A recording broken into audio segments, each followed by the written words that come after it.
Hey guys, welcome back to the channel. This is part 1 of our story. If you like this what if story and want to see part 2, let me know in the comments below. Before we start, don't forget to like, subscribe, and share this video with your friends. Also, check the description for more great content and my playlist. Now, let's start. People are not born equal. That's the hard truth I learned at age 4. But that was my first and last setback.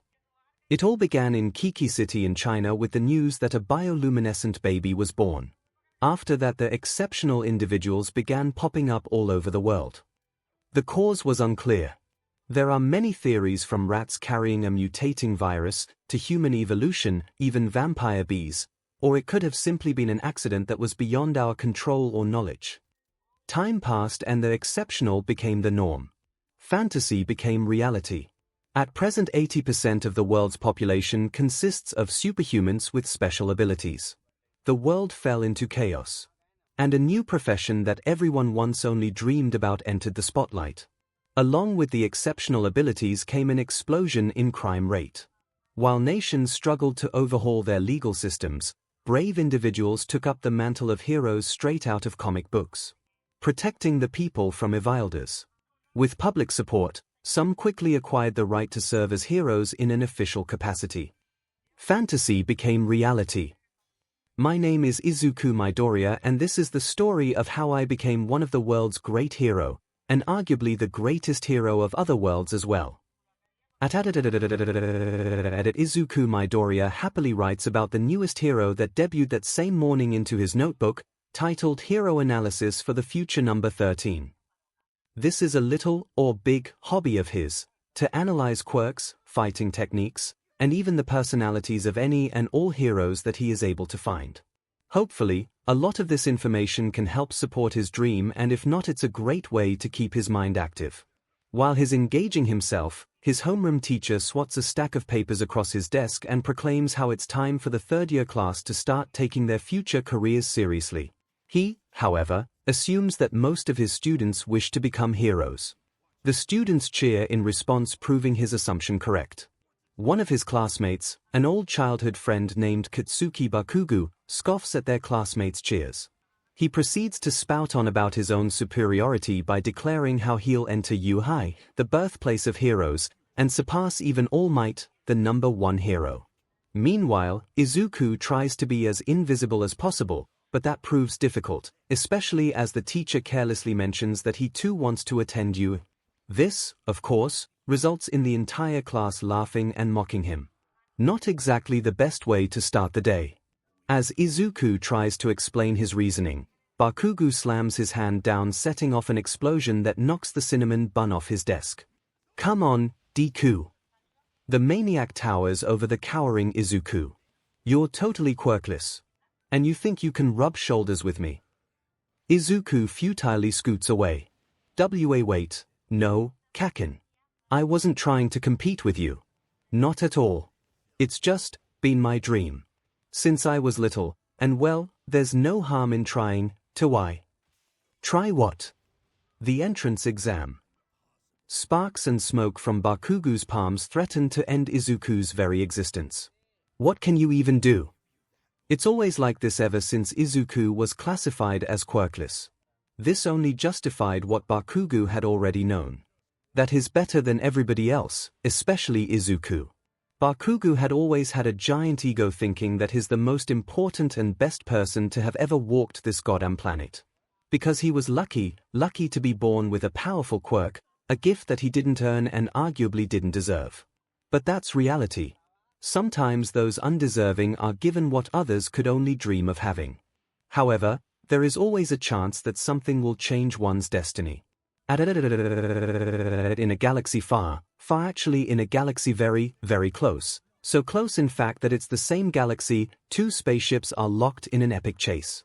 A large menacing ship with lava-red sacks around the temples and a forward gun that makes up the frontal half of the main hall is firing lasers upon a small blue ship with green markings. The tiny spacecraft swiftly dances around the shower of lasers. However, despite its speed, the large cruiser is able to keep up and land a few solid hits. That said, the tiny ship is not without its own means of attack. The speedy spacecraft simultaneously aims 2 lasers at the large hole, carving into its side, resulting in a few explosions. From inside the battleship's bridge, many black and red humanoid drones monitor and operate the ship's functions and guns. Hull damage 20%, a drone turns to its MSTR from its post at a monitor. But the system is still operational. The commander of the battleship leans forward in his throne, his red eyes following the flight of their target. The commander of the ship is a real freak of nature, especially since his head resembles that of an octopus. His tentacles dangle from the front of his face, like a beard. His skin is pale green with yellowish spots. Noticeably, he doesn't have a nose nor visible ears. He dons a black and red-brownish armored suit with spiked shoulder and arm pads. The commander smashes his fist against the armrest. I have come too far to be denied. The Omnitrix shall be mine, and there is not a being in the galaxy that dare stand in my way.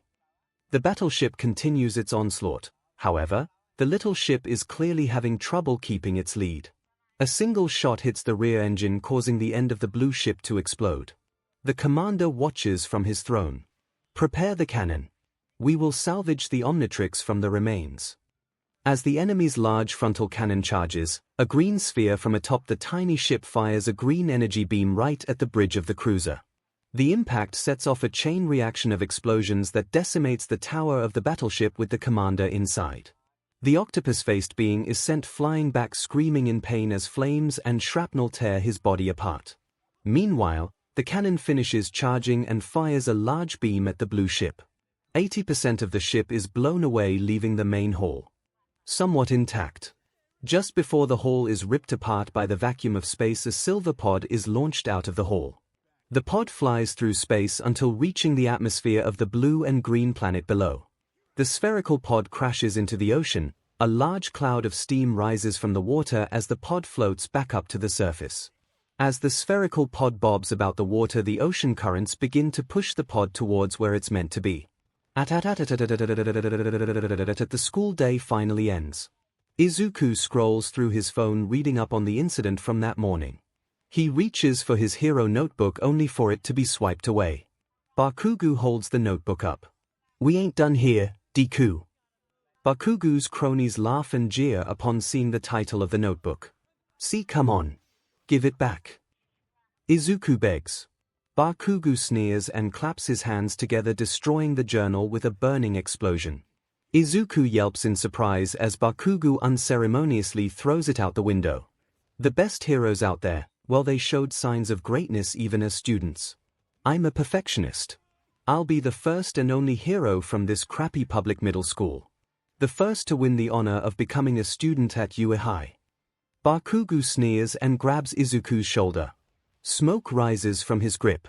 In other words, don't you dare get into UA. A vindictive gleam from Bakugo's eyes dares Izuku to challenge him. Izuku is shaking, sweat dripping from his face. He can't even look Bakugo in the eye in fear of what his tormentor would do. Even so, he tries to say something. He opens his mouth, but words fail to form, giving Bakugo and his cronies an opportunity to belittle him. From seemingly nowhere, a firm hand grabs Bakugo's arm and flings it away while also pushing the blonde backwards. Bakugo screeches, "What the F?" A cool mocking voice sneers back at the bomber. "Sheesh, you really think you can be a hero when you act like that?" The newcomer combs back his greasy black hair. "Not to mention that foul mouth of yours." The mere presence of this person is enough to snap Izuku out of his daze. "Henzu!" Bakugo growls as he eyes the intruder. Behind him, his cronies back off in fear of the new arrival. "Wishi, what are you doing here?" Henzu Wishi smirks in response, as if looking for trouble is fun for him. "What? Just because I'm in a different class doesn't mean I can't visit my best friend." With that, Henzu slings an arm over Izuku's shoulders. Henzu Wishi is a tall and fit young man with shoulder-length black hair, pale skin, and dark brown eyes with black discolored marks around them, almost as if he hasn't slept for a PRD of time. His attire screams degenerate, with his shirt untucked and unbuttoned, even the sleeves are ripped off, and his breaths are ripped. He also wears a padlock necklace with the number 11 on it. Bakugo's growl deepens as his hands begin to spark and smoke. "Back off, Wishi." "Now Blasty, that's no way to greet a friend." 𝐻𝐻𝐿 lets go of Izuku and pushes him back away from the hothead. As he does this, his other hand reaches for his back pocket. Shut up, you bastard! Bakugo blasts the taller teen. Izuku and the cronies are blinded by the flash. They cover their eyes from the smoke and dust. Bakugo smirks in satisfaction, but it quickly turns into shock. 𝐻𝐻𝐿 stands there completely unscathed. Well, his clothes are slightly burnt, but his uniform is so messed up already that it makes no difference. His entire body appears to have changed from skin and flesh to iron. Bakugo kiss and ball his fists. His glare is so intense you would think that he's trying to blow 𝐻𝐻𝐿 up with his mind. Izuku begins mumbling to himself. That was 𝐻𝐻𝐿's quirk, osmosis.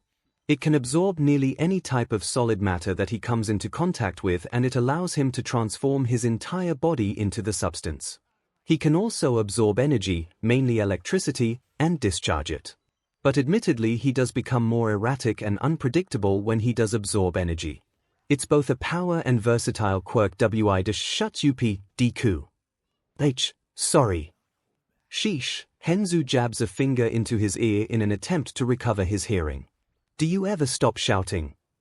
Sparks fly out of Bakugo's palms. Shut the fup. 𝐻𝐻𝐿 glares at the blonde. Go home, Blasty. Here. I said hit the road. He slides a large steel wrench out from his back pocket. Or are we going to have a problem? The sparks from Bakugo's hands die down as he eventually ball them into fists. Izuku watches from the sidelines. 𝐻𝐻𝐿's amazing. He's probably the only one at this school that can rival Kaken. The only reason Bakugo doesn't go after him is because 𝐻𝐻𝐿 has no longing to be a hero. In fact, he's a thug. Seriously, the first time we met he actually threatened me for my money. He can also pick locks. Locks. Hey, Izuku. I'm pretty sure he's stolen a car before, maybe. 40% sure. Izuku. Also, there was that time he walked in with a BLD stain on his shirt. He said it was fine since it wasn't his. Hey! And there was that other time thump. Thump. Thump. Quite spacing out. 𝐻𝐻𝐿 shouts as he bangs his knuckles against Izuku's skull. While Izuku was spacing out, he had placed the wrench back into his pocket and his skin had returned to normal. Oh, sorry Hechan. Dude, don't call me that. Oh, right, sorry. Hey, where's Kaken? The black-haired teen jabs a thumb at the door. They left already. Oh, okay. Izuku's eyes fall back to the floor as an awkward silence falls over them. 𝐻𝐻𝐿 takes a breath before looking Izuku in the eye. So, you going to tell me what that was about? And like that, Izuku is reduced to the cowering Deku from before. Nothing. It's just Kaken being Kaken. Izuku. Why yeah. Why do you call him that?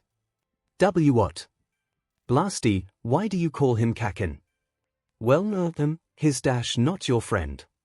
Izuku's eyes snap up to look at 𝐻𝐻𝐿. Come on Izuku, why do you defend him? Do you think he's going to pay your respect back? Do you think that you owe him something? Izuku can't come up with an answer. I mean, I get it. It would be useless to report him to the teachers or the principal.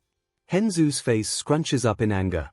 This society will bend over backwards to please those that they view as perfect, as hero-worthy. And they'll trample anyone who doesn't fit that mold. Izuku's heart drops as he lets those words sink in, and he does have to agree.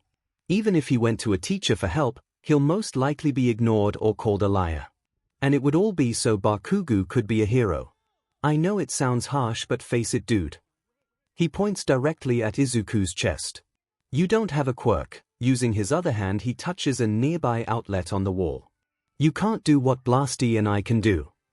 He pulls his hand away from the outlet and electricity sparks out from his fingertips. You have to face reality, alright? Yeah, but I can try. A tear falls with Izuku's spirit. Silence occurs between the two. Neither knowing what to do or say. Sheesh, I can't take this. That's enough to distract Izuku from his depression. Here. Come on, let's get the hell out of here. I got a friend who can hook us up with some sweet car parts that may or may not have been stolen. Though I have to admit the guy's a rat, and I mean literally he's actually a rat, but with porcupine quills. Izuku thinks about it but decides against it. He's just not feeling up to hanging out right now. Thanks, Henzu. But I should head home. You sure? Izuku simply nods his head in response. His eyes don't meet the taller teen's gaze. Alright, I'll see you later, dude. And try not to let Blasty walk all over YAK. Okay, and with that Henzu takes off to who knows where, leaving Izuku to his thoughts. As Izuku heads home and retrieves his notebook from a fish pond, his thoughts recount his latest encounter with his former friend and his current friend the entire time. Admittedly, they have some very good points. Why bother trying? He's quirkless. How can he ever hope to become a hero, let alone pass the U entrance exam? How can someone so powerless, so useless, hope to become a hero? He remembers an old video that he loved to watch as a kid, where All Might saves 100 lives, and all with a gigantic and inspiring smile on his face. And he remembers that despite how hopeless, despite being quirkless, no matter how many people doubt him, he must continue to smile. With a determined look he straightens up and tries to mimic All Might's laugh. I have to keep my chin up and keep moving forward. Unknown to the turmoiled youth, a green sludge begins to ooze its way out from the sores and reform itself into a monstrous shape. The sludge gurgles as eyes form from the top of the abomination. A medium-sized skin suit to hide in. And just like that, Izuku found himself surrounded by the nasty substance. The sludge swirled around his body, clawing towards his face. The villain's mouth forms above Izuku's head. Don't worry. I'm just hijacking your body. It'll only hurt for a few seconds. Then it'll all be over. Izuku's notebook falls to the ground as he claws at the villain's fluid body, but it's no use. I can't breathe. My body, getting weak. I'm dying. I'm gonna die. His struggling weakens. Someone help. I'm dying. Tears stream out from the poor boy's eyes as sludge and despair consume him. His vision turns to black. Suddenly a manhole cover is launched away, and from it appears a man that is the epiphany of heroism, All Might. I am here. Texas smash. The sludge villain never stood a chance as his entire body is blown away by the sheer power of All Might's punch. The hero moves so quickly he is able to siphon the villain into a soda bottle he happened to be carrying. Another job well done. HM. All Might looks over and notices Izuku unconscious on the ground. Oops, I hope I didn't hurt him. Bending down, the muscular hero checks the kid's pulse. He's breathing. That's good, and I don't see any injuries. Doing a quick scan of the area, All Might notices a notebook. What's this? All Might grabs the burnt journal and opens it up. So his name is Izuku Midoriya. He continues to scroll through the pages and reads a couple of entries. Wow, these are written in great detail. These are very impressive. He must have some kind of analysis-type quirk. After checking out a few more pages, All Might suddenly slams the book closed. Wait. I can't go through his stuff, especially if I was the one who knocked him out. I know. I'll give him an autograph. Yes. All Might skips to the first clean page he finds and signs it. But seriously, I should make sure that he's okay. The giant bends down and begins to lightly slap Izuku's face. Hey! Hey! Hey! Oh, thank goodness. Izuku's eyes fly open, and in front of him stands the greatest hero known to man, the #1 hero, the symbol of peace, All Might. He's absolutely amazing. He's larger than life with an immortal smile and amazing hair. He's even drawn differently. And it gets better, All Might even signed Izuku's hero notebook already. Wow! Thank you so much. It'll be my family heirloom. I should have figured that he was a fanboy. All Might waves him off. Now I must bring this fellow to the station. See you on the flip side. Wait. A pro battles not only enemies but also time. Wait. I need to ask you something. Sorry, no time. Try sending a message through my site. And with that, the #1 hero launches himself into the air. Thanks for your continued support. While in midair, All Might can't help but notice some extra weight. The hero takes a look. Hey, now. Clinging to his leg is the green fanboy. Hey, let 𝐔𝐬. I love my fans, but this is too much. Izuku struggles to speak in with the wind. If I let go now, I'll die. Oh, that's a good point. Need to ask you something? All Might 𝐤𝐻. Okay, just cover your eyes and mouth. Izuku shuts his eyes and uses All Might's leg as a shield to block the wind. As All Might grabs the kid's back, he can't help but feel his throat scratching at him. Ahem. A trickle of blood forms from the side of his mouth. DMN. After a few minutes of falling with style, the two of them land on top of an apartment building where the greenette keels over, wheezing in fear, while All Might instructs him on knocking on the door until someone lets him down. And with that, All Might prepares to jump once again. Wait. No. I will not wait. Mustering what little courage he has, Izuku asks the fated question.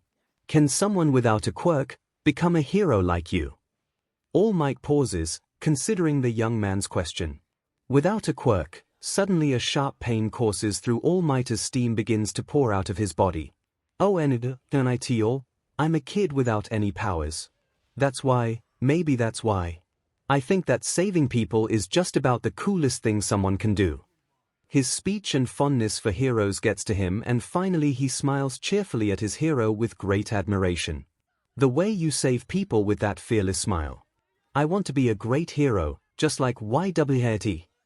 Slouched in front of the surprised teen is a skinny blonde-haired skeleton. After freaking out for a minute, the crippled All Might explains his condition. He explains that he was injured 5 years ago and now he can only do hero work for about 3 hours a day. Even now this information is strictly classified and not known to the public. If that were to occur, chaos and villainy would surely ensue. So Izuku promises not to go blabbing about it. At the end, All Might brings the conversation back to Izuku's question. A symbol of peace who saves people with a smile must never be daunted by evil. The reason I smile is to stave off the overwhelming pressure I feel. This revelation is a major shock to Izuku. The hope in his heart begins to fade. A hero should always be ready to risk his life. As for your question, Izuku's heart cracks as despair begins to take root. His mind reels back to the years of torment he's faced by the hands of Bakugo, the laughter and mocking of his classmates, the indifference of strangers and his teachers, the lack of support from his mother, and how his father is no longer present in his life. One can only assume why he left. No, I don't think you can become a hero without a quirk.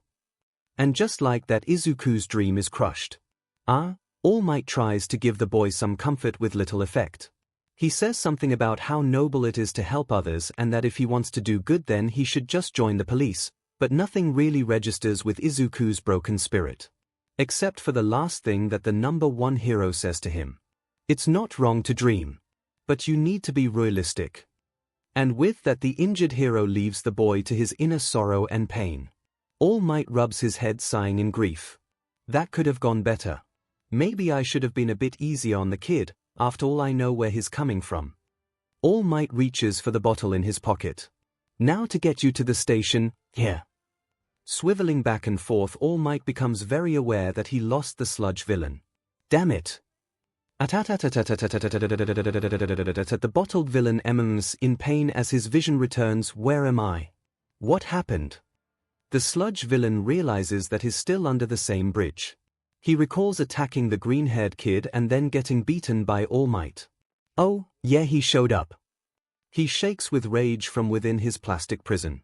DMNU, All Might. Well, what do we have here? Asks a sarcastic male voice. The villain peers up and sees a kid with greasy black hair. Hey, kid. Let me out, will ya? The kids grin mischievously. Sure, I'll help you out. You villain. Thanks, kid. I really wait. What did you say? Please, you're a pile of sludge and you're stuck inside a bottle. Obviously, a hero must have done this to ya. Am I right? So, what if they did? Listen, if you don't release me then I'll dash you'll what? The kid grabs onto a nearby light post. Electricity sparks out of the pole and flows towards the teen's body. Kill me! The kid raises his other hand and from it electricity discharges, striking the ground and metal nearby. The teen's grin widens with malice. You can go ahead and try. The villain doesn't respond now that he understands the full scope of his situation. Electricity is one of the few things that can actually hurt him. To be honest, if you are a villain, then I'm more inclined to help YA. Here. Really? This honestly take the sludge villain by surprise. Yeah, you bet. But there's something you gotta do for me. Sure, anything you want.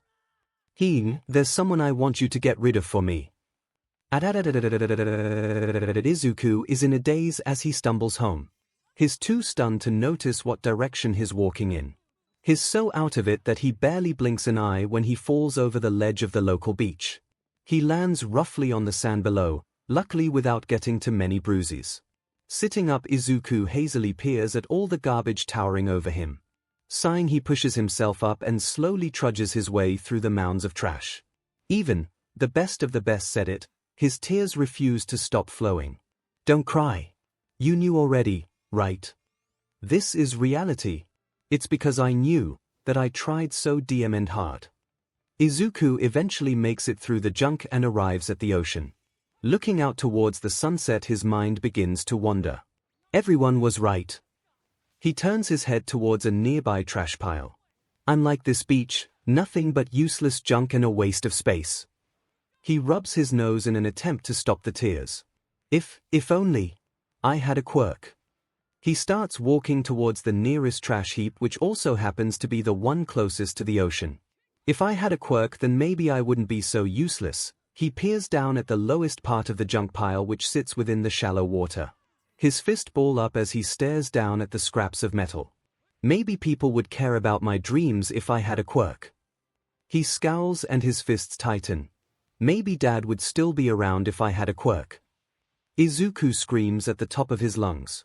Why can't I have a quirk? He kicks the trash as hard as he could, putting all of his anger into it. Unfortunately, it did not have the desired effect. Izuku grabs his, possibly broken, foot and falls backward. He screams in pain as he rolls across the beach in agony. That was not the best idea. Izuku leans forward. What the heck did I kick? He wobbles and brushes away the surrounding trash, revealing a spherical metal orb underneath. What is this? The strange sphere shifts slightly and steam spews out from the metal gears and Izuku flinches in response. The orb opens and a bright green light emanates from within. Izuku cautiously peers inside and is very surprised by what he finds. Izuku is rightfully confused, for sitting inside the sphere is a strange wristwatch-like object. The watch is rather large in size. It's primarily black and gray in color with white trims. A black faceplate is centered in the middle, which has a green hourglass shape within it. The green hourglass is what's illuminating the eerie green light. Izuku grabs a metal pipe in his right hand and uses it to poke the watch. Could it be radioactive? He brings the tip of the pipe back towards him and probes the tip that touched the strange device. It's not hot, so it must be safe. Right. The green light seems to illuminate brighter, as if tempting Izuku. Curiously, the green-haired boy uses his left hand to grab the watch. The moment Izuku's hand enters the sphere, the watch seemingly springs to life and wraps itself around his left wrist. Izuku flails his arm about, trying to fling the device away. He bangs the pipe against it. There isn't even a scratch. The glossy surface of the watch gleams as if to tease its new host. Izuku throws the pipe away and tries to wrangle the watch off of himself. Come on. There's got to be some kind of button or SWCH to get this thing off. The teen presses down on 2 points on the black faceplate, causing a dial to spring up out of the watch. Izuku gazes down at the dial, and that's when he notices that the hourglass symbol from before has changed to that of a diamond. Inside the green diamond is a strange black silhouette that appears to have 4 arms. Izuku cautiously grips the dial, accidentally turning it, causing a new silhouette to appear. The new figure has its head floating above its body with horns curving up from its shoulders. He turns the dial once more, and this time it becomes a tall silhouette that has tendrils on its head and a tail. He's not sure what it is. Maybe it was fate or simple curiosity, maybe even stupidity, but the unsuspecting teen places a single finger on top of the dial and pushes down. The dial clicks in place and a blinding flash of green light envelops Izuku's entire body. Izuku goes blind. All he sees is the flash of bright green light, and although it lasted less than a second, a strange convulsion surges throughout his entire being down all the way to every single one of his cells. He can feel his arms and legs stretching as if being pulled, his skull is shifting like someone is remolding it, and an electrical feeling circulates through his insides. In less than a second, the odd sensations stop. Izuku grabs his head as a headache begins to form. What just happened? Izuku asks himself, noticing the staticky sound of his voice. Hey, what's wrong with my voice? He checks his wrist, looking for the watch, but finds a slim black hand with gold-colored plugs at the end of his fingertips. Ah, my hand. He looks down at the rest of his body and takes note of his black skin and tall stature. Ah, where are my clothes? He tries to cover himself up, but the weirdness of the whole situation gets to him. What the heck is going on? Izuku is so freaked out that he begins running in circles, crashing and bumping into abandoned appliances and trash as he goes. He eventually arrives somewhere in the center of the unofficial garbage dump. There he tries to figure out his bearings and glances over at a trashed car. Ah! The frightened teen screams at the face looking back at him. After a moment of screams, he grabs his face and realizes that he's looking at his own reflection. What happened to me? He takes a good hard look at himself. Somehow, he has transformed into a single green-eyed being with black skin. He notices the change in height as well as the two tendrils on his head and that he has a tail now. He takes note of the gold plug-like appendages on his tendrils, tail, and fingers. What the heck am I? What did that thing do to me? Izuku tries to clear his mind by shaking his head. The tendrils whoosh behind him. Okay, calm down, Izuku, just analyze the situation. I went to the beach, kicked trash, and then found that what the watch. The transfigured Izuku pats himself until he finds the faceplate of the watch embedded in his chest. He grabs the device and starts yanking it as hard as he can. Get off! Izuku is thrashing about so much that he trips over his own tail and crashes into a nearby trash heap. Ouch, well that didn't work. He rubs his head as he sits up. Oh, how am I going to explain this to everyone? Izuku kicks his legs in the air and falls back. Forget that. How am I going to explain this to Mom? Taking a breath, he calms himself down. I guess it could be worse. Looking over, Izuku notices that one of his tendrils is waving its plug as if it's attracted to something in particular. Curiously, Izuku follows the seemingly conscious tendril which leads him towards the hood of the trashed car from before. The black tendril shakes above the hood. Curious to see where this goes, Izuku pops the hood of the car, allowing the tendril to latch itself to the car's battery. Almost immediately, electricity surges through the golden plug up the tendril and into Izuku's body. The teen can feel the electricity charging up within him. The current is stopped when the battery completely runs out of juice. Izuku can feel the electricity coursing through him. Raising his hand, sparks fly out from his fingertips. How is this possible? Izuku begins to mumble up a storm. He throws around theories from having been mutated by a radioactive watch, to some sort of weird nightmare, and so on. Eventually one consideration sticks in his mind. Do I have a quirk? A grin spreads across his face. Did that watch give me a quirk? An honest-to-goodness quirk. The sparks in his hands increase. Izuku's grin widens as he extends his hands and a stream of electricity shoots out, frying a junked refrigerator. I can't believe it. This body, this power. I wonder what else it can do. The antennas on his head curve upward as if reacting to something. Izuku hears static, but a clear message comes through that almost sounds like it's coming from a radio. Requesting backup. A villain is attacking the shopping district at Tatooine Station. Izuku holds the side of his head as if adjusting an earpiece. Wait, what's happening? I must be picking up a radio signal. The radio signal continues. Requesting backup for all available heroes. You are needed at the Tatooine Station shopping district. A villain has captured a child. The villain's body is made of fluid that prevents on-the-scene heroes from detaining him, and the victim's quirk is setting off explosions causing a great amount of damage and fires. A fluid body, a person that can make explosions. No, it can't be. The hostage has been identified as Katsuki Bakugo. Kaken. Izuku begins running towards the street. Tattooing station is close, if I book it maybe I can. Whoa. Izuku accidentally leaps into the air. Wow, I can really jump. Izuku lands on the concrete street and immediately begins running. He can't help but take note of his agility. I'm fast too. At this rate I can make it there in less than a minute or two. If Izuku had continued to listen to the radio broadcast, he possibly could have picked up the latest transmission. This is 39, I'm on my way. Somewhere else in Musutafu, the skeletal All Might had backtracked towards the bridge, but he didn't find anything, so he made his way towards the station to report a missing villain.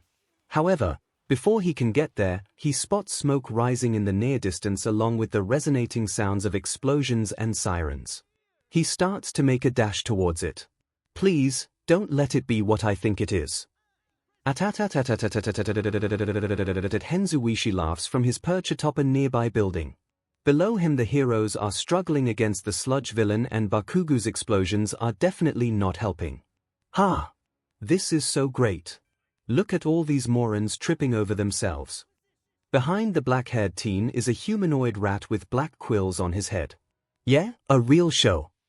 He sounds rather uninterested and would rather get somewhere that's far away from the heroes. The rat pulls up the collar of his orange jacket. So, hey, I helped you track the brat down. Now you got to hold up your end of the deal. He jabs an accusing finger at Henzu. Without looking, Henzu casually slips the rat man a large roll of cash. Come on, you know I'm good for it, Ardjit. Ardjit smiles and begins his descent down the fire escape. It's always a pleasure doing business with you. The rat leaves while Henzu continues to watch. Henzu's malicious smile widens as Bakugo's explosion causes so much damage that a barrier of fire and smoke prevents the heroes and witnesses from even seeing the futile struggle below. Goodbye, Blasty. This world will be better off without YA.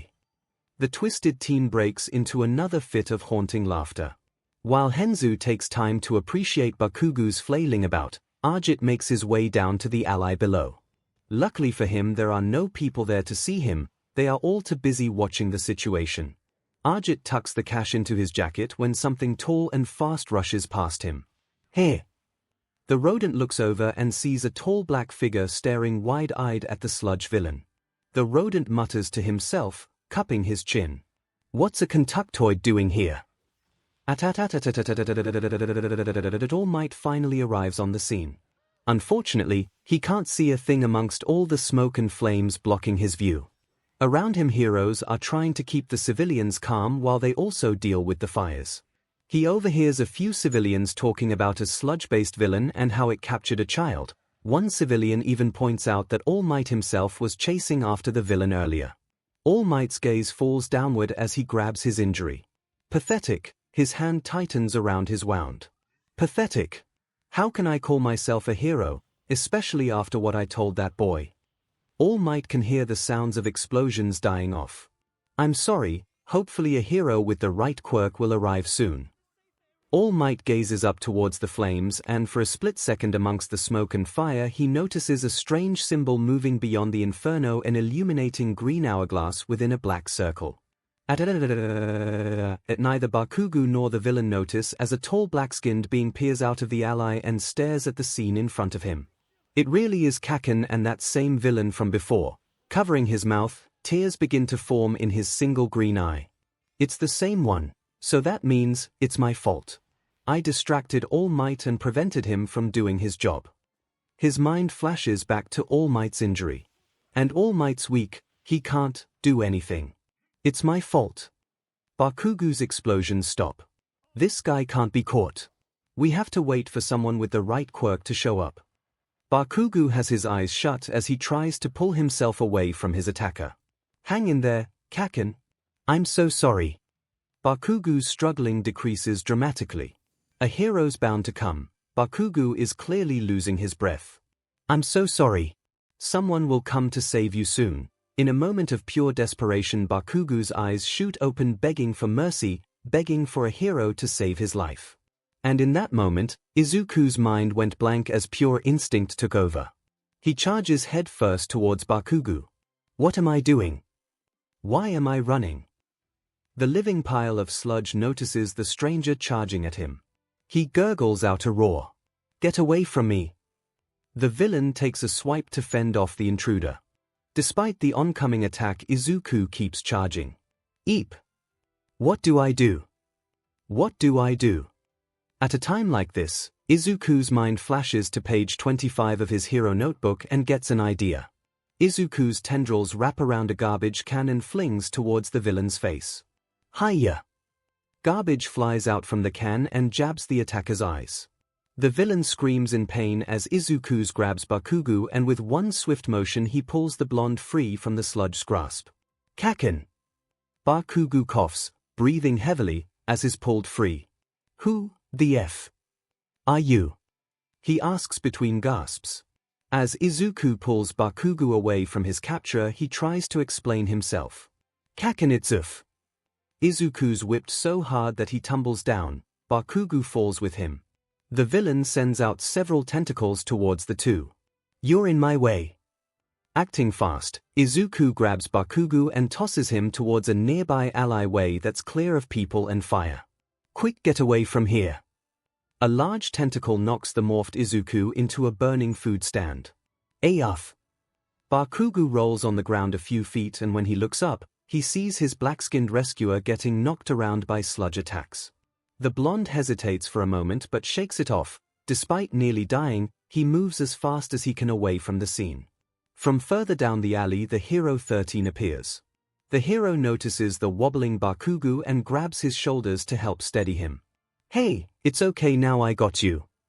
Bakugu's eyes snap up in temporary fear, but he visibly relaxes when he recognizes the hero. Yeah, well, who's got that other guy? What other guy? Bakugu gestures behind him and 13 takes a look.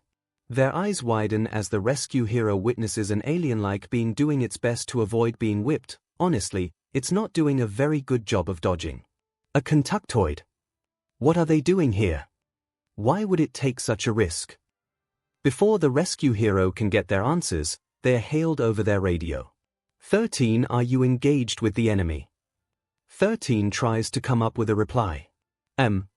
Please keep the area clear. The villain is resisting. 13 leads the injured blonde away from the battle. I'll have to deal with the 𝐭𝐿𝐼𝐽 afterwards.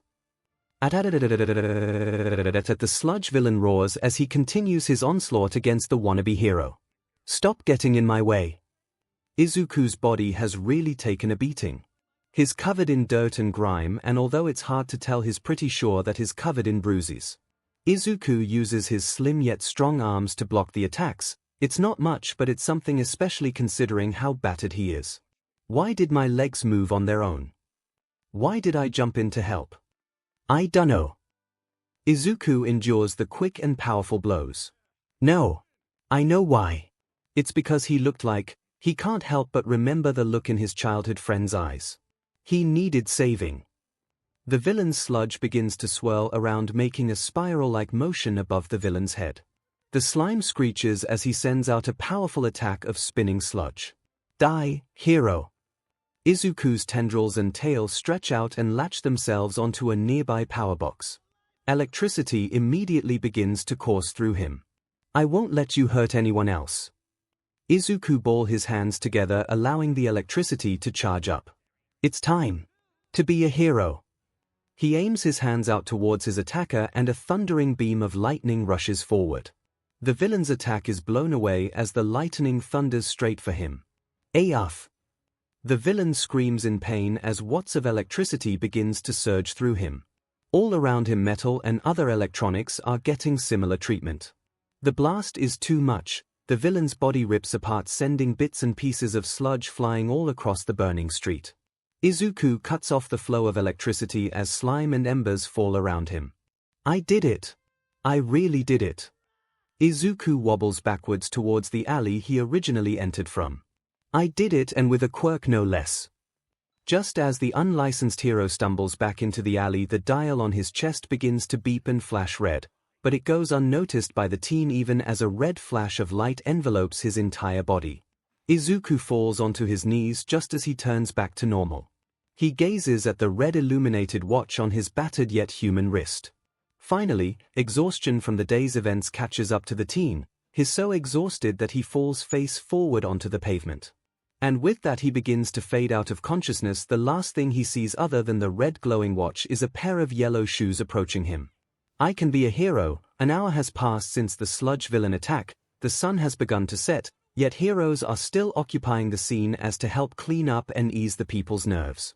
Their presence, however, does not help Henzuish's mood. Well, this is Sekis. The black-haired teen is leaned up against a wall from across the street watching as the heroes such as Mount Lady and Death Arms are interviewed and the police take statements. Man, why did that hero have to ruin my fun, sheesh. Henzu is, of course, referring to the guy with the one green eye and tendrils on his head. Well, no use sticking around. He kicks himself off the wall. From the corner of his eye he spots the bandaged Bakugo receiving compliments from pro-heroes that witnessed his quirk's power in action. Looks like you get to stick around for a little longer, blasty. Henzu absorbs the iron from his wrench and proceeds to punch the cement wall, breaking a small crater into it. He stuffs his hands into his pockets and strolls off. One day, you will get what's coming to YA. Eventually, the heroes are done praising Bakugo, and the police have already gotten a statement from him, leaving him to his thoughts. Throughout the entire time he gave the police and the heroes very little information about what happened. At most he said that he was caught by the pile of CRP and then a hero saved him. Bakugo did however say that it was 13 who saved him and who fought the villain, like 13 asked him too. Honestly, Bakugo could care less about which hero took the credit, but what does have him interested is what the weirdo called him. That tall black-skinned freak called him Kaken. The only one who calls me that is Deku. That couldn't have been Deku. Yeah right. The guy probably had some kind of telepathic aspect to his quirk or something. Maybe the bestiary already knew who I was and decided to try and get chummy. Yeah, that's probably it. Bakugo trods off towards home, laughing at the idea of Izuku ever having a quirk. As he leaves, he unknowingly passes by the #1 hero in all of Japan. Pathetic, this is all my fault. The skeletal All Might stands alone. His dark thoughts are all that give him company as he watches pro-heroes, active heroes, heroes that are capable, doing their duty. Apparently, 13 was able to make it inside and handle the situation, but he grabs his injury as if it personally offends him. I wasn't able to do anything. I was useless. All I was good for was watching from the sidelines and hoped that someone else would save the day. All Might shakes his head in denial. No, stop that. This was bound to happen eventually, that's why. I need to continue my search for a worthy successor. One that can take my place and become a new symbol of peace. Everything aches as Izuku opens his eyes to a bright blinding light. With his head spinning he can eventually make out a white clean ceiling. Here. Where am I? Sitting up, his head swinging from side to side, he realizes that he's in a hospital. How'd I get here? What happened? His memory of transforming and saving Bakugo returned to him. Oh yeah, I jumped in and saved Kaken. That was so scary. Maybe it was a dream. That's when he notices that the watch is still attached to his wrist. Its green light blinks as if to say hello. It was real. What was I thinking? That was so stupid. I bet I'm going to be arrested for vigilantism. Maybe they think I'm a villain. Oh my god, how am I going to explain myself? Wow, you're sure a lively one. Izuku shakily turns to the door, his eyes full of dread. However, the gleam in his eyes turns to that of surprise, and despite the looming fear he can't help but smile. His eyes sparkle as his terrified and nervous expression turns to one of excitement and joy. You're the space hero 13. Indeed, the rescue hero themselves is standing at the entrance of the hospital room. I'm a huge fan. You're so amazing. A top-notch rescue hero with the ability to create black holes that can be used to clear any debris. It's 13 cuts him off. Haha, yes, Thank you. That's very nice of you to say. I am more concerned about you. 13 takes a seat in the chair closest the bed. How are you feeling? Oh, I feel pretty good all things considered. Just a little banged up here and there. That's good. Their voice becomes deadly serious. Now I have some questions for you. The greenette's mouth snaps shut as 13 stares him in the eyes and leans forward. What are you doing here on Earth? Here. Come on, don't play dumb. Where did you get level 20 technology? 13's voice rises with annoyance. How did you avoid registration? Why did you interfere today? Where are you from? Who sent you? Who gave you that device? Sorry, but I don't understand, 13 sighs, leaning back on their seat. Alright, let's start from the top. 13 opens the folder that they were carrying under their arm. According to these files, your name's Izuku Midoriya, age 14, attends Aldera Junior High, and you're registered as quirkless. 13 eyes Izuku suspiciously before continuing. I ran a test of your DNA while you were unconscious, and it came up as purely human. They close the folder. So, tell me, how were you able to become a conductoid and then revert back to human? Izuku blinks. I still don't understand what you're saying. The space-suited hero sighs heavily. How were you able to transform into the black-skinned being that can absorb and release electricity? Oh, I'm not completely sure myself. Well, just explain the best you can. Well, I was at Dagobah Beach and I found a strange metal sphere. Izuku hesitates. If he continues, there's a good chance that the hero will think he's either crazy or a liar, maybe both. 13, meanwhile, encouragingly gestures for him to continue. Izuku continues, deciding to stick with the truth. Maybe his story won't seem as crazy as he thinks. And I found this strange watch. Izuku raises his left arm to indicate the item in question. It just leapt onto my wrist, and when I tried to remove it, it turned me into that thing. 13 cups their helmet as if holding their chin. Interesting. So, why did you engage with the slime villain? Oh, well, my legs. They just sort of moved on their own. I saw Kaken's face and I just thought that he needed saving. 13 takes a moment to think before standing up. I think I understand now. That makes one of them. Izuku still isn't sure about everything that's happened. What did 13 mean by their questions? They were so bizarre, they almost suggested that he committed a horrible offense. Izuku is pulled out of his musing by 13. I think I owe you some answers. 13 points at the newly revealed watch. While you were unconscious, I ran some tests on that watch. That thing on your wrist appears to be level 20, or extremely advanced technology that has the capability to overwrite and reprogram the wearer's DNA to that of other beings. Transform DNA. Yes, it's a device like none other on this planet or any other planet for that matter. This device can break up your human DNA and relater it to that of other living life forms. What are you saying? Midoriya, do you believe in aliens? Izuku stares dumbfounded at the pro-hero. Excuse me. 13, rather than play this gentle, decides to drop the truth. Aliens exist. Izuku's stupefied expression somehow increases. You know, extraterrestrials, intelligent life, aliens. Well, they are very real. In fact, it's my job to watch over and monitor aliens that come to Earth, even make sure that they follow intergalactic laws and such. For you see, I am a plumber. Izuku gives the hero a quizzical look. A plumber. Not that kind of plumber. The plumbers are an interstellar disciplinary force that uphold justice across the known galaxies. Basically, heroes but in space. Oh, Izuku's eyes comedically widen in realization. Wait. You're being completely serious here. 13 deadpans. Yes. But that doesn't make sense. Aliens don't exist. I mean, of course there is a possibility, but wouldn't we have some kind of evidence by now? Not to mention this puts science and even our own history into question. There's also the chance that the world's governments are aware of this. 13 can only stare as the teen begins to ramble on into a storm of muttering that lasts for a good length of time. Izuku eventually realizes what he's doing and silences himself, but only after a few minutes have already passed by.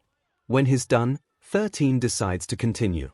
Anyway, as I was saying, as a plumber it's my job to make sure that any and all aliens on Earth behave themselves. Usually that isn't an issue. That also includes tracking any and all alien technology, products, and goods.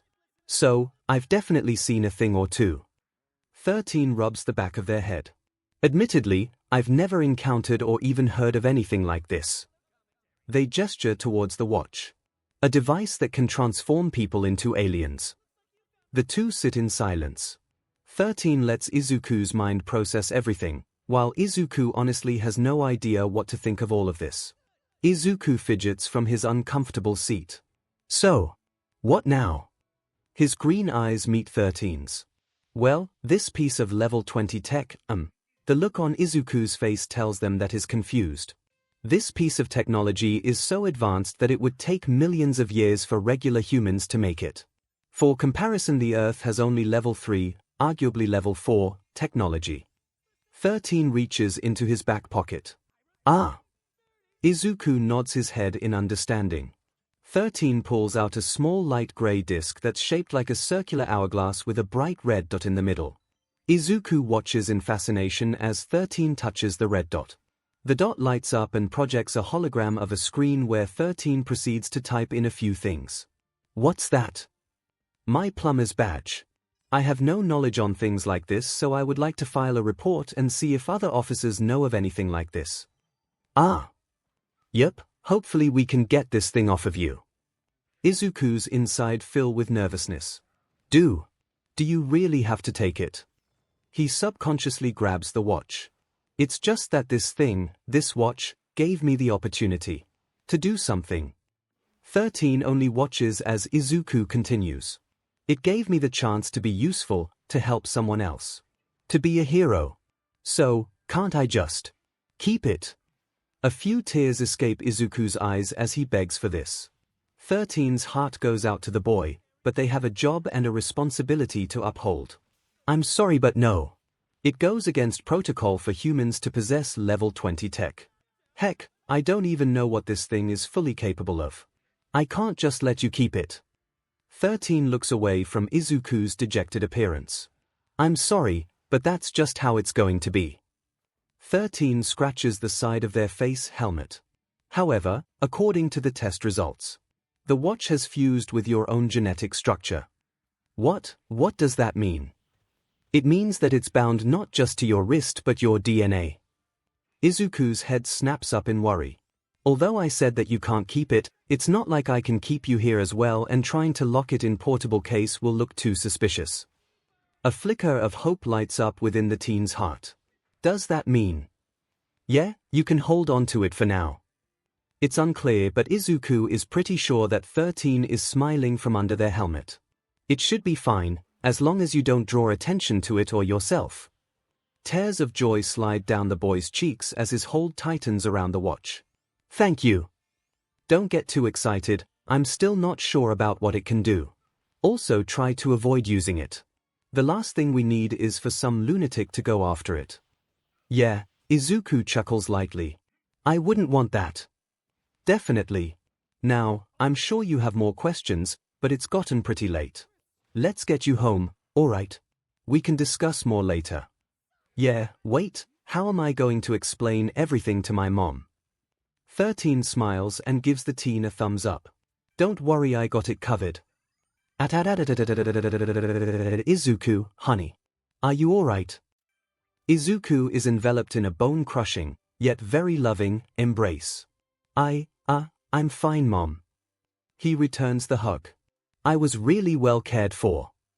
Inko Midoriya examines, making sure there's nothing other than the few bandages dispersed across his body. Oh, thank goodness. You must be starving. I kept dinner warm for you. Izuku smiles brightly. Thanks, Mom. There's a hint of regret in his aura. She really doesn't suspect a thing. As 13 had explained, they really did have this covered. Flashback. After 13 had questioned Izuku, the hero not only generously paid for Izuku's medical bill but drove the teen from the hospital and back to his apartment complex. Before Izuku can head towards the elevator, 13 stopped him. Just to make sure, what's the cover story? After school I was hanging around the shopping district when the villain attacked, and I was knocked unconscious. Then you rescued me, took me to the hospital to be checked over, and even paid for my medical bill. Correct, which works well since I already had my agency call your mother ahead of time when I apprehended you. Yeah. As for the watch, just say that you bought it, okay? 13 holds a card out to Izuku. Here, take this. It's my contact information, I'll be in touch. I gotta make sure you're not abusing this thing, and I'll give you any information that comes in about it. Oh, and keep all this alien and space talk down to the bare minimum, alright? Last thing we need is a global panic. ######## end flashback ####### after dinner and bidding his mother a good night, Izuku heads straight to his room. He dumps his uniform into the laundry and changes into some fresh clothes. I don't really like lying to Mom, but what can I do? Izuku falls back onto his All Might-themed bed. Today has been one giant roller coaster of emotions. He raises up his fist, gazing up at the alien transforming watch. A hopeful glint shines in his eyes. I know I'm not allowed to use this thing, but maybe, just maybe, I can use it to become a hero. A hero that saves everyone with a smile. Wait, 13 said that the plumbers, that's such a horrible name, are like space heroes. Maybe I can join them, and if I do, I can use the watch. Izuku sits up, raising his fists in determination. Next chance I get, I'll talk to 13 about it. But in the meantime, he stands up, walks over to his desk and grabs a notebook. It's similar to his hero analysis one, except this one has clearly never been used. Once he grabs a pen, he heads for the kitchen. Hey Mom. 𝐒𝐭 is busy washing dishes. Yes. I'm going to walk around the block for a little bit, I need some air. Is that okay? 𝐒𝐭 would really like to say no, but she has no real reason to. Well, as long as you're nearby, then I guess it's okay. Thanks Mom, and don't worry, I won't be gone for more than 10 to 20 minutes or so. Take care, sweetie. Izuku hugs his mother, slips on his shoes, and heads for the alleyway behind his building. The alleyway is dark with only a few streetlights illuminating it. Izuku, innocently, places his new notebook on top of a shiny American muscle car that's magenta in color. The car belongs to an elderly neighbor of his. I know 13 said not to use it. He grips the watch almost affectionately. But if I want to convince 13 in letting me keep it, then I have to learn as much about this watch as possible. Izuku writes a new title onto the cover of the notebook, Hero Transformations No. 1. Izuku grips the watch, making sure the coast is clear. He activates the watch. The dial shoots up. The diamond symbol forming in the middle reveals the same tendril silhouette from before. Izuku rotates the dial and takes count of all the different silhouettes. He counts a total of 9 forms before returning to the first form he transformed into. With little hesitation and a lot of excitement, Izuku slams the dial down. A flash of green light envelopes the greenette, and the teen can feel his body changing all the way down to the microscopic level. Oh, yeah. The conductoid cheers, grinning happily at his form. The morphed Izuku turns to the muscle car as a mirror uses it to examine his new body. You know, now that I'm aware this is an alien body, I don't feel so embarrassed that I'm not wearing clothes. Oh, who am I kidding? It's still weird. Izuku tries to cover himself, but he knows that there's no point anymore. Well, anyway. Izuku takes a few moments to draw out the general shape and look of this transformation. When he's satisfied with his drawing, he puts down the pen. Now for this form's powers.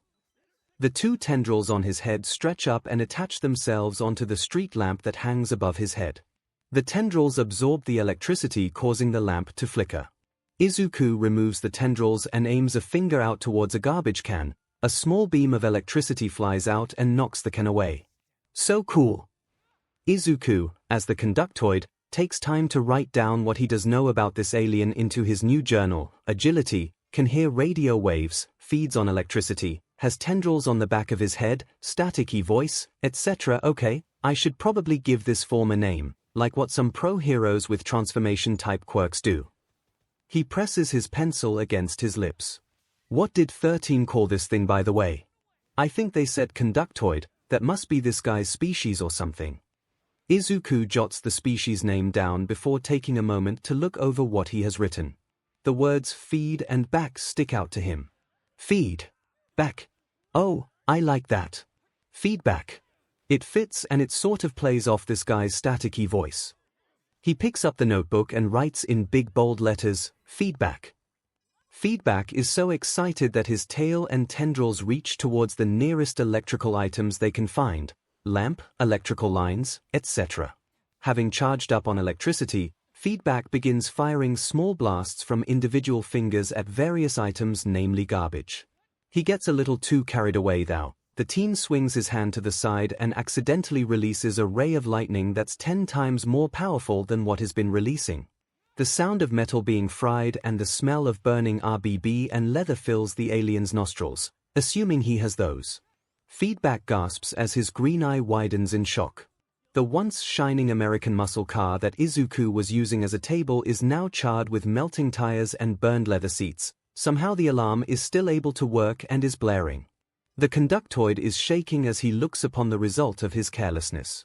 By some fortunate coincidence, his notebook had been flung off the car, allowing it to evade being fried to a crisp. No, not Mr. Bauman's car. Now for some context, Mr. Bauman is an elderly gentleman that moved to Japan from America many years ago. He's 𝐒𝐬𝐽's neighbor and he apparently runs some kind of foreign grocery store somewhere in the warehouse district. Unfortunately, Mr. Bauman doesn't exactly enjoy 𝐒𝐬𝐽's company. In fact, he doesn't like 𝐒𝐬𝐽 PRD, but unlike Bakugo, his reasons are a bit more justified. For you see, 𝐒𝐬𝐽 has accidentally caused Mr. Bauman great misfortune, usually involving the man's car, which was the only thing the shop owner brought with him from America. For example, when 𝐒𝐬𝐽 was 5, he spotted Mr. Bauman waxing his car.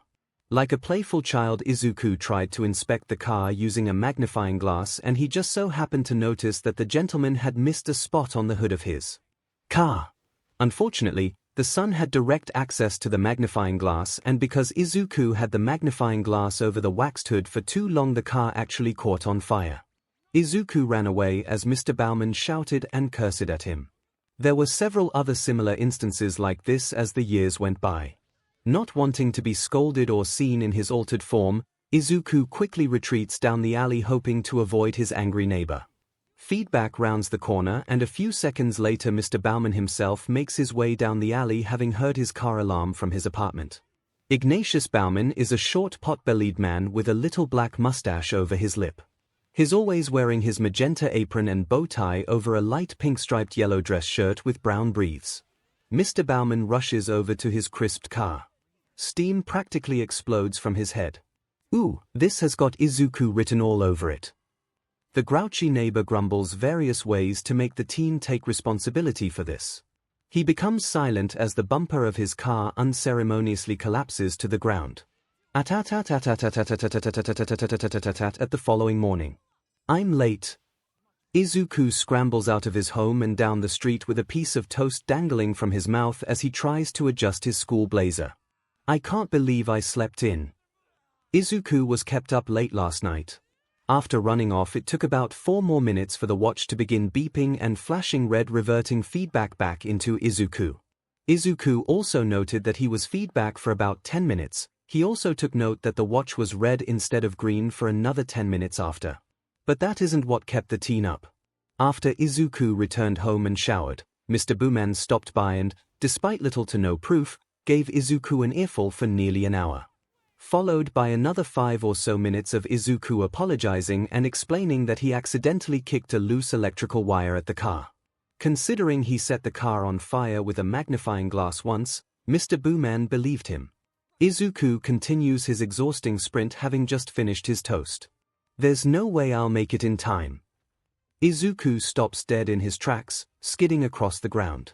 He jumps into a nearby alleyway and begins fiddling with the watch. I know. Maybe feedback can get me to school on time. He believes that he found feedback silhouette, but before he presses down the dial he hesitates. But 13 said try not using this thing too much, but they didn't say that I couldn't use it at all. And this is an emergency, I mean 13 is a teacher at U, so they should understand the importance of making it to class on time. With that reasoning to comfort him, Izuku slams the dial down. Green energy surrounds him and Izuku feels his body changing. Except it's different this time. He feels himself becoming skinnier rather than bigger or taller, his feet reshape, and his fingers join together. A stretching feeling originates near his tailbone. What da? This isn't feedback. Indeed, it seems that the watch turned the teen into the wrong alien. His current form resembles a semi-armored velociraptor. It has black orbs on its feet and wears a black conoid helmet. The raptor-like alien has a blue face, green eyes, and black lips. The alien's skin is blue with black stripes along its long tail. Its arms are thin with 3 sharp black talon-like fingers. It wears the Omnitrix symbol on its chest. Interesting, I wonder what it is, The morphed Izuku tries to move forward and in a blink of an eye Izuku finds himself across the street. Whoa! A black visor now covers his face to protect it from wind and debris. This guy is fast. From under the visor the reptilian alien smiles gleefully. Like a speeding bullet Izuku takes off leaving only a blue streak behind him. Man, this guy has such amazing speed. Just look at how he accelerates. Oh, that's a good name, 𝐒𝐻𝐿 XLR8. Yeah, that's it. To avoid drawing attention to other people and the authorities, XLR8 uses various backways and unpopulated streets that he learned from Henzu and his own endeavors in order to avoid Bakugo. XLR8 makes it to school in a mere 3 minutes. In fact, he makes it there so quickly he has about 20 minutes to spare. So, to make use of that time Izuku scribbles down a drawing, characteristics, and the speed of the new alien into his new notebook. Notably XLR8's speed doesn't just involve his speed but his basic motor functions as well. In this case he finishes his notes in less than 5 seconds. Izuku spends a few seconds thinking about what to do until the timer runs out.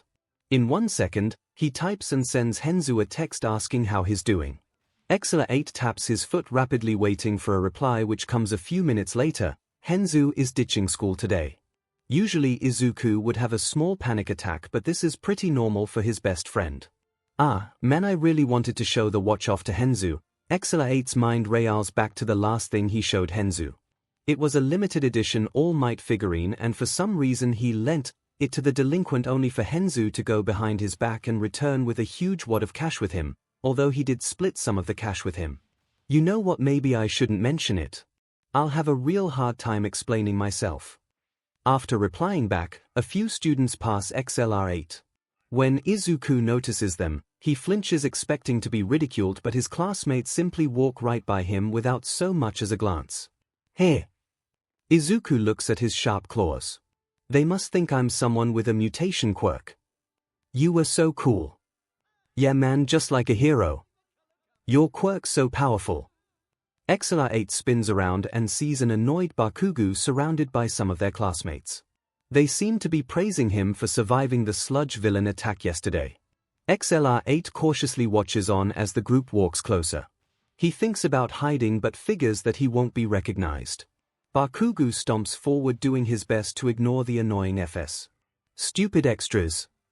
Bakugo thinks back to yesterday's events, specifically to the strange person that saved him from the slime. TCH, that BSTRD. How dare he think of me as some helpless, useless punk. I could have killed that guy if I wanted to.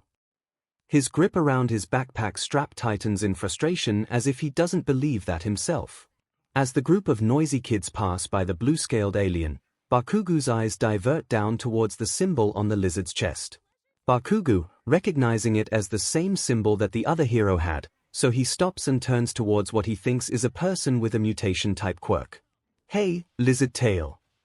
The students surrounding Bakugo shut up and freeze in place, afraid of interrupting their item of worship. XLR8 freezes up in fear, which is the only thing preventing him from running away. Why yes. Bakugo points at the watch's faceplate. What's with that thing badge? And do you know a strange one-eyed tentacle BSTRD with black skin? If so, he raises his palm as if to threaten the reptile with an explosion. Then tell me about him. Izuku is shaking in fear, but with a shake of his head he registers the questions. Badge. Tentacle freak. He looks down where the dial shines on his chest. Oh, the dial begins to beep and flash red. Sorry, but I have somewhere to be. 𝐒𝐬𝐽 gives a friendly yet nervous smile before taking off as fast as he possibly can, which is of course extremely fast. Bakugo blinks and then glares angrily towards where Lizard Tail ran off to. What the F? Meanwhile, 𝐒𝐬𝐽 makes it to the other side of the school grounds before he reverts back into his human form. Phew, that was close. Izuku wipes the sweat off his head. I have got to be more careful. Gripping his backpack, he noticed that his backpack transformed and reverted back with him. The greenette heads to class. 𝐭𝐴𝐾𝐴 recognized the watch. He pulls his sleeve up to hide the said object. I better be careful. I don't need another reason for 𝐭𝐴𝐾 to come after me. The school day goes uneventfully, especially since Bakugo seems content to keep his anger to himself today. Izuku ignores everything. His mind is only focused on 13, the plumbers, and what other aliens he has access to. He even tries to theorize if certain events in human history were caused by extraterrestrial influences. Building of the pyramids, UFO sightings, Area 51, even Atlantis. As the end of the school day approaches, Izuku can't help but write a few of his thoughts into his journal, allowing the classroom to empty out. He also took time to text 13 about the next time they can talk. As Izuku packs up, he gets a text from 13 asking him if he would like to stop by their agency. They figure that Izuku has many follow-up questions to ask.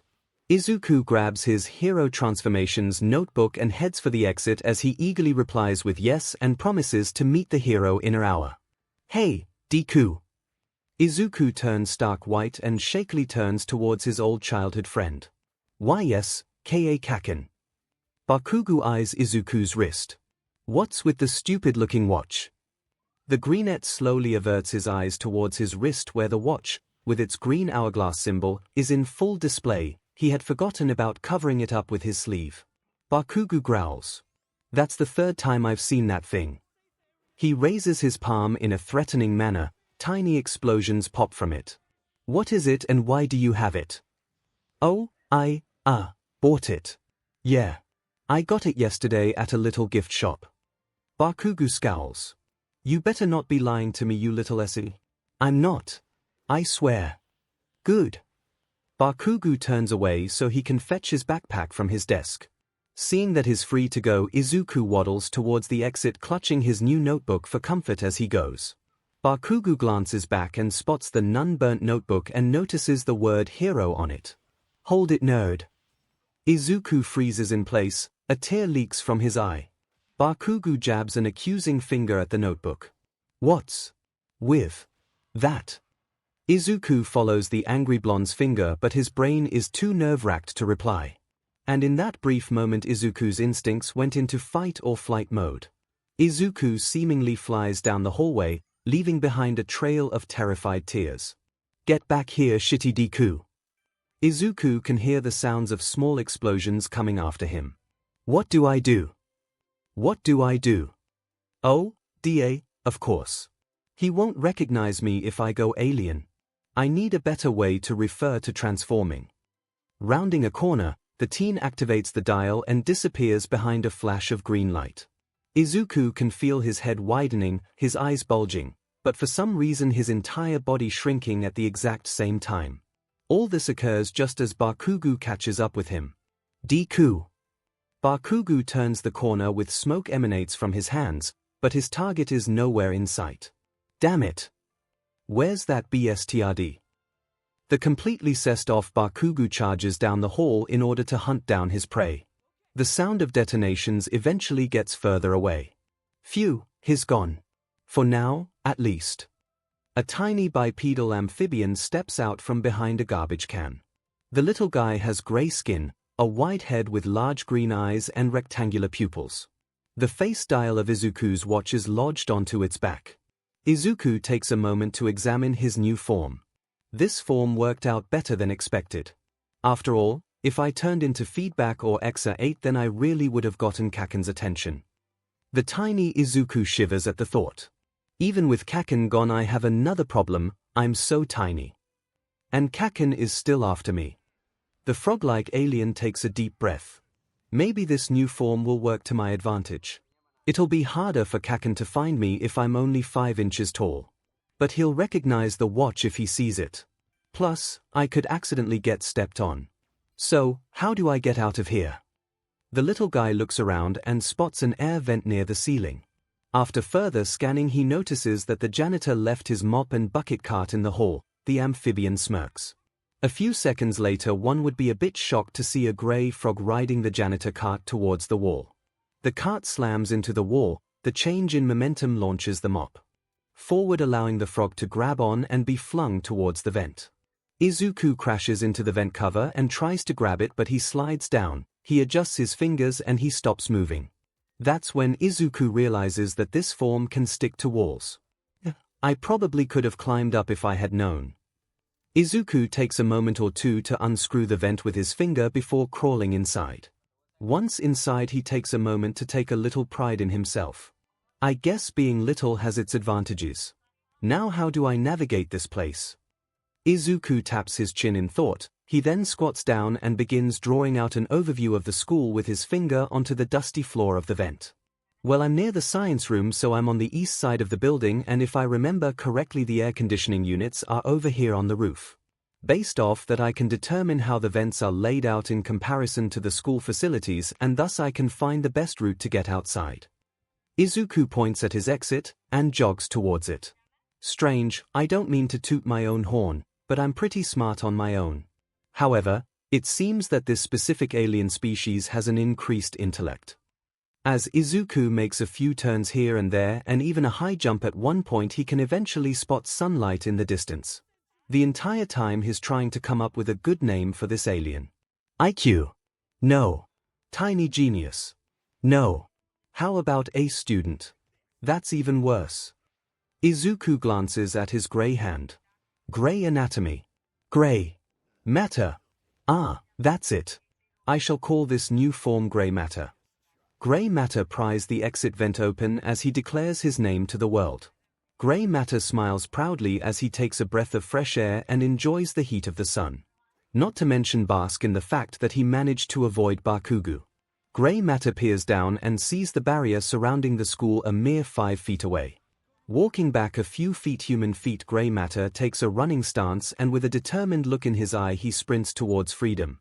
The gray alien leaps off the vent, flying through the air, and lands safely onto the barrier.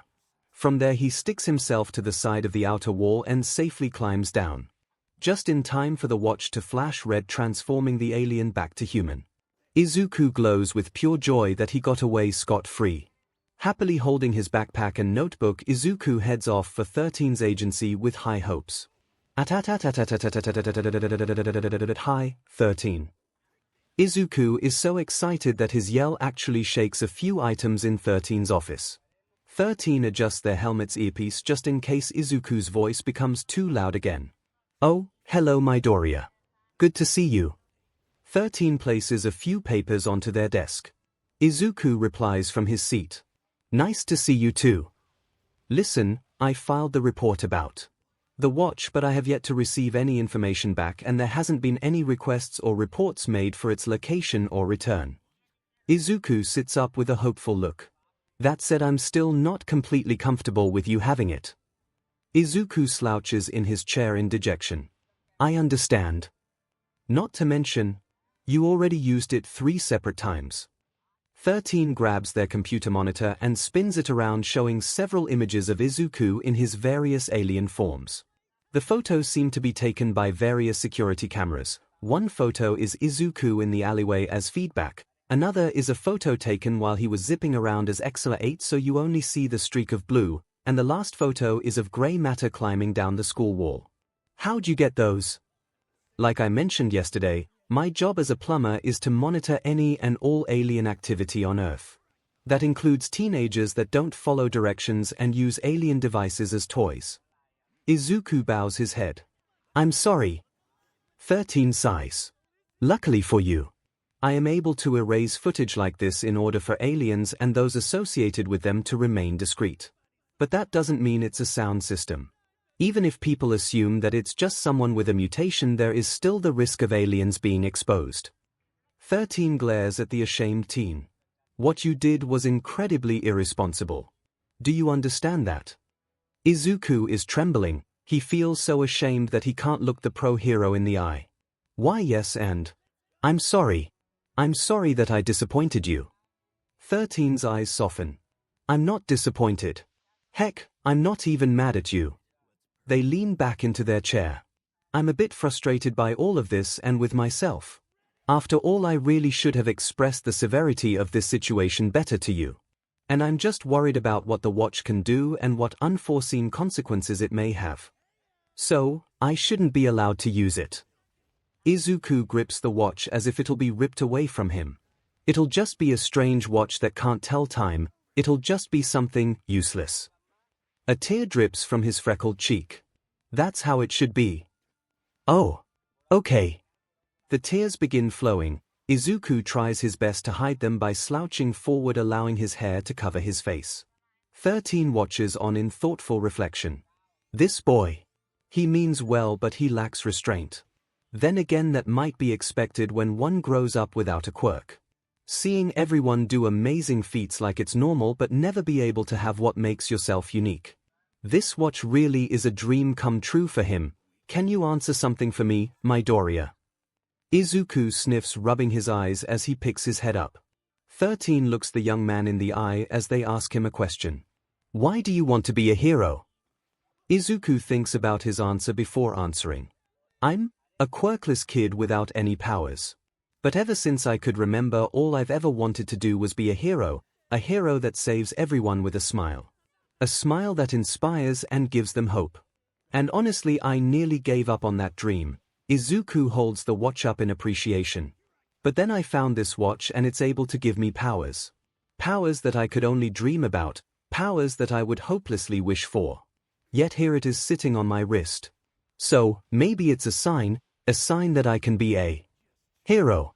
Izuku's eyes burn with a silent passion that's determined to prove his self-worth. And 13 can sense it. All right. Hey. I believe that you can be a hero. Izuku stares wide-eyed at the rescue hero. Really? Yep, and I'll help you make that dream into a reality. Really?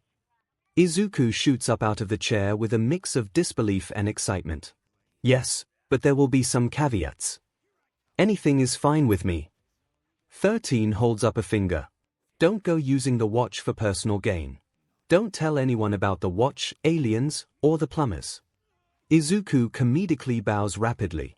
Okay, I promise. Wait, there's a third condition. The last condition is that you must assist me in plumber work. Izuku gives the hero a surprised look. Excuse me. You heard right. You see, the plumbers on Earth are extremely understaffed and bringing in pro heroes could complicate things. Also, while employed under the plumber name, you will be allowed to keep and use the watch as you see fit. So, this is also in your favor as well. Tears of joy begin to form. So, this really means, yes, you can be a hero. 13 stands and raises their hand towards the boy. I will help you achieve that goal.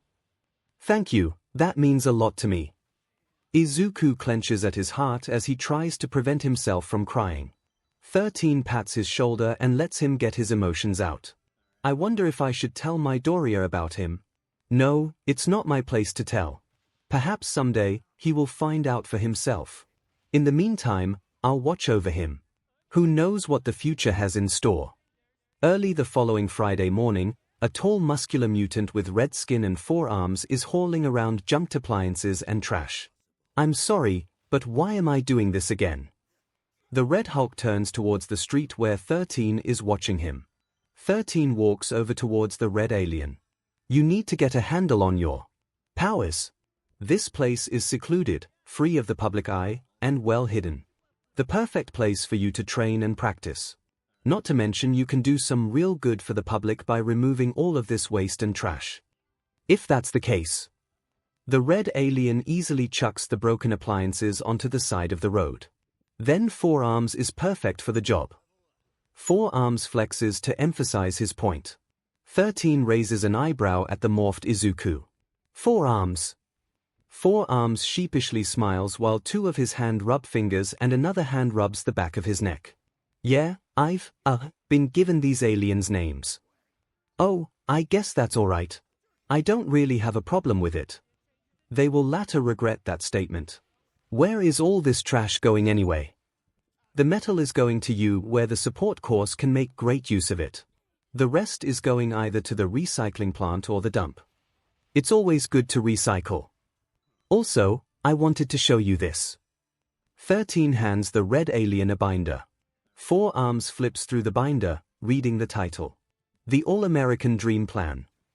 A new colleague of mine wrote it up for me. It's a detailed training regimen to help you prepare for the 𝐂 entrance exam in 10 months. I did, however, edit a few things here and there to accommodate for alien transformation training. The 4-eyed alien grips the binder a little tighter.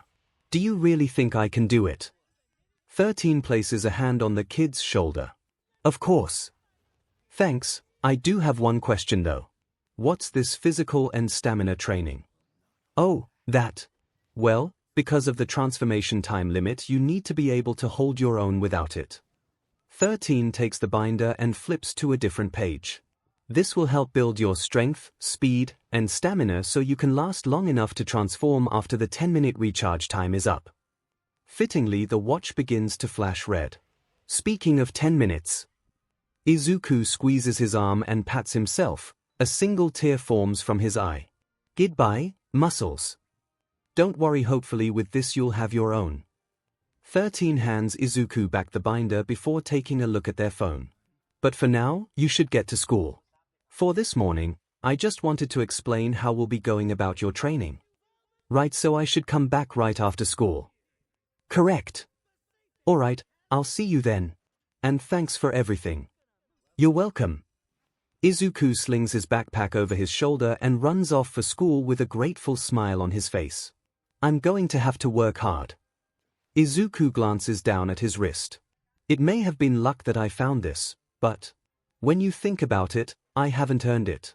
That's why I'll make it my goal to clean the entire beach. I'm going to train and work hard, and I'll prove that I've earned this gift. And I won't let anything stop me from becoming a hero. Izuku pushed through the school day. The only thing on his mind was his preparation work for the 𝐂 entrance exam.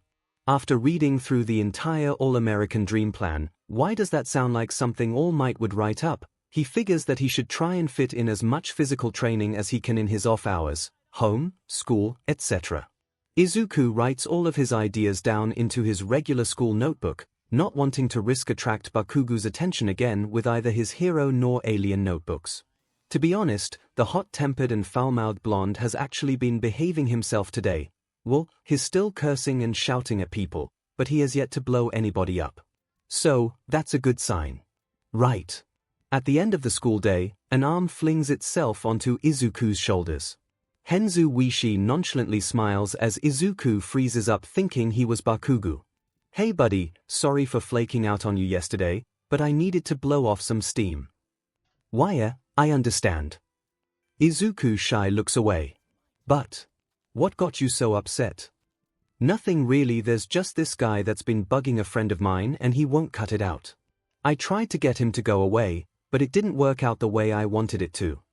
Oh, I'm sorry to hear that. Dude, you're so naive. Henzu smiles anyway. Thanks, man. The black-haired teen spots Izuku's watch. Henzu's eyes widen in surprise and annoyance, recognizing the green symbol as the same one that black-skinned tentacled hero was wearing when he rescued Bakugo. Cool, watch.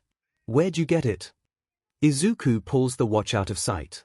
It was a gift. Yeah, a very special gift. Henzu doesn't look convinced.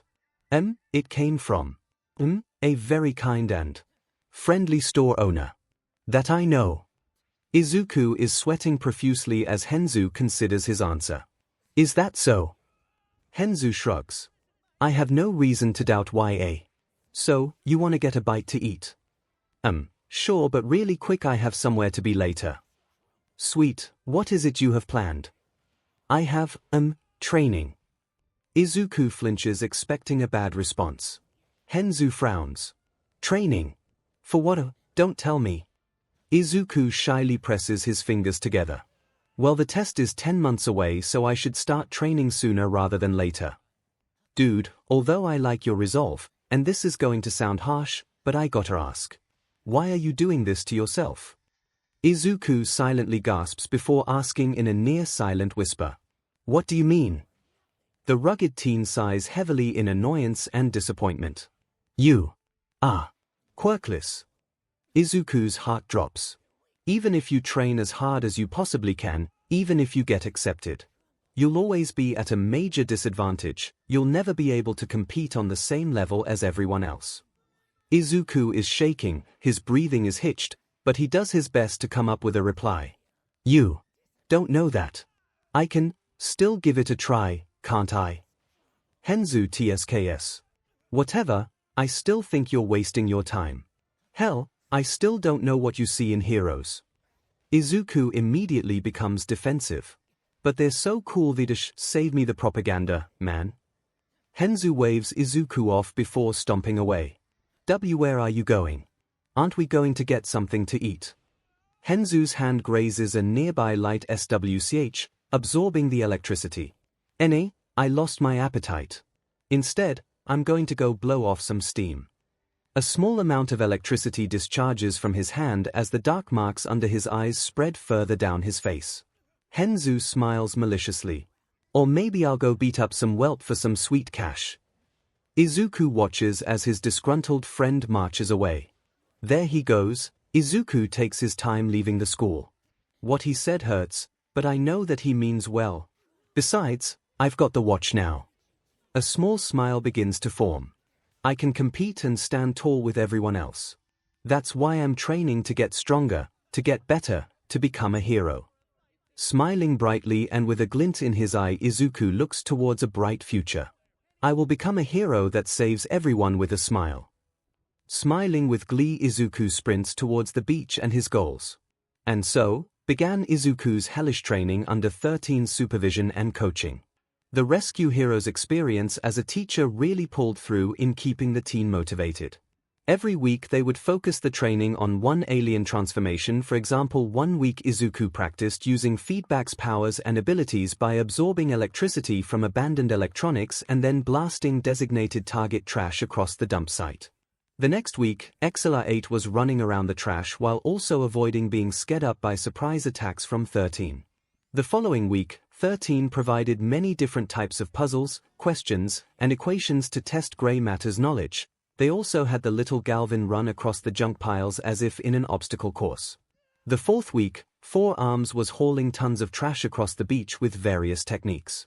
However, what was the most grueling thing for Izuku was when he wasn't in alien form. Whenever the watch timed out, 13 would have him train his body for an hour before he was allowed to continue practicing. While as a human, 13 would have him haul trash through various methods as to help develop all of his muscles rather than a select few, even bringing out exercise equipment every now and then. Then of course there was Izuku's own personal training regimen.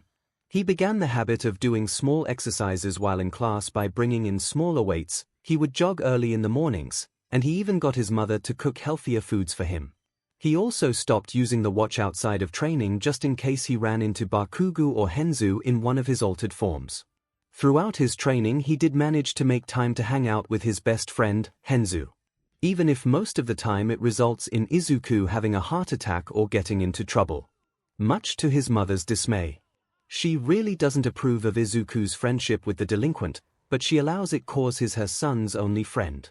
As for school, Izuku managed to keep up and excel in his classes. Partially because 13 would actually allow Izuku to use gray matter to do some of his homework as to test the alien's intellect. Heck, it's actually gotten to the point that 13 brought in some advanced workbooks from you. Another plus side is that Bakugo seemingly decided to outright ignore his childhood friend, but every now and then he tried to put Izuku's in what he thinks is his place. And this is what Izuku's life was like for the next month. Throughout the month he also learned a few things about the plumbers and aliens. So, yes, aliens to live on Earth, but they keep their presence on the down low and keep to themselves most of the time. Most of them can easily blend into modern-day society since they can pass themselves off as having mutation-type quirks. However, there is not that large of a population of aliens on Earth for several reasons. No real reason to come to Earth. The Earthlings have yet to achieve efficient space travel, but mainly because of the heroes and quirks. With such powerful heroes that are trained to take on powerful villains, it's a bit of a risk to have one discover their identity for fear that the public will see them as a threat. Plus, even conquering cultures of alien don't interact with Earth, seeing it as too much of a challenge and a waste of resources. That leaves a small population of quiet and peaceful aliens that choose to make Earth their home. Because of this, these aliens don't cause any trouble, hence why the plumbers in Japan are understaffed.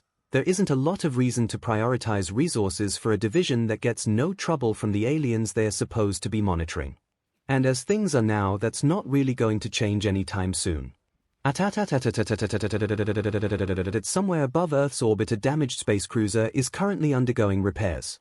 Within the medical bay there is a large cylindrical recovery tank that's filled with tentacle-like wires, all of which are attached to a green-skinned octopus-like alien in a comatose-like state. Nearly half of its body is burned away, with much of the body missing, such as an entire leg and arm, and even part of its upper body. A red and black humanoid drone approaches the tank while observing a monitor. Vitals are stable. Waking in 3, 2, greetings MSTR. The commander awakens from within the tank. A respirator attached to his mouth is assisting his breathing. Taking a heavy and painful breath, the alien speaks between gasps. How long have I been like this? The monitor drone replies. 730 hours. I've been unconscious for a month. Report. Where is the Omnitrix? The Omnitrix is not in our possession. The alien commander is so angry that he would destroy the monitor drone if he could. What? The battle nearly cost me my life. And you say, the Omnitrix is not in my possession. Sensors indicated that a probe was jettisoned from the ship before it was destroyed, and it landed on the planet below. The monitor drone generates a projection of Earth. While you were under MSTR, we have been monitoring the Omnitrix. We've been able to pinpoint when and where the Omnitrix has been activated. Use. As in, someone has already claimed it. Yes. Have you tracked it down? Yes. The wearer of the Omnitrix seems to be located on Earth in a country called Japan. For a split second, the commander looks surprised and then intrigued. Earth? I know of it. It's the Firebreathers' home world.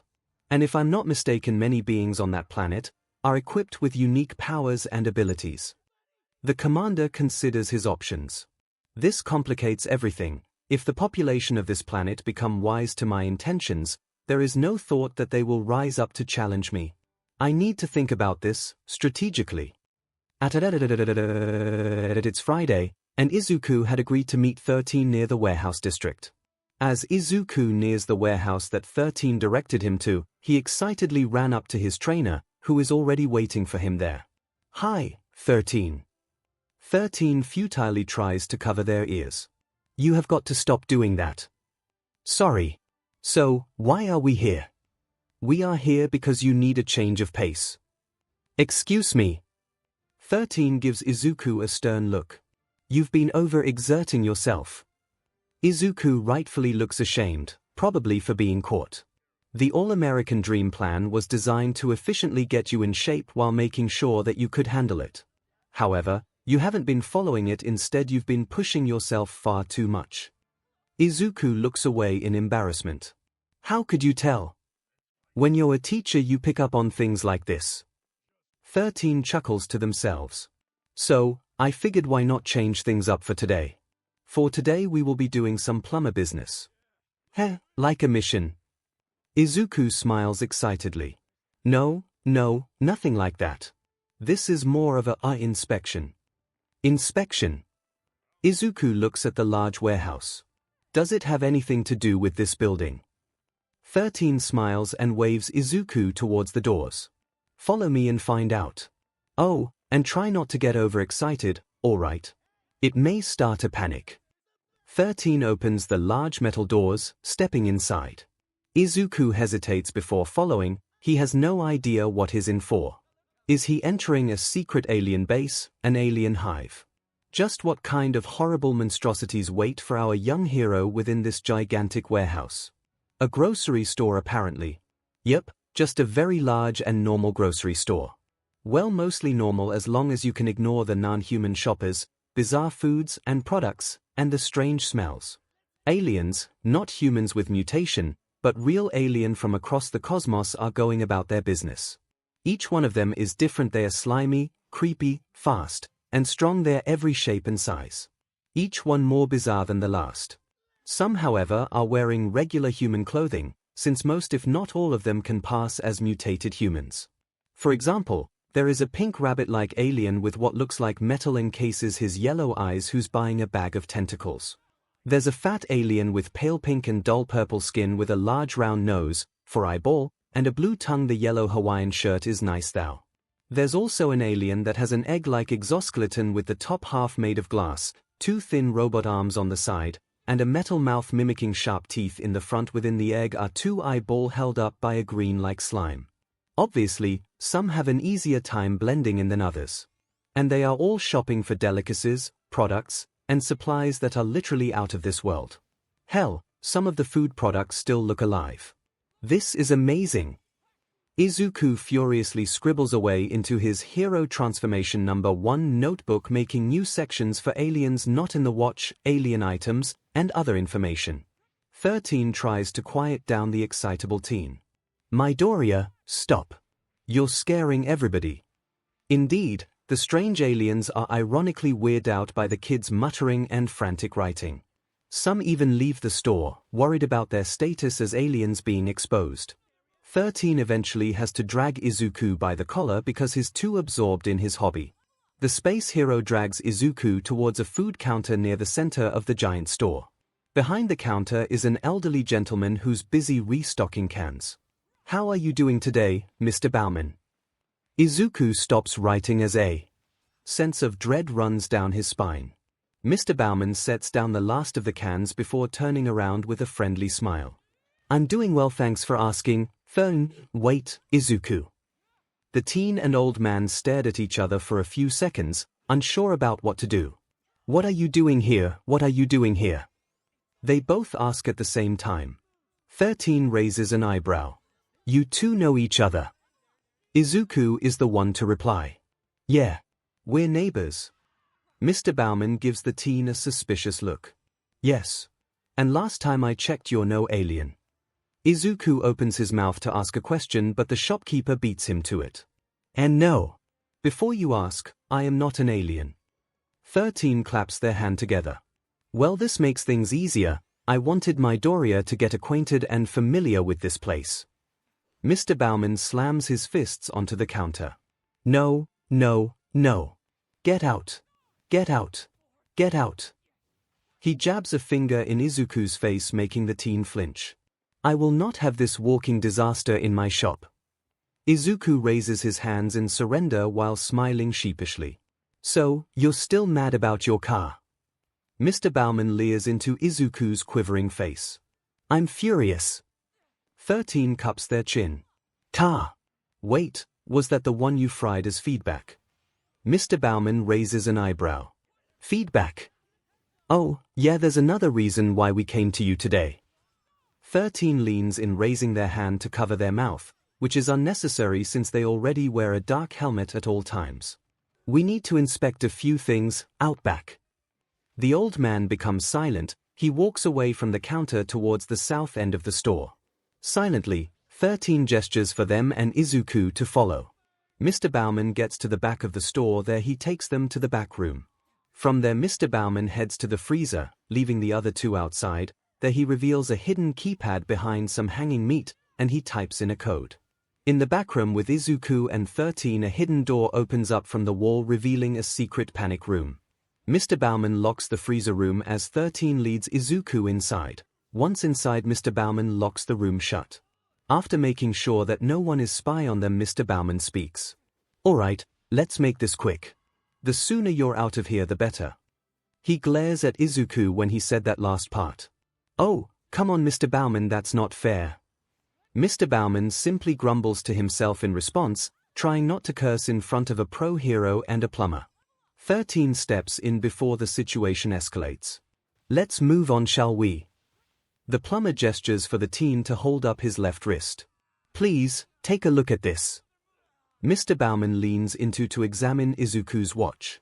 What is it supposed to be? 13 can't help but admit that they feel a little disappointed by that answer. We were hoping you could tell us. Izuku finally snaps, not completely understanding why they're here. I'm sorry, but what can Mr. Bauman tell us about it? I mean, I once had to show him how to record stuff on the TV. Mr. Bauman was about to scold the boy, but 13 cut him off. Mr. Bauman owns one of, if not the best, intergalactic grocery stores in all of Japan. Meaning any and all alien life forms come here to shop. Making Mr. Bauman one of the best informants out there since he has direct access to gossip, rumors, and other information. Mr. Bauman adjusts his glasses, examining the watch. Tell me, what do you know about it?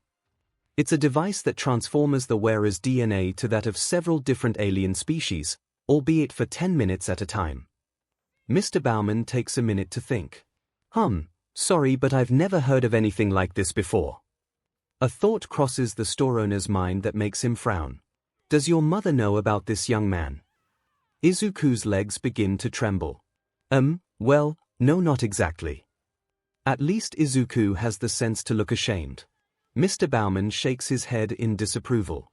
I guess it's not my place to say anything. Another thought enters his mind and his deposition turns to anger. Wait a minute. You were wearing that thing when I lectured you a month ago. Izuku blanches. Why, yes. So, you lied about the faulty wiring accident. Izuku gives Mr. Bauman a sheepish smile. Mr. Bauman facepalms. I can't believe I bought that story. You're going to pay back the damage you did to my car. But Mr. Bauman. No, buts. You're going to take responsibility for what you did. 13 sees an opportunity here. Actually, this will be mutually beneficial for everyone. Not taking his eyes off Izuku, Mr. Bauman inquires clarification. How so?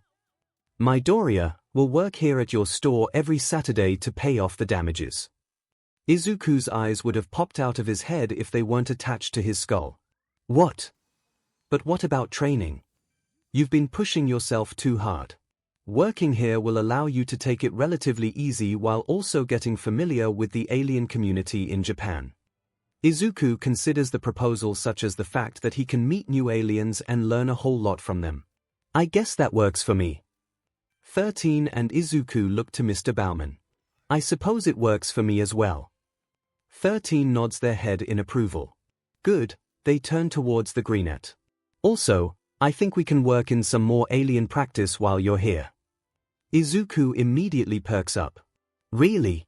How? 13 grabs the watch, activating the dial. Go ahead and try this alien out, it's a real team player. Izuku gives his mentor a very curious look. The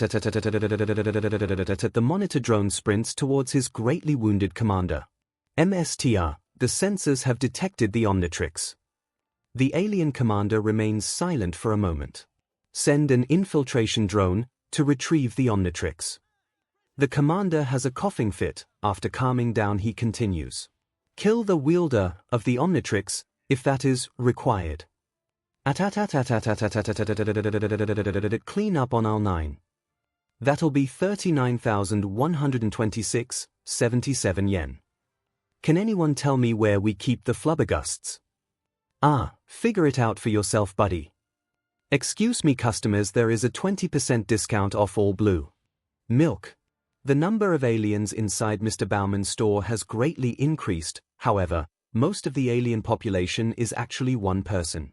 Running around the store are child-sized aliens, all of which are wearing a miniature version of Mr. Bauman's dark pink store apron.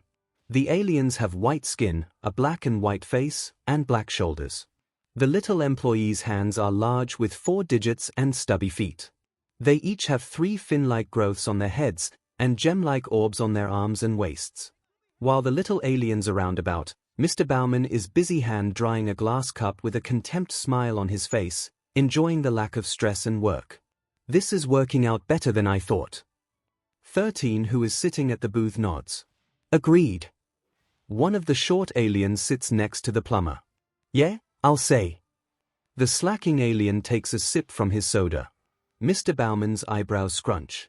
Shouldn't you be working? I'm taking my break. 13 and Mr. Bauman glace over to a second clone that's seated next to the first. This clone, however, is writing away in his notebook. I'm just doing some observations. Don't mind me. Mr. Bauman and 13 stare blankly. Mr. Bauman shrugs. I guess it doesn't matter. 13 gains the two aliens' attention. So, how's the new alien? The clones smile brightly. He's awesome. The second clone nods in agreement. Ditto, the first clone looks over to his counterpart. Oh, that's a good name. The other clone scratches his head. I'm not so sure. Then let's put it to a vote. All those in favor of the name Ditto say aye. In less than a second, a small army of clones multiply out from the first alien, and all together they state their votes. Aye. The first clone jumps for joy. And democracy has won the day. This election was rigged. Mr. Bauman rubs his head, trying to prevent a migraine. Quiet down, all of you. And get back to work. Nearly the entire army of Dittos salute in response. Yes, sir. They then disperse across the store to help in various tasks, minus the first Ditto who took his seat back. You know, Izuku, at this rate you'll pay up your debt in another month or less. Sweet. Ditto looks up towards Mr. Bauman with a hopeful glint in his eyes. So, all is forgiven. Mr. Bauman scrunches up his face in thought before giving a calm smiling. All is forgiven. Woohoo! A knocking can be heard from behind the large entrance doors. A Ditto manning a checkout booth is the first to hear it. The knocking continues. The little clone decides to see what's making the continuous noise. All right. I'm coming. I'm 𝐒𝐽𝐲. A decent-sized explosion sends the Ditto flying. Mr. Bauman, 13, and the rest of the Dittos stand at attention, hearing the blast and the clone's scream of surprise. Back near the entrance, the downed Ditto rubs his head as some of his fellow comrades help him up. One of the customers, an alien that kinda looks like their flesh is made of marshmallows, yells out in fear. What the heck is that? A 40-foot-tall red and orange robot bursts through the entrance. The tall attack drone has humanoid-like features, large metal claws, large red insect-like eyes, and 3 insectoid legs. The alien customers begin to scream and panic as they make their way to the exits, all the while Mr. Bauman, 13, and other Dittos get them all to safety. The assault drone steps forward, locking onto the surprised and cowering Dittos, specifically onto the symbols on their heads. The robot's eyes glow red as a laser beam fire out. Acting fast, the Dittos merge into one clone to avoid the beam. The remaining Ditto scrambles away in fear, screaming all the way. The robot gives chase, shooting lasers at the fleeing alien. As the robot rampages, the other extraterrestrials are stampeding away. One of the Dittos is heavily bothered by their terrified expressions. The same Ditto glares up at the rampaging intruder. Meanwhile, the Ditto being chased dives behind some shelves. The robot takes aim, ready to blast its target. A tin can clanks off its head. Hey buddy! The robot turns its metallic head. If you mess with one of me, then you mess with all of me. The Ditto holds his hands up wide as other Dittos stand with him. The robot actually takes a step back as if wary of the increasingly large army. What's the matter? Are we too much to handle? One of the clones folds his arms together, looking very smug. If you wanted a fight, then you should have brought some friends with YA. The robot's eyes blink before taking a moment to scan the entire store, picking up on all other Dittos in the area. Now fully understanding the situation, the bot's metallic shoulders begin to shift and 2 orange and red discs fly out. The discs begin to expand until they become UFO-shaped drones with thin insectoid arms. The hover drones aim target lights at the bewildered Dittos. The Dittos are too stunned to move. One of the clones deadpans a look at the clone that decided to be smug. You just had to say something. The once smug clone smiles in embarrassment. The hover drones open fire on the Dittos, who scream in fear. A few even have tears in their eyes as they run away. The assault robot joins in on the onslaught, blasting lasers from its eyes. The Dittos manage to avoid the blasts, but the same cannot be said about the store shelves. As the Dittos spread out, so do the attackers, the latter trying to eliminate as many clones as they can. One of the lasers detonates a little too close to one Ditto. The Ditto is blown away, skidding across the ground. The morphed Izuku can feel the heat from the blast burning his arm, and his harsh fall doesn't help matters. 3 other Dittos scream out at once, despite only one of them being hit. Ouch! That hurt. The down Ditto looks up at the other 3. Wait, you felt that? I did. I felt it, too. Another Ditto points at his clones. Wait, how did you guys feel that? You weren't even hit. A looming shadow falls over the small group of clones. Hovering above them is one of the hover drones, aiming its blasters at the distracted aliens. As the Dittos stare up in horror as the blaster makes a buzzing sound as it prepares to fire. The wind picks up, dust, debris, and store products begin to flow towards a single point. The hover drone gets pulled by some invisible force as food and broken shelves fly around it. Also being gravitated away, the Dittos multiply to form an alien chain that attaches itself onto a metal pole. The chain them re-emerge with themselves until only one Ditto is attached to the pole. The hover drone is eventually scared into 13's black hole. 13 covers their finger, stopping the attack. Midoriya, you're a Splixen. No, I'm an alien. Yes, an alien that has shared senses. Another Ditto seemingly pops his head out from a pile of cans. What does that mean?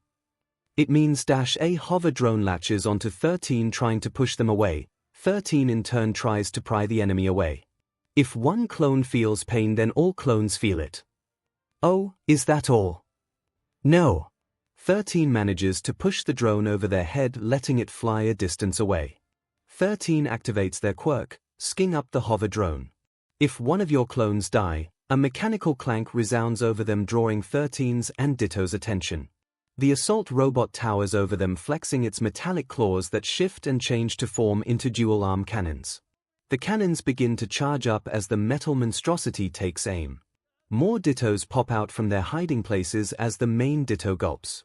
Then, we all die.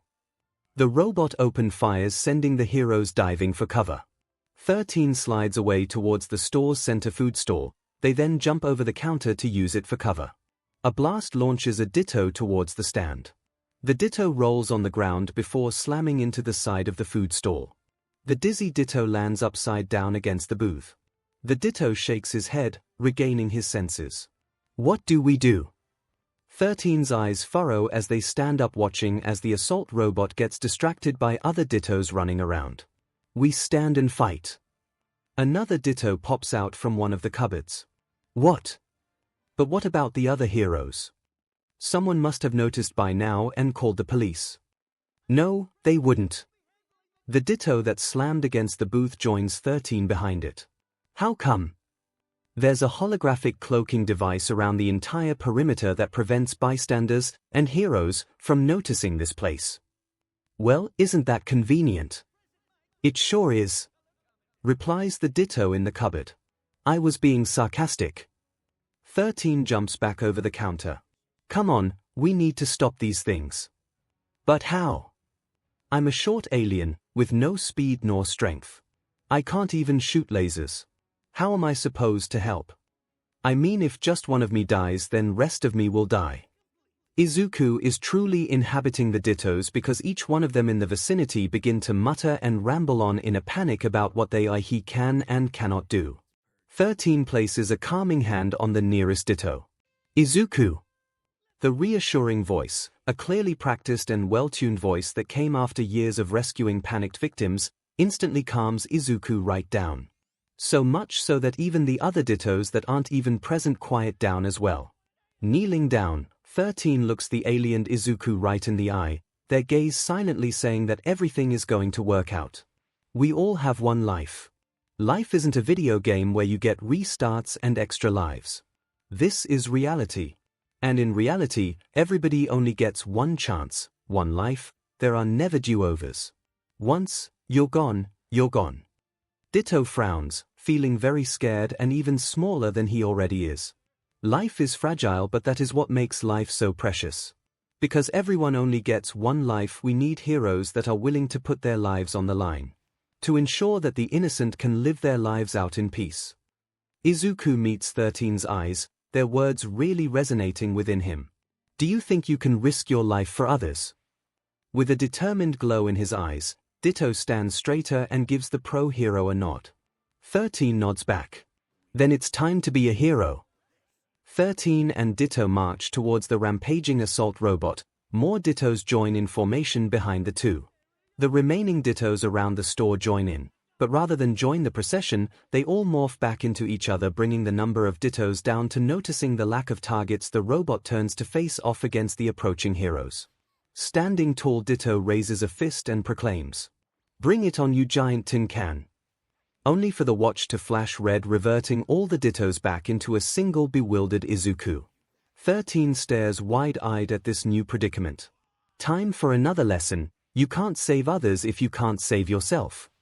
Such wisdom. Outside the warehouse store, Mr. Bauman is running as fast as he can, which isn't really that fast, to his American 1967 muscle car. That car is his most prized possession. He'd be crazy to leave it behind and risk having it get destroyed by the manic robot or worse, Izuku. He fumbles with his keys trying to unlock the door. Once unlocked, he steps inside and sighs a breath of relief. The bane of Mr. Bauman's existence bursts out of the emergency exit door, screaming in terror at the top of his lungs. Izuku is in such hysteria that he slams into the side of Mr. Bauman's car, denting the hood. Adrenaline allows Izuku to ignore the pain as he moves himself away. As he runs, the greenette shouts back an apology. "I'm sorry, Mr. Bauman." Mr. Bauman steps out of his car, shaking his fist. "Izuku, get back here and clean up this mess." The side of the store is blasted away as the assault robot smashes through it. Hanging onto its shoulder is 13. The space hero does their best to wrestle the robot away from the fleeing Izuku. It works a bit, throwing the tall robot off balance. The robot sidesteps, nearly stepping on the American muscle car. Mr. Bauman crouches down, begging for the menace to not damage his car as the robot's insectoid legs dance around the vehicle, nearly smashing it to bits. The robot grabs 13, prying them off of itself. 13 is able to pry themselves from its grip, falling down to the cement below, and narrowly landing on Mr. Bauman's car. Mr. Bauman watches as the robot begins to march in the direction that Izuku took off from. Holding their head, 13 aims their finger directly at the robot. The gravitational pull slows the monstrosity down. In response, the robot turns its head, its eyes light up before launching a beam at the hero. 13 ducks, ending their attack, with the laser whizzing past their head. The beam continues its path. Unfortunately, that path leads right towards Mr. Bauman's car. The laser passes right through the side of the car as if it was made of paper, leaving a gaping circular hole right through the center. Mr. Bauman falls to his knees as 13 continues the battle. No, not again.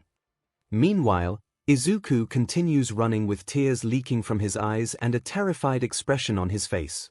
He doesn't have a destination in mind. In truth, he just keeps running. He eventually recognizes a few streets and corner stores that he usually passes by whenever he goes to Dagobah Municipal Beach from school. He figures that hiding amongst the large heaps of trash will be perfect for laying low, at least until 13 can reach him.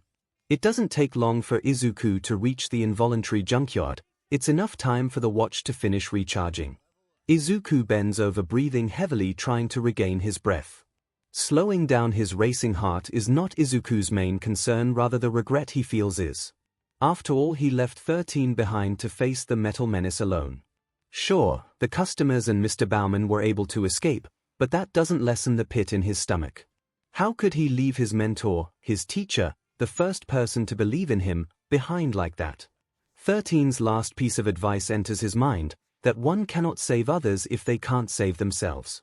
This advice circles in his mind, until it clicks. There is no shame in retreating. After all, if he stayed, he would have just been deadweight, slowing the professional hero down, and putting himself in danger.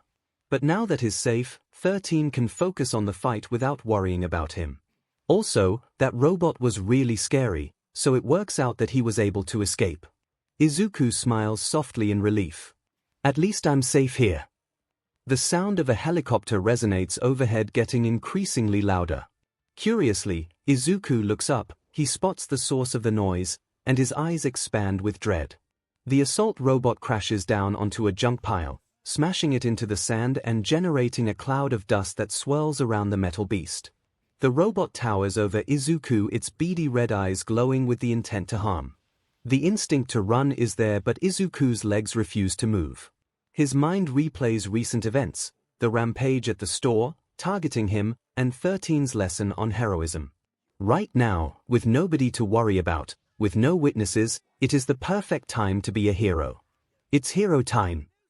Izuku slams down on his watch. The boy can feel his body changing within the green energy. He feels his jaw lengthen and his teeth sharpening. He can feel his skin turn dry and flaky. He can even feel gaps in his neck forming.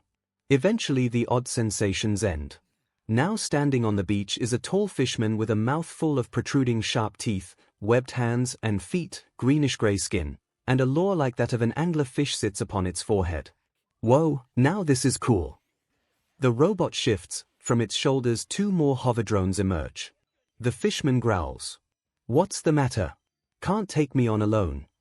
The assault bot slams its claw down, but Izuku is too quick on his feet, ironic since is a fish out of water.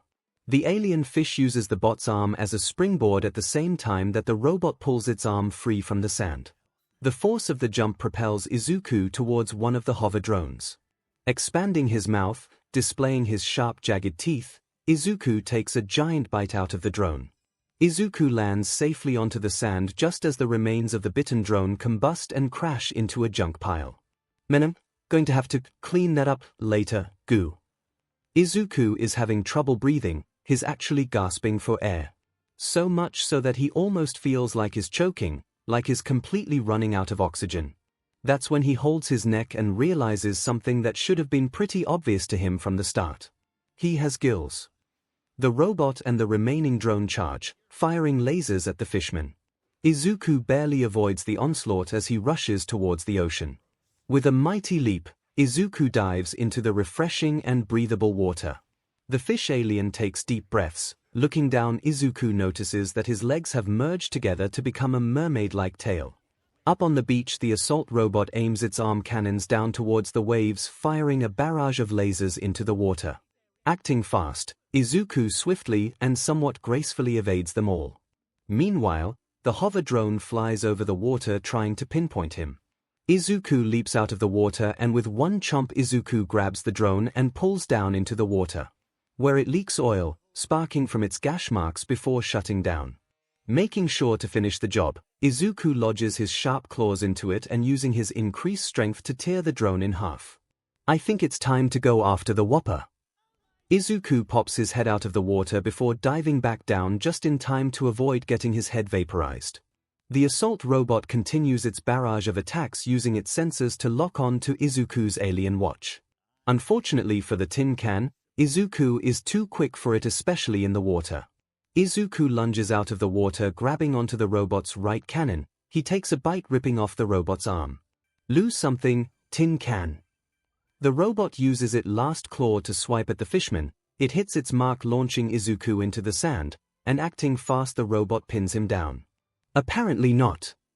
The robot leans in, its eyes glowing, aiming a laser for the fishman's head.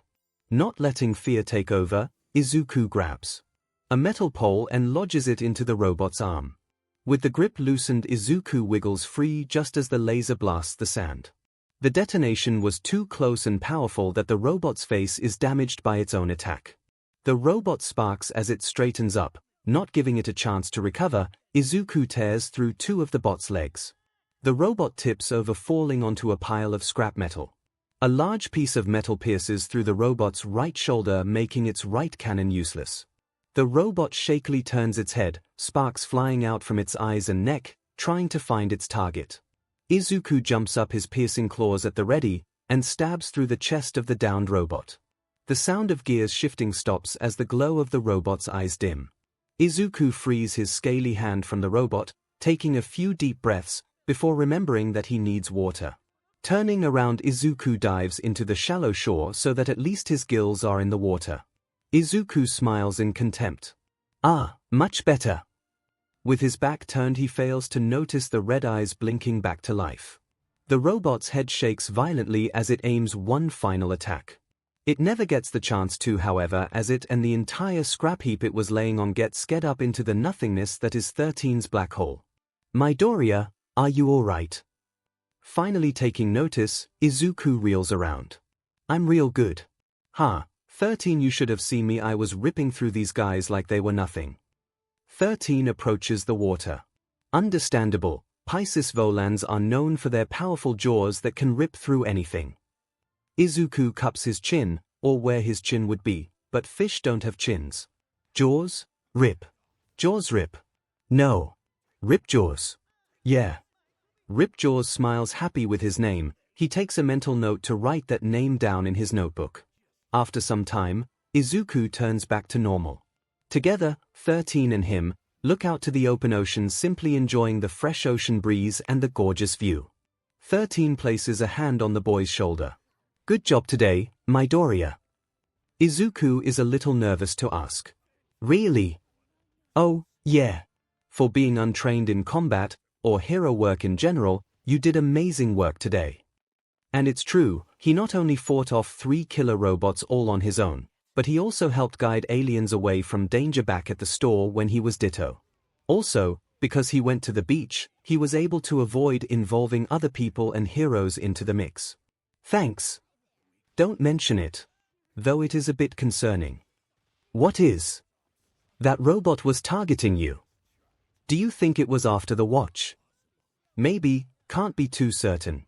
Who knows, maybe it just didn't like your hair. Why wouldn't it like my hair? And why does that even matter? 13 gives Izuku a deadpanned expression. What I mean is that I have no clue why it came after you. Oh, 13 waves it off. Don't worry about it. Just take the day off tomorrow, alright? And in the meantime, I have to file a report. I'll also look into what that bot was after. 13 doesn't look very happy, probably because this will take too much paperwork that's going to keep them up for several hours tonight. Izuku nods. Sounds good. Also, 13, thanks for saving me today. 13 pats Izuku's head, fluffing up his already messy green hair. It was no problem at all. The alien commander examines the footage that was broadcasted by the assault robots and its drones. The commander glares at the sight of the Omnitrix upon the Splixons. The image of one of Earth's heroes interfering really frustrates him as well. And the sight of the drones being torn apart by the Pisces Von infuriates him to no end. The Omnitrix should be his and not in the hands of a lower life form.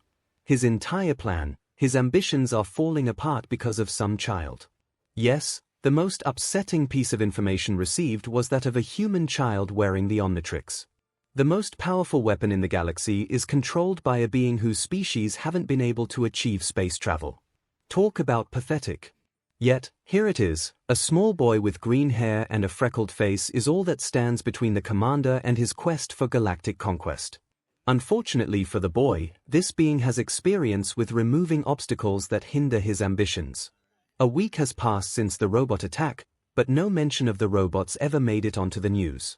As it turns out, 13 wasn't lying about the giant hologram around the warehouse.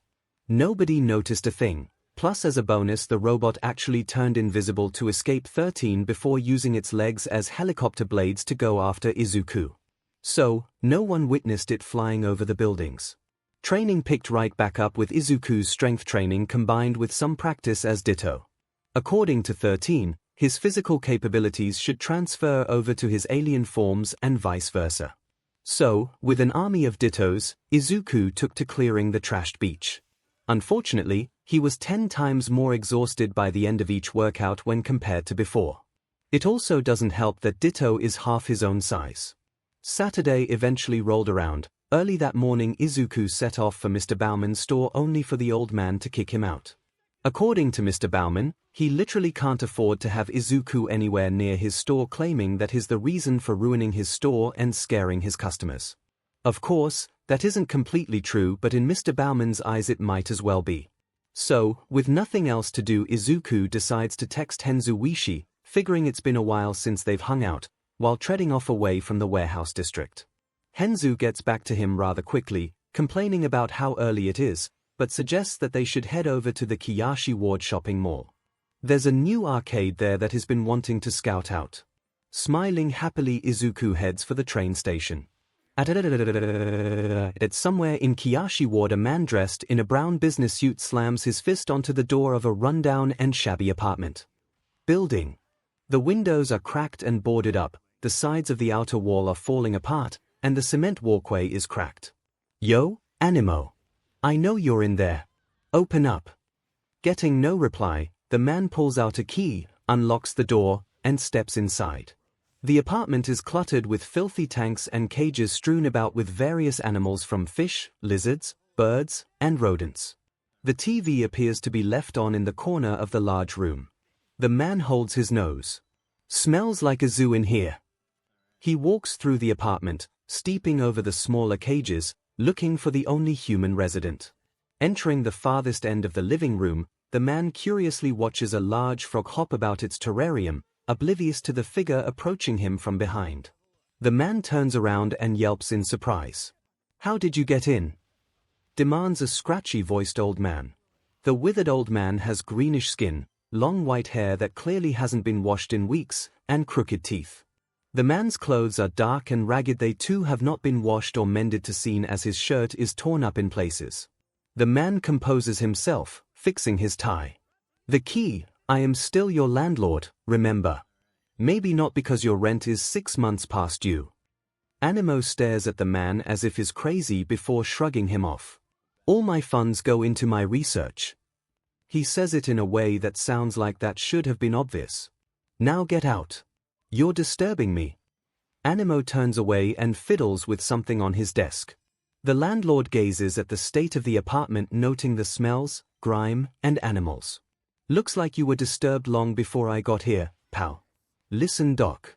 You and your furry friends are out on the street unless you pony up the green." Animo smirks. "Pony up." He turns, opening the terrarium, and reaches in for the large frog. Interesting choice of phrases. He places the frog on the floor before reaching for something from his desk. "You must be an animal lover. Then you're gonna love this." Animo equips himself with a very strange device that looks like it was put together with various pieces of kitchen utensils, pieces of household appliances, and other small electronic devices. The helmet part of the device is literally a bowl strainer with 2 long antennas attached to it. Strapped to his chest is a circular disc with red lights and various dials. Staring at the device, the landlord bends over, holding his gut in a fit of laughing. Ignoring the laughter, Animo continues. "This is my transmodulator. Tell me, do you know what my quirk does?" The landlord wipes away his tears, standing back up. "Why would I care?" "You should. My quirk allows me to alter the DNA of animals as long as I understand the physiology of the species. Admittedly, my quirk is not all that powerful. The most I can do is give these creatures longer lifespans and make them a bit bigger, maybe even change their pigmentations. However, this device will change all that. It will accelerate the mutation process at a genetic level. Observe." Pressing a few buttons and rotating a dial, the circular chest piece and the ends of the antennas spark red. The red sparks form into thin beams that fire out and begin to surge into the bullfrog. The frog starts to grow larger and larger as its warts begin to expand on its back, horns burst from its head, and its muscles convulse. The landlord falls back, screaming in horror, as a giant mutant frog with bull-like horns and 4 red eyes stares down at his cowering form. Smiling like the maniac he is, Animo explains the other function of his invention. "Oh, I should also mention that this device gives me complete control over my creatures." Animo begins to laugh hysterically to himself as the extra-large amphibian leans towards the horrified landlord. Like the monster it is, it gulps up the landlord before he can even blink. Panicking, the landlord desperately tries to free himself. From outside the frog, one can see the desperate attempts for freedom of flailing about in its enlarged throat. "Haha, I'm sorry I can't hear you. Sounds like you got a frog in your throat. Ha ha ha. Or is that the other way around?" Animo nearly falls over in laughter as the thrashing begins to diminish. Animo eventually stops laughing, sighing. He rubs his eyes. "My work is truly brilliant, but how am I, Dr. Aloysius J. Animo, supposed to show the world my genius?" Leaning against his abomination, Dr. Anemo wonders what to do next. He doesn't have a lot of options considering he's seen as a mockery by the science community. He has no connections, no allies, and no money. All because no one can see the potential in his quirk or in his mind. He can evolve animals, give them power that quirked individuals would be envious of. They would upstage heroes and bring a new order into this world. Yet they deny him of his rightful glory. That's when out of corner of his eyes he notices the TV flash to a commercial advertising the Kiyashi Ward shopping mall.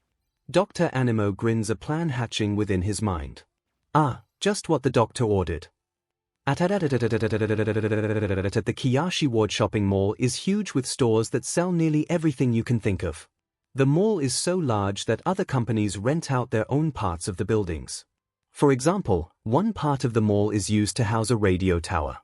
Izuku, however, is outside the mall wandering around through the expansive parking lot.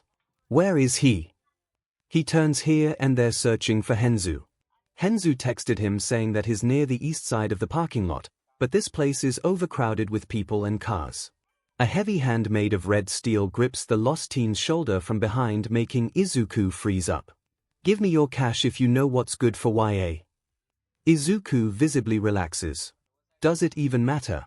I mean, you're probably going to make me pay for everything today anyway. He turns smiling at his best friend. Henzu grins, shrugging his shoulders. Fair point. He releases his quirk, turning his skin from a red metallic color back into flesh. Good to see YA, buddy. It's been a while since we did something like this. Yeah. Izuku can't help but feel bothered by the fact that Henzu was red, because when that occurs it's because of when he absorbs something, he also gains the pigment of said object. Did you break into something? Henzu doesn't even flinch at Izuku's bluntness. At this point both of them are used to this sort of interaction. Instead of looking embarrassed, Henzu looks almost proud. I may or may not have broken into a car or two, besides it's not like you got any proof. Izuku internally deadpans. He's too much sometimes. With hearty laughs the two head for the mall, passing by a red car with a busted window. Izuku has a great time at the mall. They window shopped on their way to the arcade, with a few stores catching their attention. The greenette was practically drooling at the sight of the hero merchandise store, his eyes mesmerized by all the posters, figurines, and other collectibles. So much so that Henzu had to drag him away. Even though Henzu was annoyed by the sight of the store, he did find Izuku's reaction a bit amusing. They eventually get to their destination, a brand new and expansive arcade with all the latest gaming technologies and games of all genres: shooting, dancing, racing, and even pinball. Henzu dominates most of the competitive games such as the racing game, Street Fighters, and air hockey. That said, Izuku does prove himself at the co-op shooting games, skee-ball, and most solo player games. At one point Henzu got into an argument with a group of delinquent high schoolers. Izuku tried to break them up before a fight broke out, but Henzu got an idea. A few minutes later, Henzu is walking away a little bit richer after defeating the punks at Street Fighters. Although, Izuku is pretty sure he cheated by absorbing some electricity to shock his opponents in order to throw them off. Deciding that it was enough, the duo decide to head down to the cafeteria for some lunch. Izuku folds his arms, feeling very disappointed while also trying to avoid bumping into other shoppers. Why did you have to do that? What? You know, realizing what he meant, Henzu rolls his eyes. Come on Izuku, they were asking for it. Someone had to put them in their place. Izuku mutters under his breath. You didn't even win fairly. Henzu suddenly stops becoming serious. He turns so he can face his friend face to face. You've got to stop thinking like that. Stopping, Izuku's eyes widen. Like what?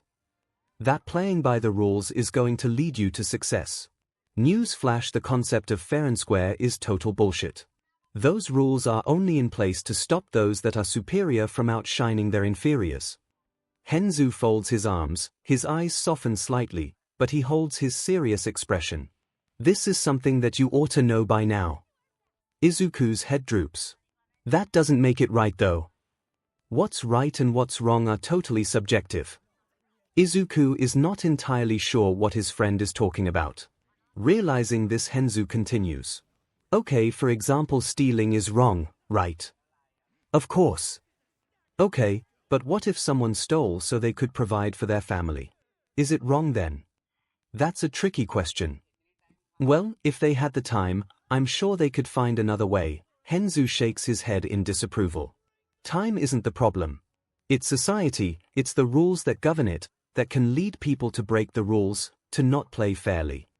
Izuku is still not sold on this idea. Ultimately, life ain't fair, so why should you play fair? If you have the skills to survive and provide for yourself, even if it breaks the law, then you should be able to do it. 𝐻𝐻𝐸 notices a girl strolling towards them. Izuku hasn't noticed her. She has shoulder-length chestnut hair with two longer clumps curving towards her round face. She is completely oblivious to the two of them within the bustling crowd. She passes them by without so much as a glance. As she walks away, 𝐻𝐻𝐸 turns back to Izuku.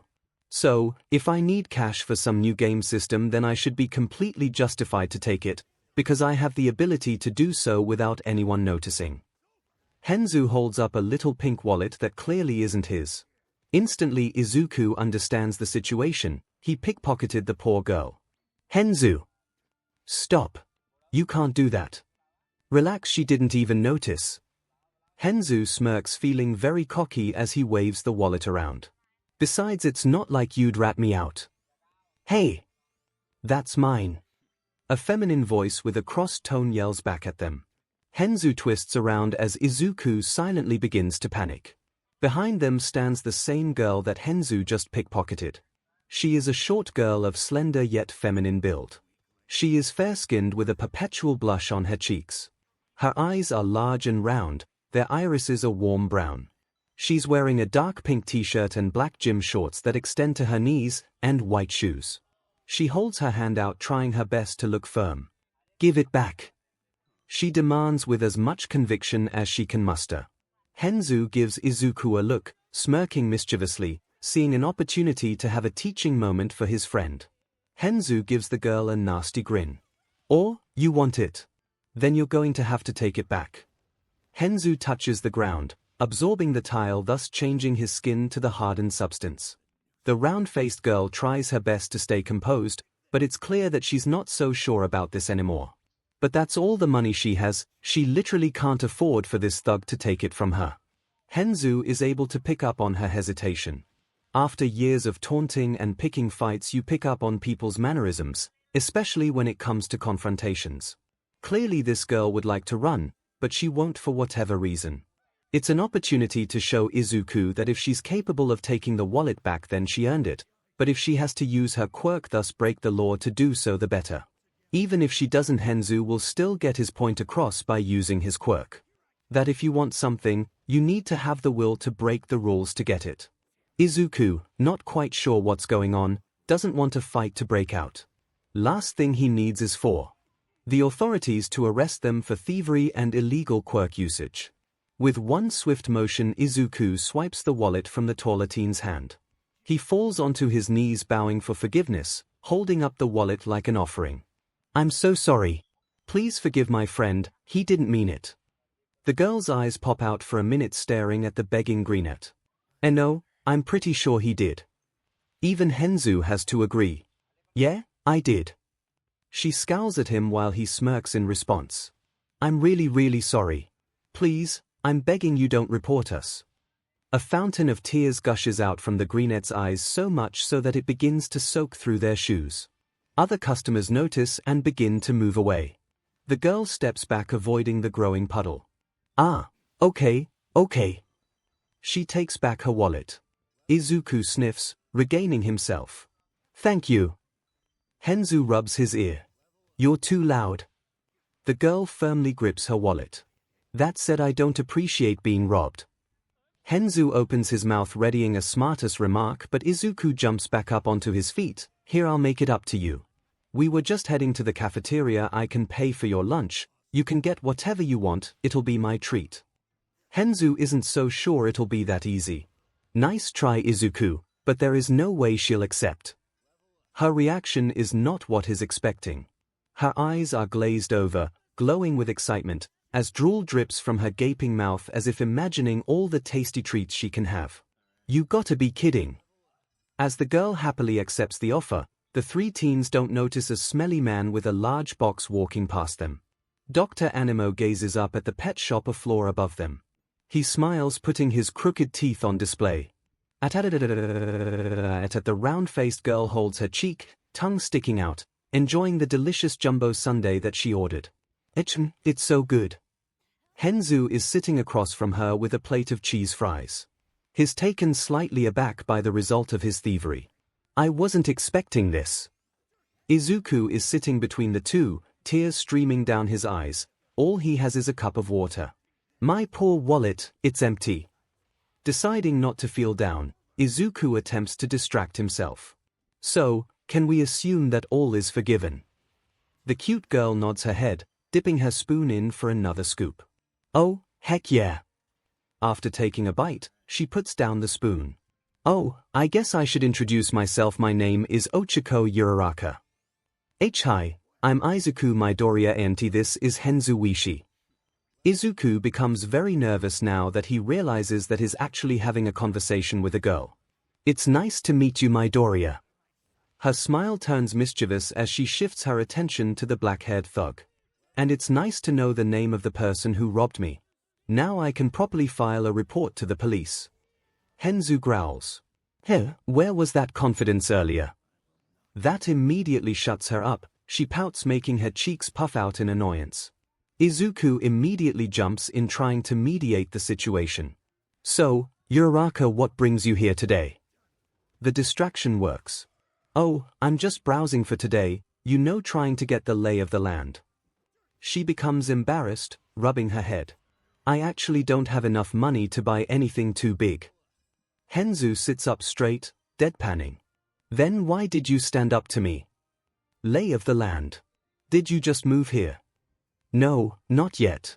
Well, maybe, it depends on if I pass the UA entrance exam. The freckled-faced boy immediately lights up. You're going to take the exam too? Yeah. Wait, so you're taking it too? This is so great. I'll know somebody, maybe we can help each other out. Why yeah. 𝐻𝐻𝐿 throws his head back in exasperation. Not another one. Ochiko looks to Izuku for clarification. He doesn't like heroes all too much. What? Ochiko can't help but stare. How could you not like heroes? What is there to like in the first place? Ochiko looks ready to argue, but from the corner of her eye she can see Izuku gesturing and shaking his head. Understanding that he's saying not to drag out an argument, she shuts her mouth and sits back. Izuku gives her a grateful smile. I don't get something. What's that? How are you two friends? She points at them. I mean, you're so nice while he's so mean. You like heroes and he doesn't. You follow the rules and he's a delinquent. 𝐻𝐻𝐿 grins and gives her a thumbs up, taking the insult as a compliment. I can answer that question. Said delinquent leans onto his friend. This guy, despite his hero obsession, is one of the most honest and loyal people I know. No matter what bad shit I pull or drag him into, I know he'll have my back, and I have his. Right, buddy? Alright. Truth be told, Izuku is not sold with his own answer. Of course, he'll always have 𝐻𝐻𝐿's back, but as for the honesty part, he's going to have to disagree with that statement. After all, he still hasn't told 𝐻𝐻𝐿 about his watch, or at least that he has a quirk. Sure, he promised 13 that he'd keep it a secret, but he did consider telling his best friend about it. Maybe he should say something now. If he gets into you, then he's going to find out anyway, plus 13 and him have already come up with a cover story. Hey 𝐻𝐻𝐿, there's something I need to tell you. What is it? Before Izuku can tell him, a loud rumble and an eruption of screams resonate throughout the shopping mall. A cloud of dust and smoke emerge from the opposite end of the mall from the cafeteria. Some patrons, mostly those with small children, make their way to the exits as fast as they can while most of the bystanders stand and watch. What was that? Is it a villain? I wonder which hero is going to show up. Ochiko is freaking out. Oh my god. What are we going to do? 𝐻𝐻𝐿 replies, he's really annoyed by how dumb some people can be. Leave, obviously. 𝐻𝐻𝐿 grabs Izuku by the shoulder and begins leading him away. 𝐒𝐭𝐻𝐿 fearfully follows them, unsure about what to do. While being led away, Izuku can't help but wonder what's happening. Force of habit is nagging at him to get his hero analysis notebook out, but there's no way Henzu is going to let him stay and watch. 𝐒𝐭𝐻𝐿 glances back at the smoke, fear and surprise spread across her face at what she sees. Without a second to waste, she throws herself at the two boys. Get down! She shoves them to the ground with her just as something big and screeching whooshes past their heads. Henzu, flipping himself over, snarls. What was that for? The teen's voice softens, staring wide-eyed at the monster flying above them. Izuku, rubbing his head, looks up and begins shaking in fear. Flying above the open roof of the mall is a monster of a bird. It looks like a giant 6-foot-tall cockatiel with gray sharp feathers, a jagged beak, and piercing red eyes. The mutant bird gives a terrifying and rattling cry before swooping down on the shocked crowd. People finally realize the situation and begin to panic, throwing the entire mall into chaos. The bird tries to snatch up a few customers only to grab their bags or miss them completely amongst the chaos, although it does manage to knock some poor people over. Izuku is shaking watching the chaos ensue. What is that thing? Henzu picks himself up. Whatever it is, I'm not staying to find out. Henzu gestures to a nearby emergency exit. It's gone unnoticed by the fleeing patrons mainly because it's in a narrow hallway between two food stalls. The three rush over with Henzu flinging the door open only to stop dead in his tracks with Izuku and 𝐒𝐿 slamming into his back. Izuku's nerves are really getting to him. Why'd you stop? Looking up, he gets his answer. A giant monster frog with horns is staring down at them with 4 red eyes. The 4 individuals hold their gaze, unable to look away. Never mind. And with that, the 3 kids scramble back through the emergency exit just as the frog lashes its disgusting green tongue at them. Luckily, Henzu is able to slam the door shut before it can reach them. Catching their breath, they check up on the situation within the rest of the mall. It's a complete disaster. Although there are clearly less people around, there are still a few that are unable to escape the onslaught, for the entire mall appears to have been taken over by giant mutated animals. There are not only more mutated frogs and birds, but giant hamsters with spider-like eyes, mutated goldfish that have grown legs that look like a combination of fins and reptile feet, and saber-tooth-like cats with spikes protruding from their backs. 𝐒𝐿 is nearly in tears. What the heck is happening right now? There are monsters everywhere. Henzu is not able to come up with a reply, even he finds the scene disturbing. Izuku's heart beats faster, his breath stiffens, as he watches innocent people being attacked. Their screams and cries of fear fills his ears. They are begging for help, for someone to save them, for a hero. We have to help them. It takes the other 2 a minute to realize what he just said. Henzu spins around so fast that Izuku thinks that his head would have flung off. Are you crazy? 𝐒𝐿 speaks up as well, although she looks a bit hesitant as if she wants to agree with Izuku instead. The heroes should be here soon. There's no need to put ourselves in danger. No, they won't be. If they were, then they'd be here already. What do you mean? That frog was guarding the exit. Not just to keep us in, but to keep anyone from getting in. 𝐒𝐿 puts 2 and 2 together. As in keeping the heroes out. Izuku nods, his eyes turning serious with worry. Yeah. Henzu throws his head back, really annoyed by the news. Pifty, typical, heroes are all talk and no bite. There's something else bothering 𝐒𝐿. Wait, if that thing and others like it are on guard and other monsters are attacking, then that means this attack was planned. Yeah, there must be a villain running around turning pets into monsters and is able to organize them. Probably with some kind of mind control. The greenette begins to ramble on into a storm of muttering. The muttering wids out the chestnut-haired girl. He's really good at figuring these kinds of things out, isn't he? Henzu deadpans. You have no idea. Izuku looks out again. He spots a TV across from them. The TV is on the news channel and is broadcasting the attack on the mall. From what he can tell, several heroes have arrived on the scene, but as he thought frogs are guarding the entrance, mutant birds are blockading the sky, and even monster fish are patrolling the soars. Help is clearly not coming anytime soon. We're wasting time. We need to save these people. Henzu smacks Izuku over the head before hoisting him up by the collar. Don't be stupid. How are you supposed to help them? You're quirkless, after all. Ochiko's eyes widen in surprise. She had honestly thought that there weren't any quirkless people left in Japan, at least those that are around her age. Yet he wants to be a hero. That's crazy, but also kind of inspiring and noble. Izuku's eyes shift downwards. Even if I'm quirkless, even if I'm crippled, even if there is no hope, I can't just stand by and do nothing. I have to do something. It's a hero's job to save everybody. He locks eyes with his friend, daring him to try and stop him, his soul burning for action and to carry out his words. Henzu glares back, feeling very frustrated right now. Izuku's words ring throughout Ochiko's head. Save everybody. Henzu looks away, his hair blocking the view of his eyes. That's very admirable, it is, but you. Quirkless. Henzu shoves Izuku against the wall. What do you expect to do? Go out there and run around like a tasty treat for all those things? No, I'm going to run out there and save them. Abandoning his reservations about his quirk, Izuku activates his watch. Henzu raises an eyebrow and Ochiko stares in awe at the alien green glow emanating from the strange device. Izuku rotates the dial, finding the correct transformation, and slams the dial down. In a flash of light, Izuku disappears and is replaced by a blue raptor-like creature. You can stay here if you want, I won't force you to help. Henzu's mouth drops in pure shock, and Ochiko's eyes expand in surprise. Oh, I'm not quirkless by the way. 𝐒𝐬𝐽𝐽 stats a matter of factually, he then notices a mutant hamster approaching a fallen girl.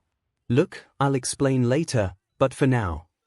A visor covers 𝐒𝐬𝐽𝐽's face before he zooms away, leaving the other two in a very stunned and confused state.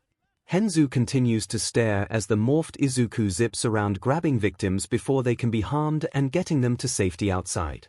Henzu notices the TV broadcasting the news. From it he can actually see a blue blur moving in and out of the mall, leaving behind surprised and dazed people. His shock, however, turns into frustration. How could Izuku do this? How could he lie to him? Has he been lying the entire time? Was he just playing everyone? He'd be impressed if he wasn't one of the people being conned. Ochako is amazed at what she's seeing. Her new friend just shapeshifted into a dinosaur that can run at lightning fast speed. It's incredible he's doing exactly what he said he would. He's saving everybody, but she thought that she said that he was quirkless. Meanwhile, 𝐒𝐬𝐽𝐽 is dashing across the mall, snatching up people left and right before taking them outside and away from danger. He considered grabbing a hero or two and taking them into the mall, but they are too busy preventing any mutants from harming the people he just saved or the crowd of spectators that has formed around the entire mall. As he re-enters the mall, a well-timed tongue lash from a giant frog trips the speedster, sending him crashing into a few tables in the cafeteria. Luckily his helmet is strong enough to prevent a concussion, but his body aches in pain. Ouch! The frog croaks just before it lunges itself forward, its mouth wide open to scoop up and chomp down on the blue reptile. 𝐒𝐬𝐽𝐽 flinches, his arms raised to protect himself, but nothing happens other than the sound of croaking moving away from him. Opening his eyes, he stares as the giant frog floats skyward into the air while it struggles to regain its balance. That's when 𝐒𝐬𝐽𝐽 notices Ochiko standing there with her hands raised forward. She couldn't stand by and do nothing. Izuku is out here and giving it his all. She can't stand by and watch as he gets eaten by a monster. With confidence she presses her hands together. Release! The mutant begins to plummet, crash landing onto a small kiosk. 𝐒𝐬𝐽𝐽 dashes over to Ochiko. Uraraka, that was amazing. Was that your quirk? Is it gravity-based? Is it an emitter or a mutation? Can you use it on me? Ochiko can't possibly answer the barrage of questions, especially since 𝐒𝐬𝐽𝐽 is throwing them out a mile a minute. It's my quirk. It's called zero gravity. I can make anything that I touch weightless. She furiously rubs the back of head, feeling very bashful. Wow, so cool. The frog begins to stir. It corrects its orientation and lashes out its tongue. Acting fast, 𝐒𝐬𝐽𝐽 grabs Ochiko and runs away, allowing the tongue to smash into a table. The frog continues its attack with 𝐒𝐬𝐽 just barely managing to avoid the tongue lashes. 𝐒𝐬𝐽 makes a mad dash for the nearby escalator. It should take them up to the second floor and away from the amphibian. Before they can make it, one of the mutated cats pounces out from above, blocking their path. Unable to stop, 𝐒𝐬𝐽 slides past the feral cat, slamming into the wall. He uses his body to cushion the blow for 𝐒𝐻𝐽𝐽. The frog joins the saber cat, the two beasts growling as they prepare to maul the down teens. The monster feline goes first, pouncing with its sharp black claws out and ready to slash them to ribbons. 𝐒𝐬𝐽 instinctively moves to cover 𝐒𝐻𝐽𝐽, while she herself cowers in fear. Get away from them! The sound of clanging metal bashes into the large cat's head, redirecting it and sending it crashing through the store window. A metallized 𝐻Enzu, having absorbed the matter from a metal pipe, couldn't let those two idiots get into trouble without him. He's the ultimate troublemaker. It's an insult if he stays back and misses the opportunity to break those stupid quirk regulation laws. Plus, the prospect of fighting giant monsters is way too awesome to pass up. 𝐻Enzu turns to the other two, who are staring at him in complete surprise. Don't gawk at me. We have some heads to bash. He backhands the frog's tongue away before it can hit him. Also, Izuku, we're going to have a long talk after all this. 𝐻𝐻𝐽𝐽 and Izuku look to each other. They nod in agreement before getting up. 𝐒𝐬𝐽 begins spinning around the frog, distracting it. It works as the frog tries to lash out at him but misses every time. 𝐻𝐻𝐽𝐽 presses her hands onto 𝐻Enzu's back, pushing him up into the air. When he rises above the frog, she releases her zero-gravity effect and he plummets downward. He pile-drives into the frog's skull, smashing it into the ground and knocking it unconscious. 𝐻Enzu raises his fists into the air. I gotta admit, that was pretty cool, he proclaims, grinning like an idiot all the while. 𝐻𝐻𝐽𝐽 gives a big thumbs up. Yeah, it was. 𝐒𝐬𝐽 smiles as well, but a distant scream startles him. We're not done. There may still be some people left. 𝐻𝐻𝐽𝐽 frowns. You're right, we need to do something. We scour the mall and save whomever we can. Are you with me? Yeah. 𝐻Enzu jokingly postures himself to look like he's thinking. Fine. 𝐒𝐬𝐽o𝐽 smiles in appreciation. Then let's be heroes. The three unlicensed heroes make their way through the mall. Luckily, most of the mutants have migrated outside the mall to help prevent pro-heroes from entering. That said, there are still quite a bit of them within the mall itself. With their speed, strength, and support, they are able to fend off or at least distract the mutants, allowing 𝐒𝐬𝐽o𝐽 to speed any victims away. Fortunately, there are not many people left behind. Each of them gets a moment to shine throughout the next few minutes. Within a clothes store, 𝐒𝐬𝐽o𝐽 took a frog for a spin by using its own tongue to tie it up by running around it. In a video game store, 𝐻Enzu punches a mutant hamster so hard in the face that he shattered its giant teeth. He also may have taken a game or two with him as he left.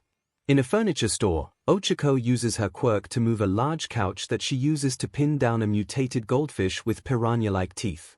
Later, inside a bookstore, 𝐻E�𝐽𝐽 levitates a fallen shelf that landed on an unconscious woman. 𝐒𝐬𝐽o𝐽 picks the woman up and speeds away.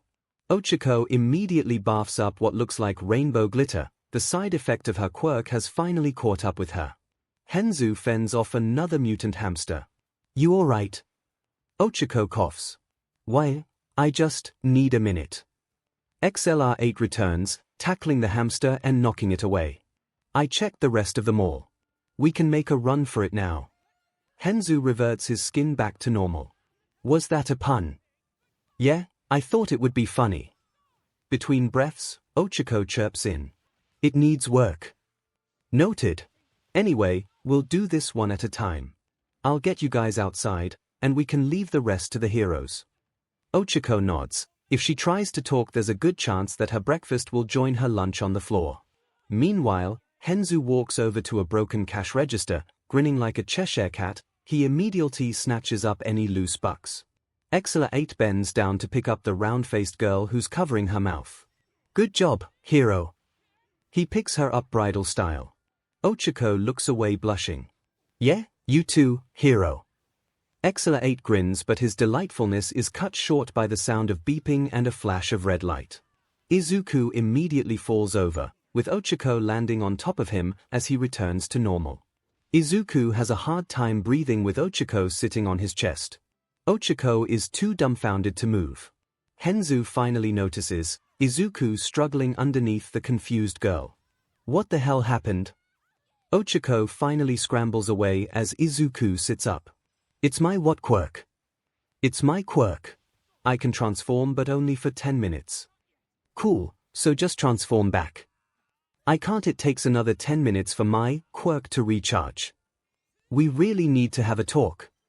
Before 𝐒𝐿𝐵 can respond, more rumbling and animalistic cries shake them all. 𝐒𝐿𝐵 chokes out in confusion. What was that? They sneakily peer out the store window, seeing even more mutant pet animals patrolling the mall, large dinosaur-like turtles, horrifying lizards, and nightmarish rabbits. There's even more of them. 𝐒𝐿𝐵 whispers harshly as the three of them sneak back towards the end of the store to avoid detection. What's even causing this? A fixated look crosses 𝐒𝐿𝐵's eyes. The villain. ℔ immediately recognizes that stupid look. No way. You can't be serious. 𝐒𝐿𝐵 is rightly puzzled. What is it? He wants to go after the villain. What? 𝐒𝐿𝐵 has the decency to look embarrassed. The heroes are still stuck outside, and there are even more mutants. If they get out, they can cause a disaster. Not to mention haunt people's dreams for years to come. We have to at least slow down the villain's plan until a pro-hero can get here. ℔ can't help but be frustrated. Gah! Do you have a death wish or something?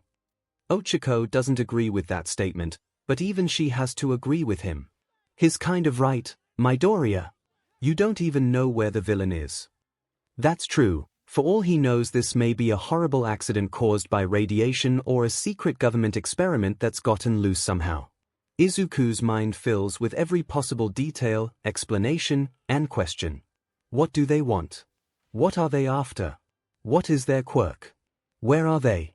𝐒𝐿𝐵's mind spins these questions around his head. Until it all clicks together. The cell tower. 𝐒𝐿𝐵 tilts her head. What? The cell tower. That's what the villain is after. Why do you say that? Nothing is being taken, not even the money. ℔'s eyes dart to the cash register that he stole from. It's true, the mutant hamster didn't even glance at the money. And even their assault. They weren't trying to keep people in, they were trying to chase them out. 𝐒𝐿𝐵's reasoning begins to make sense in 𝐒𝐿𝐵's mind. And look where the monsters are coming from. 𝐒𝐿𝐵 glances over the shelves, noticing that the monsters are all headed away from the same direction. From the same direction as the cell tower. Yep. ℔ folds his arms. But why would the BSTRD want the cell tower for? Control. He clearly lost ℔ and 𝐒𝐿𝐵. If they can control these things, what's to say they can't control other animals, or make even more of them? 𝐒𝐿𝐵 considers the possibility. As she thinks about it, 𝐒𝐿𝐵's logic makes more and more sense. What if this is only the first wave, the calm before the storm? What would happen if more monsters appear, or even if everyday pets go wild? The damage could be too great. The brunette nods, her hair bouncing slightly. Okay, let's go get that villain. 𝐒𝐿𝐵 is a bit surprised. He really thought that they'd be unwilling. Really? You sure? You don't have to do this if you don't want to. 𝐒𝐿𝐵 shakes her head. It doesn't matter if I want to or not. I have to do this. I can't stand the thought of people getting hurt by these things. I'm with you, Midoriya. 𝐒𝐿𝐵 gives her a grateful smile, one she is happy to return. 𝐒𝐿𝐵 glances at ℔. He doesn't have to ask, but he does. What about you? ℔ looks away, feeling very annoyed and upset. You with me or not? 𝐒𝐿𝐵 hesitates before continuing. Or was all that talk about having my back a lie? Anger flashes in ℔'s eyes, and 𝐒𝐿𝐵 immediately regrets saying anything. ℔ ultimately gives in. I've got your back. He gives the shorter teen a small smirk. You know, I'm kinda proud. That was a really dirty trick you just pulled. I learned from the best. 𝐒𝐿𝐵 turns, gazing out at the ever-increasing threat as his companions join his side. Let's do this, guys. His eyes fixate onto the distant cell tower and their goal. It's hero time. The weakened All Might is strolling through the now repaired and calm Tatooine Station shopping district. He stopped by to do some grocery shopping and to reflect on his failure from a month ago. Pathetic. This place may be up and running with happy faces and a peaceful atmosphere, yet he wasn't the one to help make it that way. No, he had to uselessly watch while someone else, a real hero, stepped in to clean up his mess. Damn it.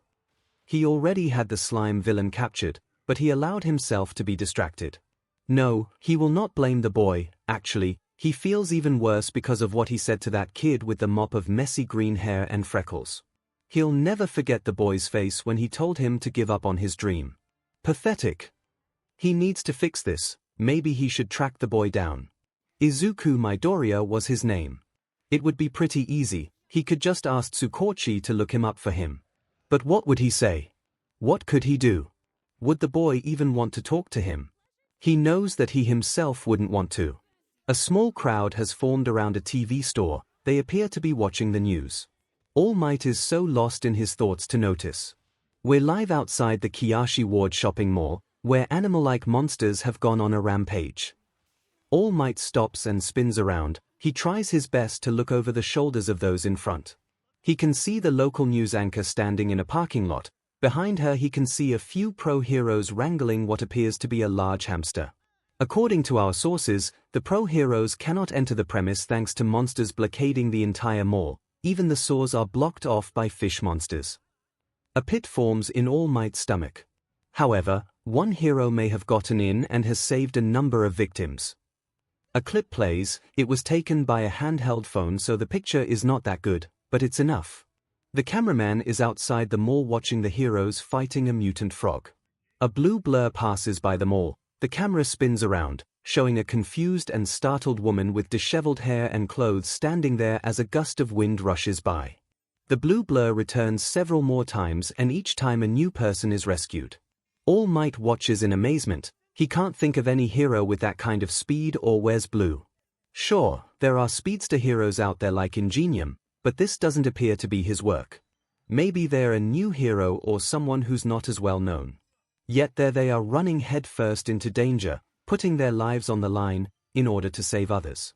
A real hero unlike him. SHT. He's supposed to be a teacher soon and he has to find and mentor a new successor. But, how can he?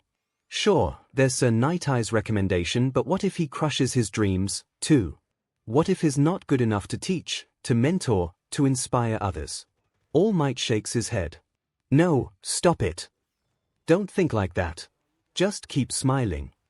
The young broadcaster continues her coverage while running. We have a new development. More monsters have emerged from within the mall and are now driving back the heroes. We have been ordered to evacuate to a safe distance. Monster turtles, lizards, and rabbits charge out of the main entrance where pro-heroes intercept them.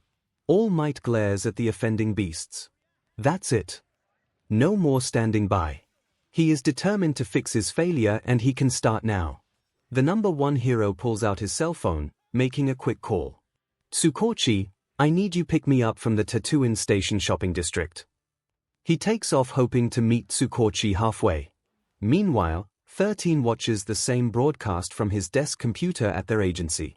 They immediately recognizes the blue blur as Izuku's XLR-8 form. 13 rubs their head, trying to stop a migraine from forming. This kid is going to drive me insane. Somewhere within Earth's orbit, the damaged alien cruiser is still monitoring the Omnitrix's activity. The commander is alerted about the Omnitrix activating again, thanks to their sensors pinpointing where it was activated. The monitor drone pulls up the same news broadcast that All Might was watching. An idea forms in the commander's head as he watches the mutant animals engage Earth's heroes. The commander has a hard time speaking from within his medical tank. This is an opportunity. The cell tower is located in the middle of a large open ceiling room, surrounded by other service units such as air conditioners, fans, vents, electrical boxes, etc. A scientist with shaggy white hair and pale green skin can be found at the base of the cell tower. Dr. Animo has installed makeshift computers and wires all across the tower. Mutant cockatiels are perched among the tower and other mutant animals patrol around it. He continues to jury-rig the wiring, trying to gain control over the cell tower. Soon I will show the world the genius of Dr. Aloysius J. Animo. He plugs in a few wires into the circular device on his chest. With this cell tower I will be able to broadcast my mutation ray throughout a large area, and with my transmodulator I will gain control over all those wonderful mutants. And then, and only then, will everyone see my genius. Dr. Animo laughs maniacally, dreaming of his scientific victory. Behind a nearby air conditioning unit, Izuku, Henzu, and Ochiko's sweat drop. Wow, he villain monologued and everything. They are really surprised that the villain was so idiotic to spill out all that information. The three of them had snuck their way over to the cell tower using the stores, benches, and anything else to hide themselves from the mutants. Ochiko even floated them across from the second to the third floor to avoid a prowling mutant cat. They arrived at the cell tower in time to hear Dr. Animo's evil plan. Coincidentally, the time it took for them to get there gave Izuku's watch enough time to recharge. Henzu can't take his eyes off the madman. This idiot is the one attacking them all. Ochiko and Izuku look downward with embarrassed grins, unsure on how to respond. Ochiko looks to Izuku for answers. What do we do now, Midoriya? Well, thanks to his cough speech we now know his full plan and quirk. So, the best course of action is to get that device. Izuku points at Dr. Animo's odd helmet and the device on his chest. But he's being guarded by mutants, how do we get close? Izuku takes a second to think. And consider the options. I'll draw them away with one of my transformations. That's when you guys will double team him, get the device, and smash it. Ochiko looks like she wants to say something but doesn't. Henzu however notices. Take Uraraka with you. Both Izuku and Ochiko don't see the question coming. What? Two of you will make better bait, plus if something goes wrong both of you can cover for each other, besides I don't think the quack is actually that dangerous on his own. As if to prove his point, Dr. Animo zaps himself while hotwiring. Izuku nods. Okay. He turns to the brunette. You ready? Yeah. Then let's go. The three split up with Izuku and Ochiko going left while Henzu heads right. Once in position behind an exposed air vent, Izuku gives Ochiko a pointed look as he activates the watch, allowing the faceplate to shoot up. Once I transform, they'll know that we're here. Are you sure you want to do this? Ochiko's eyes tell him that she's more than ready. All right, it's hero time. Izuku slams the faceplate down, hoping for 4 arms, and sending out a flash of green light as a result. The mutants and Dr. Animo's attention are instantly drawn to the flash of bright light. They spot, standing behind the air vent, a large bipedal turtle with holes in the front of its shell with large flipper-like arms and stumpy legs. The turtle looks at his hands. Oh. Ochiko's eyes widen. Oh. Why, oh. I've never used this guy before. The morphed Izuku states simply, shrugging his shoulders. Ochiko blanches as she screams in shock. What? Dr. Animo's voice calls out to them. Hey, who are you? Izuku turns his head, finally realizing that all eyes are on him. He rotates his head, making sure that there's nobody else they could be looking at other than Ochiko, who they haven't noticed yet from her crouched position. Oh, me. I'm you know what, I'm not really that sure. Can I get back to you on that? Dr. Animo snarls. Are you mocking me? You dare mock the genius that is Dr. Animo. What? Oh, yeah, totally. I am totally mocking you. Yeah, you are such a bad man. Ochiko gives him a look from behind her hiding spot, silently asking if he's serious. Izuku shrugs as if to say that he's trying. How dare you? Somehow his horrible attempt at mocking the villain works. Before he knows it, something fast tackles him to the ground. A big mutant cat has him pinned, its claws digging into his chest. There is no pain thanks to the shell, even if it does have holes in it. The cat growls and takes a swipe at his head. Instinctively Izuku retracts his head into the shell. Whoa, now. Let's not lose our heads, alright. Dr. Animo slams a fist against the side of the cell tower. What are you waiting for? Kill him already. Izuku's arm reach up, trying to swat the mutant away. No, get away. With his arms flailing about, they begin to straighten before beginning to rotating much like a fan. The spinning rapidly increases until a large current of air begins to levitate the cat off of his chest. The surprised mutant is shocked, but before it can process what's happening, the wind picks up, sending the cat flying. Dr. Anemo looks completely outraged. What? Izuku stops spinning, popping his head out to look. Heh, so that's what he can do. 𝐒𝐻𝐿 stares in awe before shaking her head and helping the large turtle onto his feet. What now? Looking over to the psycho, Dr. Anemo growls while his mutants group around him snarling. He jabs a finger at the offenders. Get them. The mutants charge. 𝐒𝐻𝐿 and Izuku scream. Run. They both take off, with 𝐒𝐻𝐿 taking the lead, seeing as Izuku is having a hard time running with his stubby legs. One of the mutant hamsters jumps onto Izuku's back, making him fall down face first. Izuku tucks his head in, his arms and legs begin to rotate again, and his entire body begins to hover off the ground. As they are lifted up, the hamster loses its balance and falls off while unintentionally pushing the hovering Izuku forward. I can fly. Sweet. Hey Uraraka. 𝐒𝐻𝐿 looks back while running. Yeah, whoa. Using his shell, Izuku pushes her onto his back. Hang on. Izuku propels the two of them away as the mutants give chase. The morphed Izuku heads towards the main stretch of the mall. 𝐒𝐻𝐿 can't help but smile at the sensation of flying. This amazing, Midoriya. Terraspin. Excuse me. Sorry, Terraspin is the new name for this form. What do you think? I like it 𝐻. Something big and feathery knocks 𝐒𝐻𝐿 off Terraspin's back. A mutant cockatiel that was patrolling the sky spotted the two teens running away and had swooped down to intercept them. The cockatiel gives an ear-splitting cry as it grabs 𝐒𝐻𝐿 before taking off down the mall's main open hall. Uraraka. Terraspin chases after them, swiveling between pillars and indoor trees.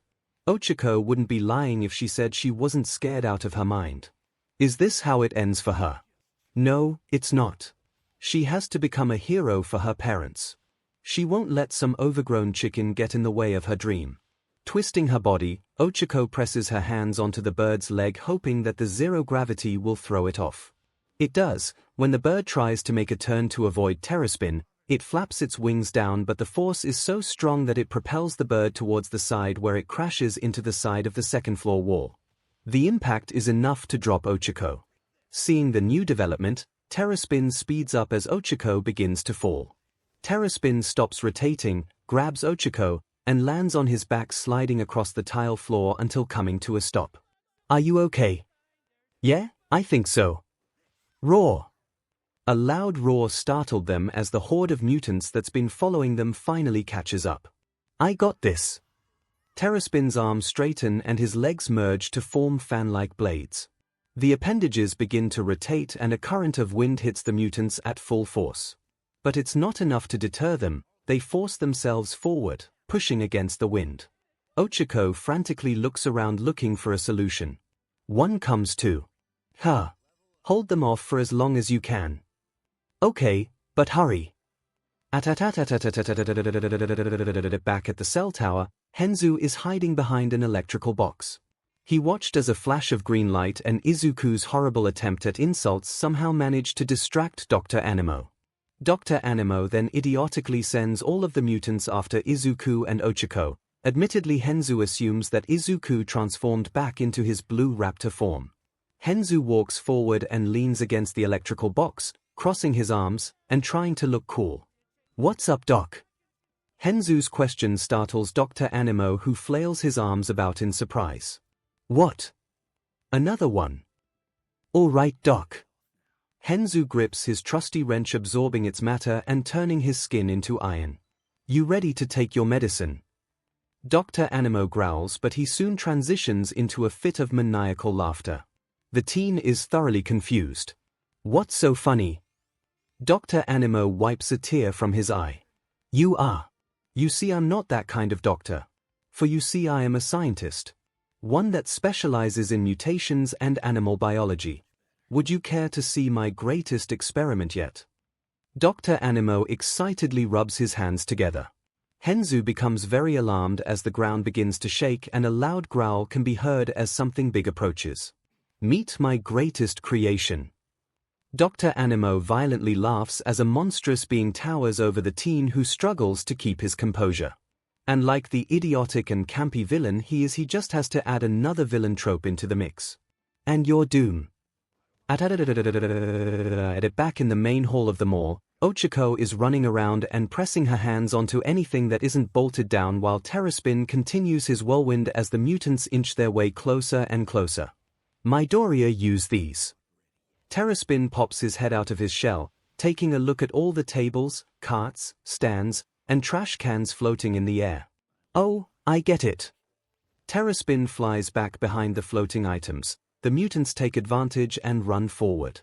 With 𝐒𝐭𝐞 safely behind him, 𝐻𝐻𝐼 renews his whirlwind launching the large objects at the terrifying creatures.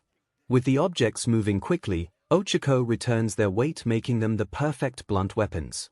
None of the mutants are able to avoid the attack with each of them getting smacked around, immobilized, or knocked away. When there appears to be no risk of being attacked anymore, 𝐻𝐻𝐼 stops the vortex and lands beside 𝐒𝐭𝐞. Great plan. Although it was a little more destructive than I would have liked.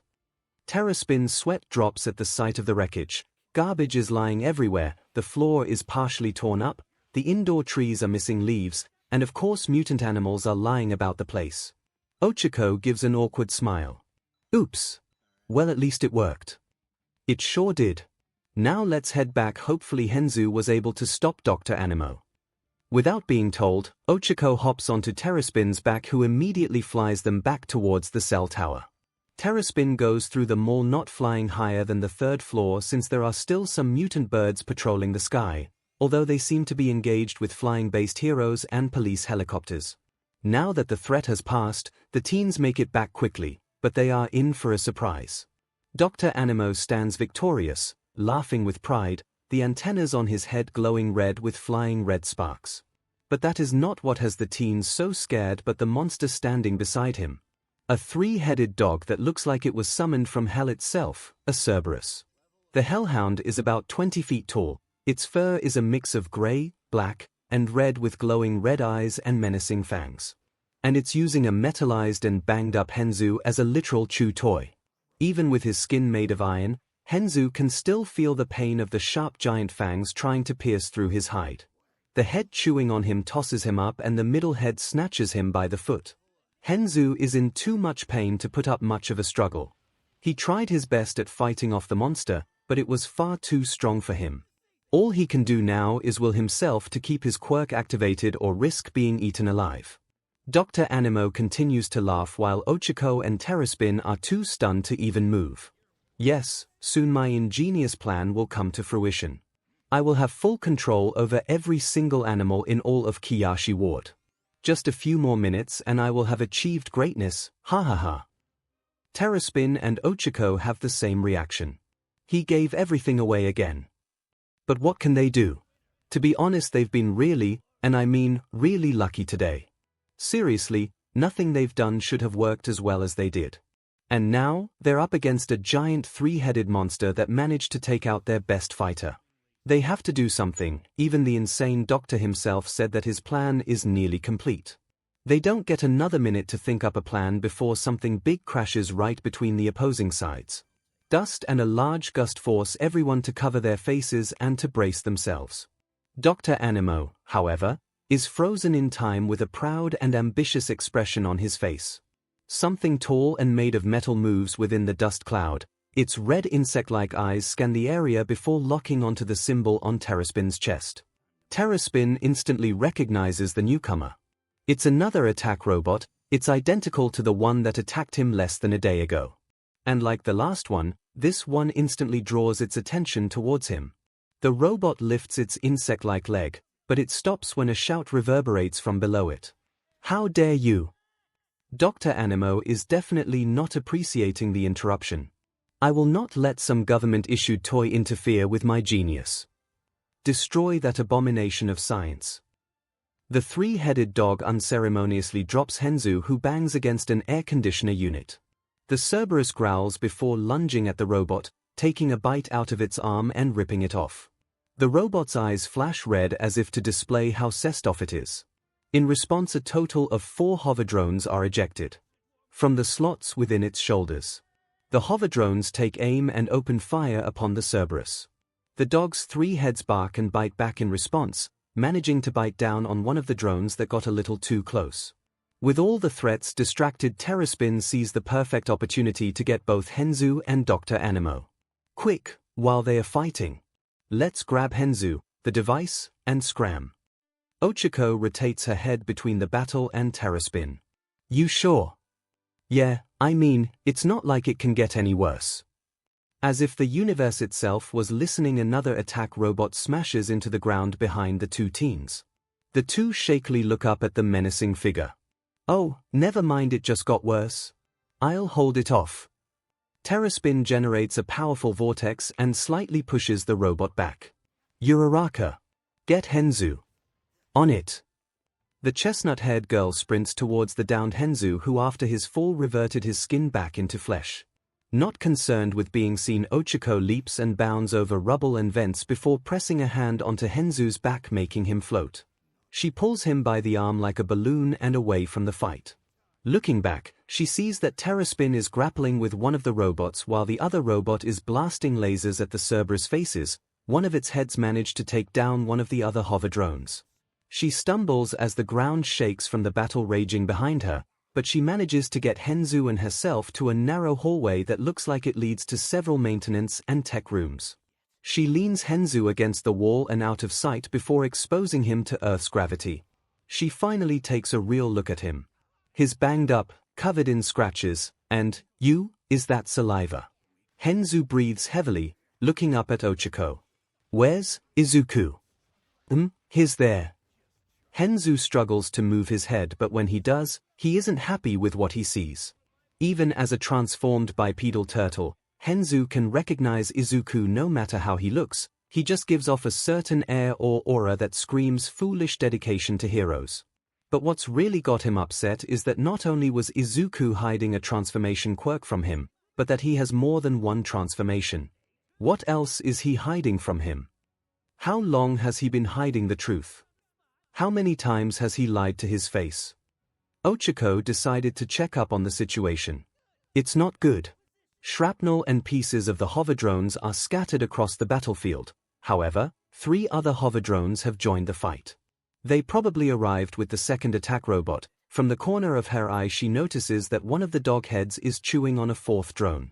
The first attack robot is wrestling with the mutant hellhound as one of the heads tries to bite it. The robot blasts lasers from its eyes in response. Dr. Anemo is crazily shouting orders at his mutant dog. He is very aware that he has lost all control over the situation. Finally, 2 drones are circling the second robot as it holds 𝐻𝐻𝐻 down by the back of his shell.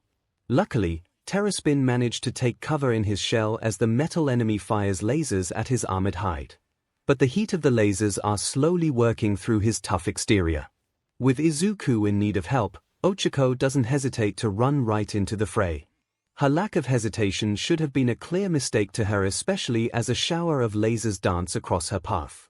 Jumping to the side, 𝐒𝐿 looks up to see the 2 other hover drones levitating over her head, their blasters aimed right at her. 𝐒𝐿 can't look away as a threatening buzz of the blasters charging can be heard. This is it. I'm going to die. I couldn't save my Doria or Wishi. I won't be able to give my parents the life they deserve. 𝐒𝐿 closes her eyes, accepting her fate, but she would rather not like to see the end coming. A rumbling can be heard in the distance. At first it is soft, a mere whisper, but it grows increasingly louder. So much so that all parties slowly freeze in place, their caution taking hold as they try to identify the source. And in less than a second, a powerful gust of wind zooms seemingly out of nowhere, smashing into 2 hover drones, knocks back the attack drone, and grabs 𝐻𝐻𝐻. 𝐒𝐿 covers her eyes from the wind and dust, but looking up she can't help but stare in awe of the figure posing above her. I am here. Everybody, even the mutant hound, shouts at the top of their lungs in astonishment. All Might. 𝐻𝐻𝐸 is the only to remain silent, frowning. Yes, it is I, All Might. The number one hero, in his full glory and costume, stands tall with his immortal smile as he holds 𝐻𝐸𝐵 up in the air. After seeing the news feed, All Might had 𝐒𝐭𝐚𝐲 drop him off nearby. As they were approaching the mall, they spotted two large objects falling seemingly from the sky and into the far end of the mall, as well as destroying the cell tower. Assuming that's where the villain is, All Might charged right past the mutant animals that were blocking off the area, and straight to where the cell tower is located. All Might looks like the Greek hero Atlas as he holds a tucked-up 𝐻𝐸𝐵 up over his head like a glorified trophy. All Might smiles down at the amazed girl. "Fear not, young lady. I shall save you from these monsters and machines." 𝐻𝐸𝐵's eyes pop out from his shell. "Wait, monsters. He doesn't think that I'm a mutant, too, does he?" Before he can say something, All Might throws him like he's a giant frisbee right at the enemies. Izuku can feel his shell spinning through the air before slamming through a robot, completely destroying it. All Might must have watched those old Marvel movies because, like Captain America's shield, 𝐻𝐸𝐵 ricochets off the wall before slamming into the Cerberus, pushing it back, and then the alien turtle crashes into the last robot, smashing it to bits. 𝐻𝐸𝐵 finally pops out of his shell, his head spinning, and his ears are ringing. "Ah, I think I'm going to barf, Blair." A shadow falls over him. The Cerberus's heads growl in unison at the offending turtle. 𝐻𝐸𝐵 flails his arms about in an attempt to pick himself up. "Ah! Detroit!" All Might's voice gains their attention. Smash! The symbol of peace's fist collides with the side of the beast's face, the powerful blow dominoes to all three heads, and the force of the impact launches the Cerberus right at the cell tower. The mutant dog wails as it crashes into the metal exterior, breaking wires, cables, and the base of the tower. Red sparks immediately fly out and fry the hound, making it howl in pain before passing out. The red sparks, however, travel upward to the top of the tower where they violently discharge and dissipate. Dr. Animo watches in horror as his plan goes up in smoke. "No! No! No!" Dr. Animo scowls at the number one hero. "How could you? Do you have any idea what you've done?" "Of course, I do." All Might seemingly teleports in front of the villain. Before Dr. Animo could even process what happened, All Might grabs him by the collar and lifts him up to eye level. "I saved the day." All Might grabs the device on the doctor's head and rips it off.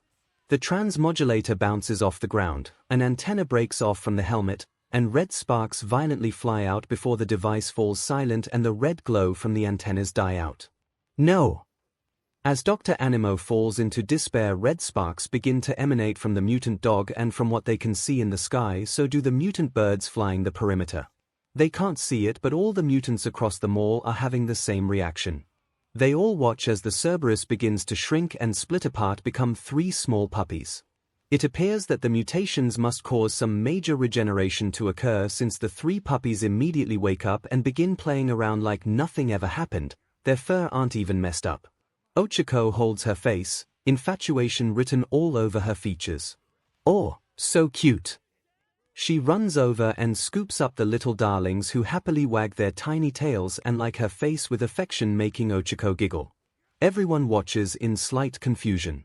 Dr. Animo struggles, waving his fists about. "Curse you, All Might." He attempts to punch All Might, but he clearly has never thrown a proper punch in his life. "You'll regret this." All Might literally laughs in the face of evil, or in this case Dr. Animo, before cuffing him and dropping him to the ground. "Stay put, I wouldn't like to hurt an elderly gentleman such as yourself." "Who you calling old? You're only dash." All Might chops Dr. Animo behind the head, knocking him out cold. "Haha, that's enough out of you." All Might finally notices something: that large turtle never transformed back. Oh, no. 𝐻𝐸𝐵 is back up on his feet, rubbing his head in pain. 𝐻𝐸𝐵 flinches slightly as All Might approaches him, sweat dripping rapidly down his face. "Oh, hi." 𝐻𝐸𝐵 cowers in fear. "Please don't hurt me." Despite his giant grin, a hint of shame can be expressed on All Might's face. "My apologies, please. I beg your forgiveness." "For what?" "For treating you as a villain." With all the different monsters running around, I just assumed you were one of them. Well, technically All Might was correct, but that assumption still hurts. It's okay. I get it. There's no need to apologize. Besides, Terraspin knocks his flipper against his shell. I'm pretty durable. Thank you. However, I deeply regret my actions. So please let me make up for it somehow. Oh, there's no need for that. You truly have a heroic spirit. But please, if there is anything I could do for you, just say the word. All Might's eyes shift down, examining the bipedal turtle before landing on the green hourglass symbol upon the creature's chest. Something seems familiar about the symbol. Where has he seen it before? Perhaps at the store. On a sign. Maybe a commercial. Pardon me, but that symbol on your chest. What is it exactly? Terraspin begins to panic on the inside. 𝐼𝐧𝐿, a voice calls out to them. Ha, there you all are. A hero in a spacesuit getup is jogging over to them waving. Ochako instantly lights up in excitement. Oh my gosh, it's 13. 13. Good to see you. 13 finally makes it to the group. They're slightly out of breath. Same, but we do have a problem. Terraspin tilts his head slightly. What's that? 13 deadpans. You broke the law. For a split second, 13's eyes emit a terrifying and threatening leer at the transformed Izuku. Both of you, he gestures to Ochako, who finally released the furballs. Partook in illegal quirk use. Terraspin's stomach drops. How could I forget my promise? Please forgive me. Ochako blanches. This really is the end for me. There's no way you will accept me now. There's no need to worry about that. The teens' whitened faces regain their color. Here. I'll cover for you, I'll take responsibility. Plus, I have a trusted friend in the police force that can help cover this up. Don't worry, he can keep a secret. Here. 13 considers the suggestion. They are still pretty upset though. All right. That works for me. I would hate to ruin future opportunities for them. Terraspin clasps his flippers together as if praying, and tears of joy stream down his face. Thank you, All Might. And thank you for forgiving me, 13. 13 places a hand onto Terraspin's back as they start to lead him away. I'll lead them out to safety. The rescue hero waves back at All Might. You distract the other pro heroes and the media. No doubt they're swarming the place as we speak. Right? I'm on it. Farewell, you two. But before we depart, can I at least get the names of today's real heroes? With amazement still glues to her face, the chestnut-haired girl answers first. I'm Ochako Uraraka. And I'm, for some reason Izuku's mind flashes back to his conversation he had with All Might from a month ago and the despair he felt afterwards. He also remembers that he told All Might that he was quirkless. How is he supposed to explain his sudden quirk? SHT has been waiting for too long. How should he respond? His mouth seems to come up with a response for him. Deku. I'm Deku. Ochako and 13 are rightfully confused, but they choose not to say anything, one out of respect for Izuku's wishes, while the other assumes that Izuku is trying to keep his quirk and himself undercover. 13's eyes tell Terraspin that they expect an explanation later. All Might raises an eyebrow, finding the name a bit odd, but he doesn't comment on it. Thank you for indulging me. All Might notices that Dr. Animo is stirring from his position on the ground. The hero throws the villain over his shoulder. Now if you excuse me, I have somewhere to be. And with that, All Might disappears in a gust of wind. The three left behind have that same reaction. There he goes. 13 claps their hands together. Anyway, let's get you two out of here. Terraspin remembers something very important. Wait, our friend is here, too. He got really banged up during the fight. 13 silently fumes in exasperation. Where are they? Ochako waves them over to the hallway where she hid Henzu in. He's over here, follow me. They are in for a surprise when they arrive. Ochako holds her head in alarm. Where'd he go? Indeed, Henzu is no longer present near the emergency exit. Quickly scanning the area, they confirm that he is no longer in the mall. I can call him. Terraspin pulls out his cell phone. Ochiko's eyes widen in wonder. Where was he keeping that? Terraspin fumbles with the phone before accidentally dropping it.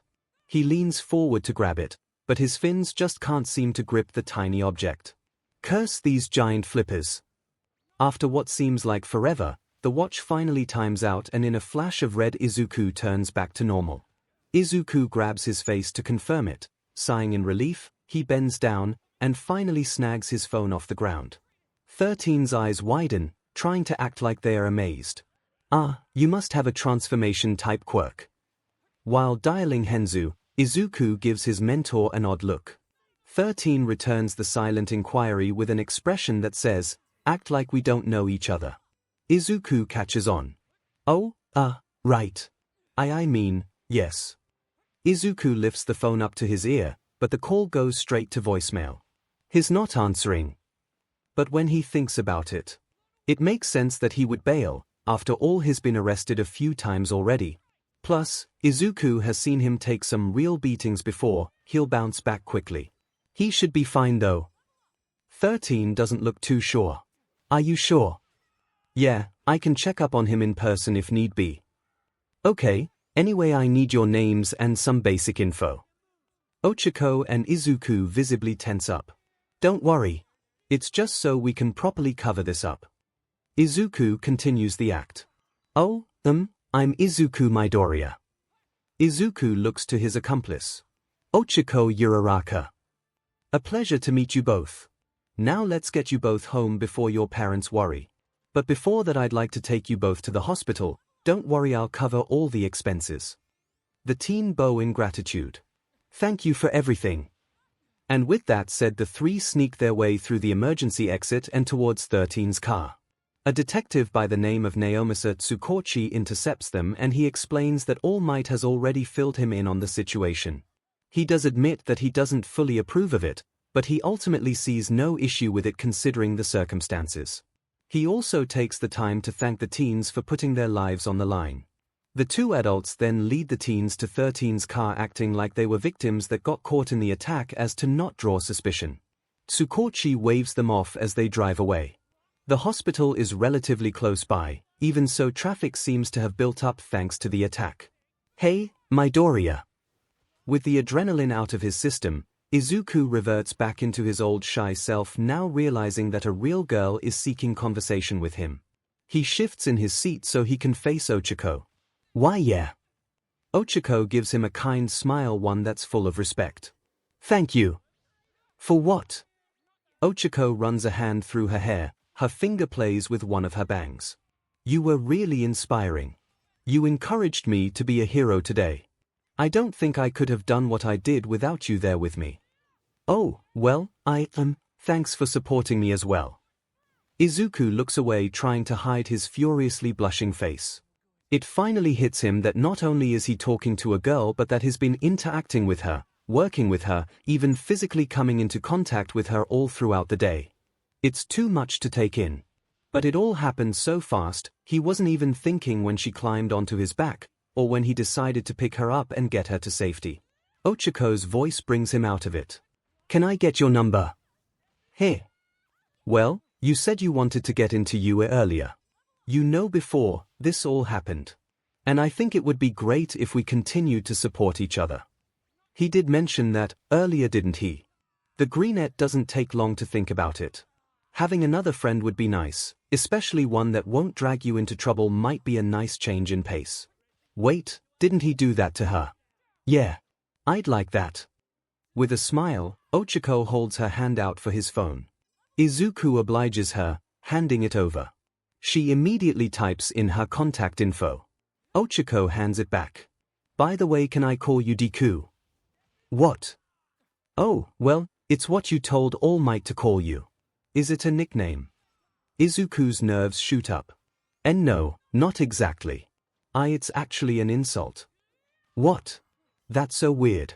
I mean, Deku sounds like it gives off a you can do it vibe. So, I kinda like it. A blushing and a highly strung Izuku stiffens. You can call me Deku. 13 chuckles from the driver's seat. The teens freeze up, they totally forgot that the hero was even there. Oh, don't mind me you two.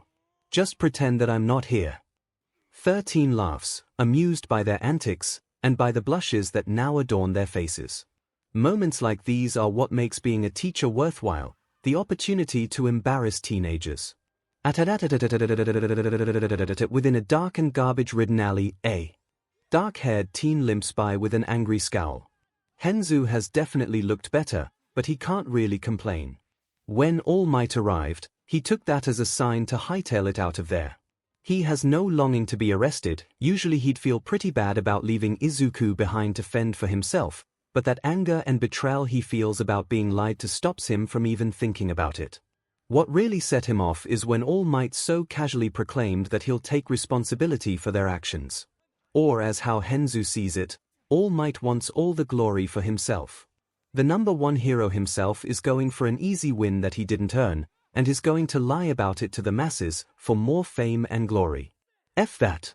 Luckily, sneaking out of the mall wasn't too difficult. The exit he used was near the back of the mall and most of the crowds had gathered near the front of the mall as to get a better view. 𝐻ENZU limped away until exhaustion hit him. Leaning against the wall of the alleyway, he collapses to the ground. 𝐻ENZU snarls, absolutely cessed with this whole thing situation. Diamen, these heroes. And Diamen, you Deku. An armored police transport is making its way towards Tartarus prison. From within the holding cell, Dr. Anemo sits alone, cuffed, and soundly beaten. Curse those meddling kids. Curse that teenage mutant turtle. Curse you All Might. Nobody understands the true genius, the epiphany of brilliance, that is Dr. Anemo. A calm yet shadowy voice whispers, I beg to differ. Dr. Anemo frantically looks about the cabin. What? Who's there? A wisp of black smoke swirls over Dr. Anemo's head. The pale green man stares up in both awe and fear as the shadowy voice whispers its answer. Someone that can appreciate your genius. And without a sound the swirling mass expands, engulfing the mad doctor. It's early in the morning, the sun having just barely risen less than an hour ago, giving the sky an appealing hue of colors and producing a tranquil atmosphere. But a loud clang of metal disrupts this atmosphere as a stream of highly pressurized water blasts apart a trash heap. Scraps of metal and garbage are thrown across a beach, splashing into puddles of water while a red, mollusk-like humanoid with green eyes blasts water out from their palms. I gotta admit, water hazard is pretty nifty. Water hazard blasts a rusted car. The blast sends bits of trash and broken car pieces into the air. Seeing an opportunity, water hazard quickly fires out another stream of water, propelling the debris away. This is actually kind of fun. It's not supposed to be fun. The transformed Izuku stumbles in place. Watching, or more like glaring at him, is a steaming 13.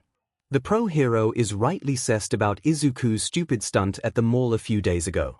That said, on one hand, the mentor side of 13 couldn't be prouder, but the professional and more responsible side of the hero overrides most of that feeling and replaces it with righteous fury and disappointment. As a result, 13 has been working Izuku's butt off this entire week during training sessions. So much so that Izuku has passed out on his bed whenever he gets home afterward. His mom actually had to shake him awake in order to feed him dinner and get him to bathe. However, through all of this, Izuku doesn't peep a word of complaint. He does have to face the consequences of his actions, if only those consequences didn't spread to school as well. The attack on the mall, or better known as the mutant siege, is the only thing anyone seems to be able to talk about. The media is blowing it up with praises of All Might for his victory against Dr. Anemo and his evil army of monsters. Speaking of the quack, the police are under fire for losing the villain that managed to organize a terrorist attack while holding off the heroes. The police transport vehicle arrived at its destination, but they were in for a shock when they had no prisoner and no trace of where he went. Of course, the media swarmed upon them like flies on a corpse, demanding to know how and why the police could let this happen. And of course, Izuku's classmates just have to give their opinions on both matters. Most aren't really concerned with Dr. Anemo's disappearance. Instead, they can't help but find the monsters cool, and obviously All Might is always the highlight of any conversation. All the chatter around the two just hammer on Izuku's conscience. After all, he did get a good scolding from 13 afterwards because of the villain. But what really has him bothered is 𝐻𝐻𝐻. While he was getting checked over at the hospital, 𝐻𝐻𝐻 finally texted him back saying that he was fine but would rather be left alone for a while. Figuring that he would get a chance to talk to him at school, Izuku shrugged it off as nothing to worry about. It's been 5 days and Izuku's nerves of guilt and worry can't seem to leave him be. Apparently 𝐻𝐻𝐻 skipped school on Monday and Tuesday, and then on Wednesday he outright avoided Izuku. That move alone made Izuku feel absolutely shitty. In fact, he spent all of Wednesday chasing after his friend, but to no avail. 𝐻𝐻𝐻 actually ended up ditching class halfway through the day just to get out of interacting with his liar of a best friend. Don't just stand there. Keep it up. Water Hazard snaps out of his musing, but since he's not paying attention, with his hands down he accidentally releases a blast of water downward, causing water, sand, and a bit of trash so shoot back up at his face. Ah, sand in my eyes. Izuku furiously rubs his eyes until he remembers that he's a living water gun before firing water at his face. The blast is a bit too strong and it actually knocks him backward. 13 watches blankly shaking their head as Water Hazard splashes himself in the face. Sighing, the hero pinches the center of their helmet where their nose would be. Alright, let's take a quick break. With a heavy sigh, Water Hazard unceremoniously falls back onto his rear, accepting the order. He could keep going, but he's just not really feeling up to it. This predicament with 𝐻𝐻𝐻 is really weighing on him. The guilt just won't go away. After all, he lied to his face. 𝐻𝐻𝐻 probably thinks that he's been lying to him since they met 4 years back. There's got to be some way to make it up to him, or at least to explain himself. Water Hazard falls back on the beach, grabbing his forehead. Maybe I should tell him the full truth. The watch, the plumbers, the aliens. No. Bad idea. I promised 13 that I wouldn't tell a soul. Heck, I haven't even told my mom. Well, I mean, I did sorta mention my new quirk to her, but that's it, I swear. By that he means he told her about developing a quirk late in life. Water Hazard comedically flails about in the sand, unsure about how to go about this situation. 13 can't help but find the alien flailing in the sand a bit odd. Sensing that something else is bothering their young protege. Hey, are you feeling up to this today? Water Hazard springs up, sitting up straight. What? Of course, I am. 13 isn't convinced. No, you're not. It almost seems like the watch agrees with 13 because it coincidentally times out then and there. Rather than argue, Izuku blinks before slouching down in silent defeat, seeing no point in continuing to argue. 13 takes a knee, trying to be at eye level with the youth. You want to tell me what's bothering you? Izuku glances away, as if in deep thought, though he probably doesn't know what to say. Midoriya. Izuku doesn't turn to look.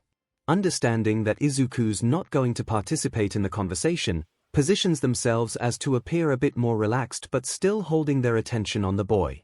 I understand if you don't want to say anything to me, but it's not good for you to keep your feelings pent up.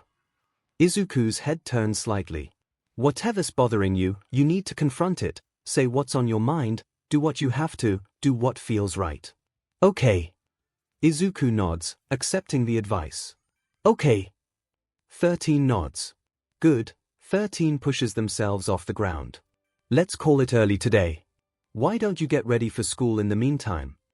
Izuku doesn't respond, allowing the soft breeze of the ocean to calm him, but yet one can tell that he's uncomfortable, not because of the soft wet sand he's sitting on but from something internal. Assuming that they won't get an answer, 13 turns to leave. 13 turns and is greeted by a pair of emerald eyes staring back at them. Thank you. For everything.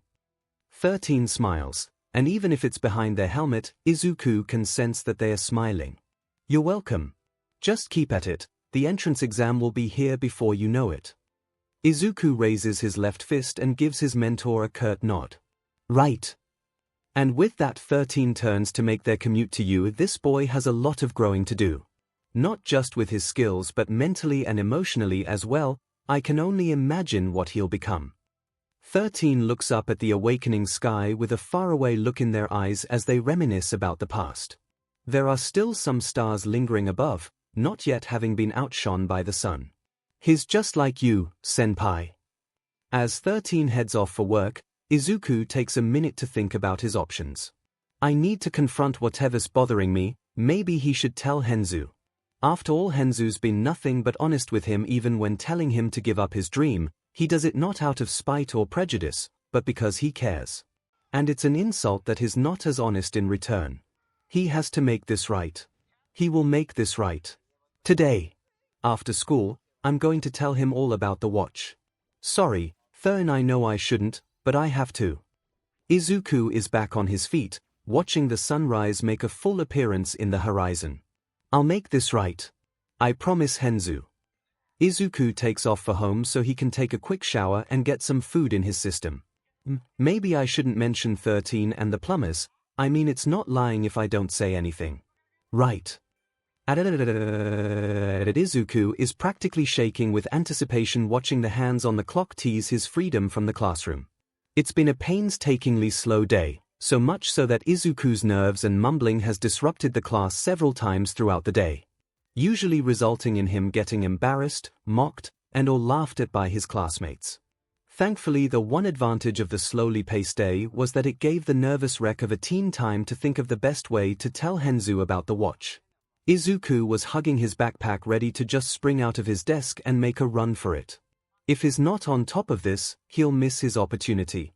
He already knows that 𝐻𝐻𝐻𝐻 will try to be the first one out of his class, so he's got to be there immediately.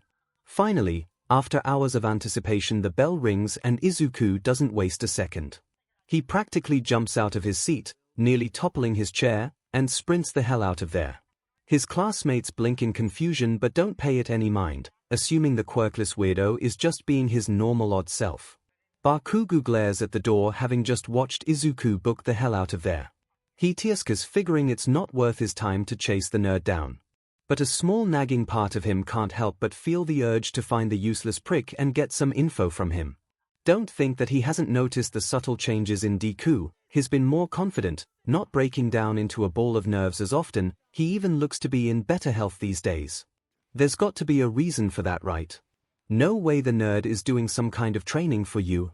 That thought alone nearly makes Bakugo laugh out loud. Besides, even if he trains his body, there's no way you will accept a useless F like him. Ha! Izuku arrives at 𝐻𝐻𝐻𝐻's classroom, Class 3E, just after the students started to leave for the day. There amongst the crowd, Izuku can see his friend's black hair as he attempts to leave in the opposite direction. Not caring about the others in his way, Izuku pushes and budges his way through, throwing out a few apologies here and there. 𝐻𝐻𝐻𝐻. 𝐻𝐻𝐻𝐻. Damn it. It looks like he'll have to go there. 𝐻chan. 𝐻𝐻𝐻𝐻 instantly spins around, looking very annoyed. I told you not to call me that. The scope of what he did hits him. Izuku can't help but chuckle. Calling him 𝐻chan never fails to get a reaction. 𝐻𝐻𝐻. I have some explaining to do. 𝐻𝐻𝐻 rubs his neck, trying to act annoyed while not making eye contact. Yeah. Let's talk somewhere else though. 𝐻𝐻𝐻 eyes dart to his classmates who are sidestepping around them. Too many ears here. 𝐻𝐻𝐻 turns and leads Izuku away to a staircase that leads up to the roof. Once there, the two teens stand opposite of each other with a fair distance between them. They remain like that for several minutes, while Izuku is literally twiddling his thumbs, unsure on how to start. I guess I should start with that, I'm sorry. 𝐻𝐻𝐻 doesn't respond and Izuku can't gauge his reaction thanks to his black hair covering his eyes. Unsure how to continue, and his nerves starting to rise up within him, Izuku figures that he's got to power through this. I'm sorry I kept this from you. I'm sorry that lied to you. He takes a breath, making sure he says all the right things. And I know that I hurt you by hiding the truth. I should have told you right away. Yeah, you should have. The response throws Izuku off, but he shakily continues. Alright. And well, I want to make amends and do what I should have done from the start. He's going to go through with this. Izuku fearfully raises his left hand, displaying the alien watch. You see this watch? Hard not to. 𝐻𝐻𝐻 glares at the watch as if it personally offended him. Let me guess, you lied about where you got it. Why, yeah. Sorry. But, it's the reason. Izuku stops, his breathing is shaky, and his body is trembling in worry. 𝐻𝐻𝐻 is clearly losing patience. The reason. Izuku takes a deep breath. Now is the time for the truth. The reason why I have a good quirk. Henzu blinks in confusion. Truth is, I have always been quirkless. Piggy, no you're not. Henzu laughs but it quickly dies down to that of a growl. Damn it, Izuku. I thought you were done with the lies. I am. Just let me finish. All right. Henzu tsks. Fine.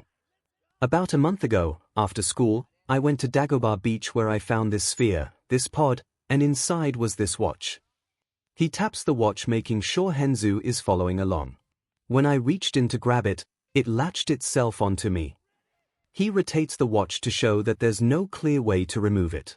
And I can't seem to find a way to take it off. Not that I want to. Izuku thinks briefly. Anyway, this watch. After I found it, I discovered what it can do. While fiddling with it I activated it and it gave me a quirk. Izuku makes air quotes when he says quirk. Or quirks if you will. Izuku pauses to allow the teen a moment to process the information. Wait, are you saying that that watch is the reason why you can transform? Henzu asks in disbelief. Yeah, I know, just bear with me. Henzu's eyes narrow, but he nods giving Izuku permission to continue. Izuku has to choose his next words carefully. After a moment to think he figures that he's blown his friend's mind enough and he won't mention anything space or alien related. Anyway, I have no idea where it came from or who made it. All I know is what it can do. He silently begs Henzu for forgiveness, since he once again is omitting some info. And that is, it can transform me into 9 different forms such as the ones you saw last weekend. Henzu's mind is going at 100 miles per hour as all these new revelations circle through his head. A few memories stand out in his mind. Wait, a month ago. Was that the same day as the sludge villain attack? Yeah. By chance, that hero with the black skin and tentacles was you. Henzu makes hand gestures as to mimic having tendrils on his head and rear. Izuku, although still nervous, stands a bit straighter feeling somewhat proud. Yep, and just for the record that form is called feedback. He smiles, proud of the name. That's a stupid name. Izuku falls over feeling dejected. Henzu eyes the watch, but now that he understands the full implications of the item, he needs to see it in action. Show me. Here. Show me what you can do. Oh, not here. Feeling a little more confident now, Izuku takes Henzu to his favorite and only training site, Dagobah Beach. Once there, Izuku doesn't waste a second. He's too afraid that if he does, he'll break into a wobbling nervous wreck, and he transforms into an alien. After a few moments of Izuku demonstrating his form, both Henzu and him are laughing their butts off. 4 arms, hee. 4 arms swings a large heavy pipe right into a microwave like a golfer, sending it flying high into the sky before it curves and crashes down into the ocean. Henzu is clapping his hands together laughing with joy as he nearly falls from his seat atop of a refrigerator. Oh, man. Izuku cannot describe how happy he is with how Henzu is taking this. Feeling so overjoyed he swings the pipe right into a junk pile, blasting the garbage away like a burst of confetti. Whoa, now that is cool. I know, right? 4 arms drops the pipe. Check this out. He falls to the ground, catching himself. With a cocky grin the alien starts doing push-ups. After every push he removes one appendage until he's using one hand. Look, one hand. Henzu is in such a good mood that he doesn't bother calling Izuku out on the lame joke, instead he laughs along. For the next 10 minutes or so the two friends take time to make up for lost time. At one point, Henzu absorbs some nearby iron and he lets 4 arms to chuck pieces of scrap metal at him. Henzu in return punches the projectiles, breaking them into smaller pieces. Later Henzu, still encased in iron, allows 4 arms to use him like a bat to smash at various appliances, washing machines, fridges, and even a few cars. The two teens are laughing like idiots the entire time as they enjoy their stupidly violent fun. Eventually though, Izuku returns to normal, and while he finds a comfy spot in the sand, Henzu goes off and comes back with sodas from a nearby convenience store. The rugged teen returns after a few short minutes. Henzu lazily falls back onto the sand next to Izuku, handing his friend a soda can. I gotta admit, but that watch was a pretty great find. Izuku takes the soda. Thanks. And I couldn't agree more. The two take a moment to enjoy their fizzy soft drinks as they watch the appealing horizon. Izuku hasn't been this happy in a while now. Finally he can share this amazing secret with someone, and not just anyone but with his best friend. Maybe he can talk 13 about letting Henzu in on the plumbers and alien stuff, too. That'd be fantastic. Just imagine them teaming up to fight aliens, robots, and mad scientists. Oh, wait, they already did that.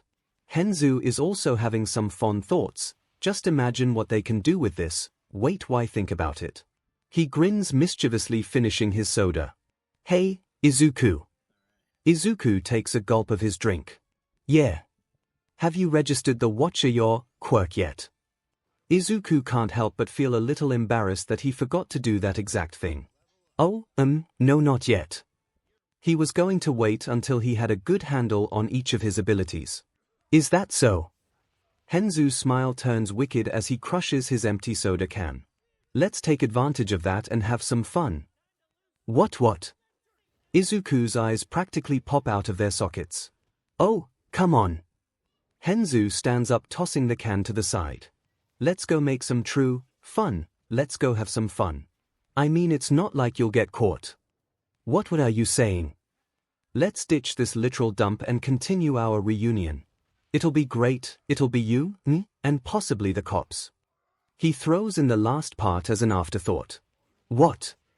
Not acknowledging the greenette, Henzu continues. Come on, Izuku. You already bailed on me once before. For a moment, Henzu's eyes glaze over with spite. He gestures at his wrist. Izuku understands that he's indicating to the watch. Izuku's shoulders slump as guilt once again overcomes him. Just go along with this. Just think of it as you making it up to me. Izuku is thrown for a loop. On one hand, he still feels guilty and thus he has to do more to make up for his mistake. On the other, this can turn out really badly for him in the end. But he owes him, he's done so much for him, he has an obligation to make amends. Henzu's smirk widens. So, what do you say? I guess it wouldn't hurt. Henzu ecstatically claps his hands together in victory. My man. That doesn't make Izuku feel better in any way. Something tells me that I'm going to regret this. Henzu, why are we here? The two teens currently find themselves within the confines of a local grocery store hidden by the freezer section. There's nothing too spectacular about the store, it's perfectly normal with no signs of trouble. The only things out of place are them amongst the small crowd of shoppers bustling across the various aisles. Henzu is leaning against the wall with his arms crossed. Relax, man, don't worry about it. He pushes himself off the wall and slings an arm over Izuku's shoulders. Just do as I tell YA and it will all work out. Somehow that only makes Izuku feel worse. The BLD is gone from his face, and tears threaten to leak out. Something's not right here. Izuku's been dragged into Henzu's schemes before and none of them ended well. Sure, nothing too terrible took place, but it was always murder on his spirit. Henzu releases the nerve-racked Izuku, clapping his hands together. Alright, first order of business. Go ahead and transform. Sighing in SBMSN, Izuku activates the watch and transforms. Luckily their location is secluded enough that no one notices the flash of green light. The morphed Izuku lightly knocks his red shell. I call this guy Water Hazard. Henzu's smile widens. Cool, so I assume he works with water. Water Hazard nods. You guessed it, in this form I can fire out high pressurized water from my palms. Henzu's eyes flash with opportunity. Really? Alright, go ahead and spray the floor. He gestures towards the freezer aisle. Water Hazard tilts to the side. Why the hell would he do that? Spray the floor. Yeah, give it a good wash. Henzu slaps Water Hazard's back, shoving him forward. Izuku takes note of how the slap didn't hurt him, thanks to his exoskeleton. Anyway, Water Hazard shrugs. Okay, not sure what the purpose is, but okay. He walks forward, before squatting down, and placing both hands onto the floor. Water Hazard looks back up at Henzu, silently asking if this is okay. To which 𝐿𝐴𝐻𝐿 silently replies with a confident yes. Taking a deep breath, whatif releases a stream of water against the floor. The pressure is low enough not to make too much noise but high enough that a large puddle of water starts to flow through the aisle. When a good layer of water has spread across the tile, Izuku cuts off the flow of water. Now what? 𝐿𝐴𝐻𝐿 laughs to himself. Now we wait. Wait. Wait for what exactly? Izuku would soon get his answer. A group of shoppers obliviously march through the soaked aisle and the result is immediate. The shoppers begin to slip, fall, and crash into the hard wet floor. Their carts are flung forward, causing them to crash into shelves and or each other, spilling their contents of food products across the aisle. It's a huge mess and the screams and yelps of the victimized shoppers just add to the total chaos, especially as employees of the store run over to check the situation only to end up slipping across the tile themselves. All the while 𝐿𝐴𝐻𝐿 is laughing his butt off. He's brought to tears and his gut is hurting from how hard he's laughing. Ha, this is great. Hilarious. Ha ha ha ha ha. Look at them all. Ha ha ha ha. Meanwhile, whatif's reaction couldn't be more different to his companions. This is awful. Those poor people, I have to help Tish. Just as he's about to move, a strong hand pushes down on his shoulder. Turning around, whatif stares up at a smirking 𝐿𝐴𝐻𝐿, who somehow was able to recover quickly from his laughing hysteria. Just relax. Man. But 𝐿𝐴𝐻𝐿 seriously dude, it's alright. It's not like we're committing a crime. But come on, just let this one go. After all, despite his smile, 𝐿𝐴𝐻𝐿's expression turns shady. You owe me, Izuku. Whatif freezes. He's right, he caused 𝐿𝐴𝐻𝐿 a lot of grief. So maybe just this once, he'll let it go. That of course is easier said than done. The poor victims of their prank finally manage to compose themselves and begin to recover. Seeing that the fun is over, 𝐿𝐴𝐻𝐿 takes off for the exit with a large grin on his face. Whatif shyly yet hastily chases after him, not wanting to be left behind. 𝐿𝐴𝐻𝐿 leads whatif out and away from the store. 𝐿𝐴𝐻𝐿's smile never fades as the duo enter the main downtown area of Mustafu. They pass by various people as they go about their day. That was hilarious. Whatif catches up to the delinquent. No, it wasn't. That was awful, I can't believe I caused that. Those poor people, I bet they hate me. They must be covered in bruises, someone really could have gotten hurt, and we could have been caught. I really hope no one finds out about this. Not wanting to let Izuku's muttering storm to strengthen, 𝐿𝐴𝐻𝐿 cuts him off. Dude, chill out. No harm was done, trust me. Are you sure? Hell yeah. Oh, that's good.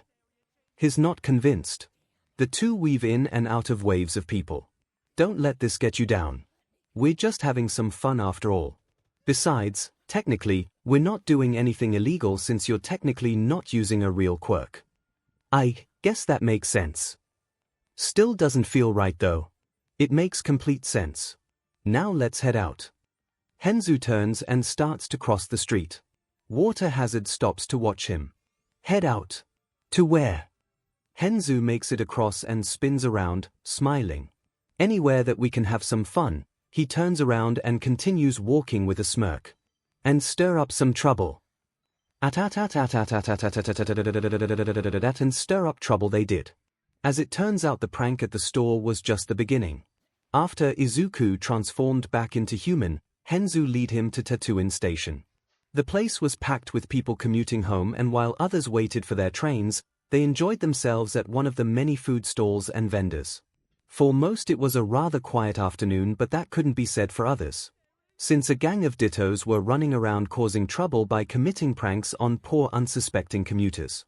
𝐿𝐴𝐻𝐿 assigned each ditto with a different prank ranging from tying shoelaces to elaborate schemes.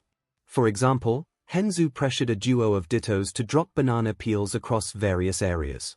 One ditto lazily tossed the peels around while the other ditto ate so many bananas that his stomach expanded. Another pair of dittos each stood at opposite ends of a hallway with a rope between them. They pulled the rope at the same time, tripping over a wave of oncoming people.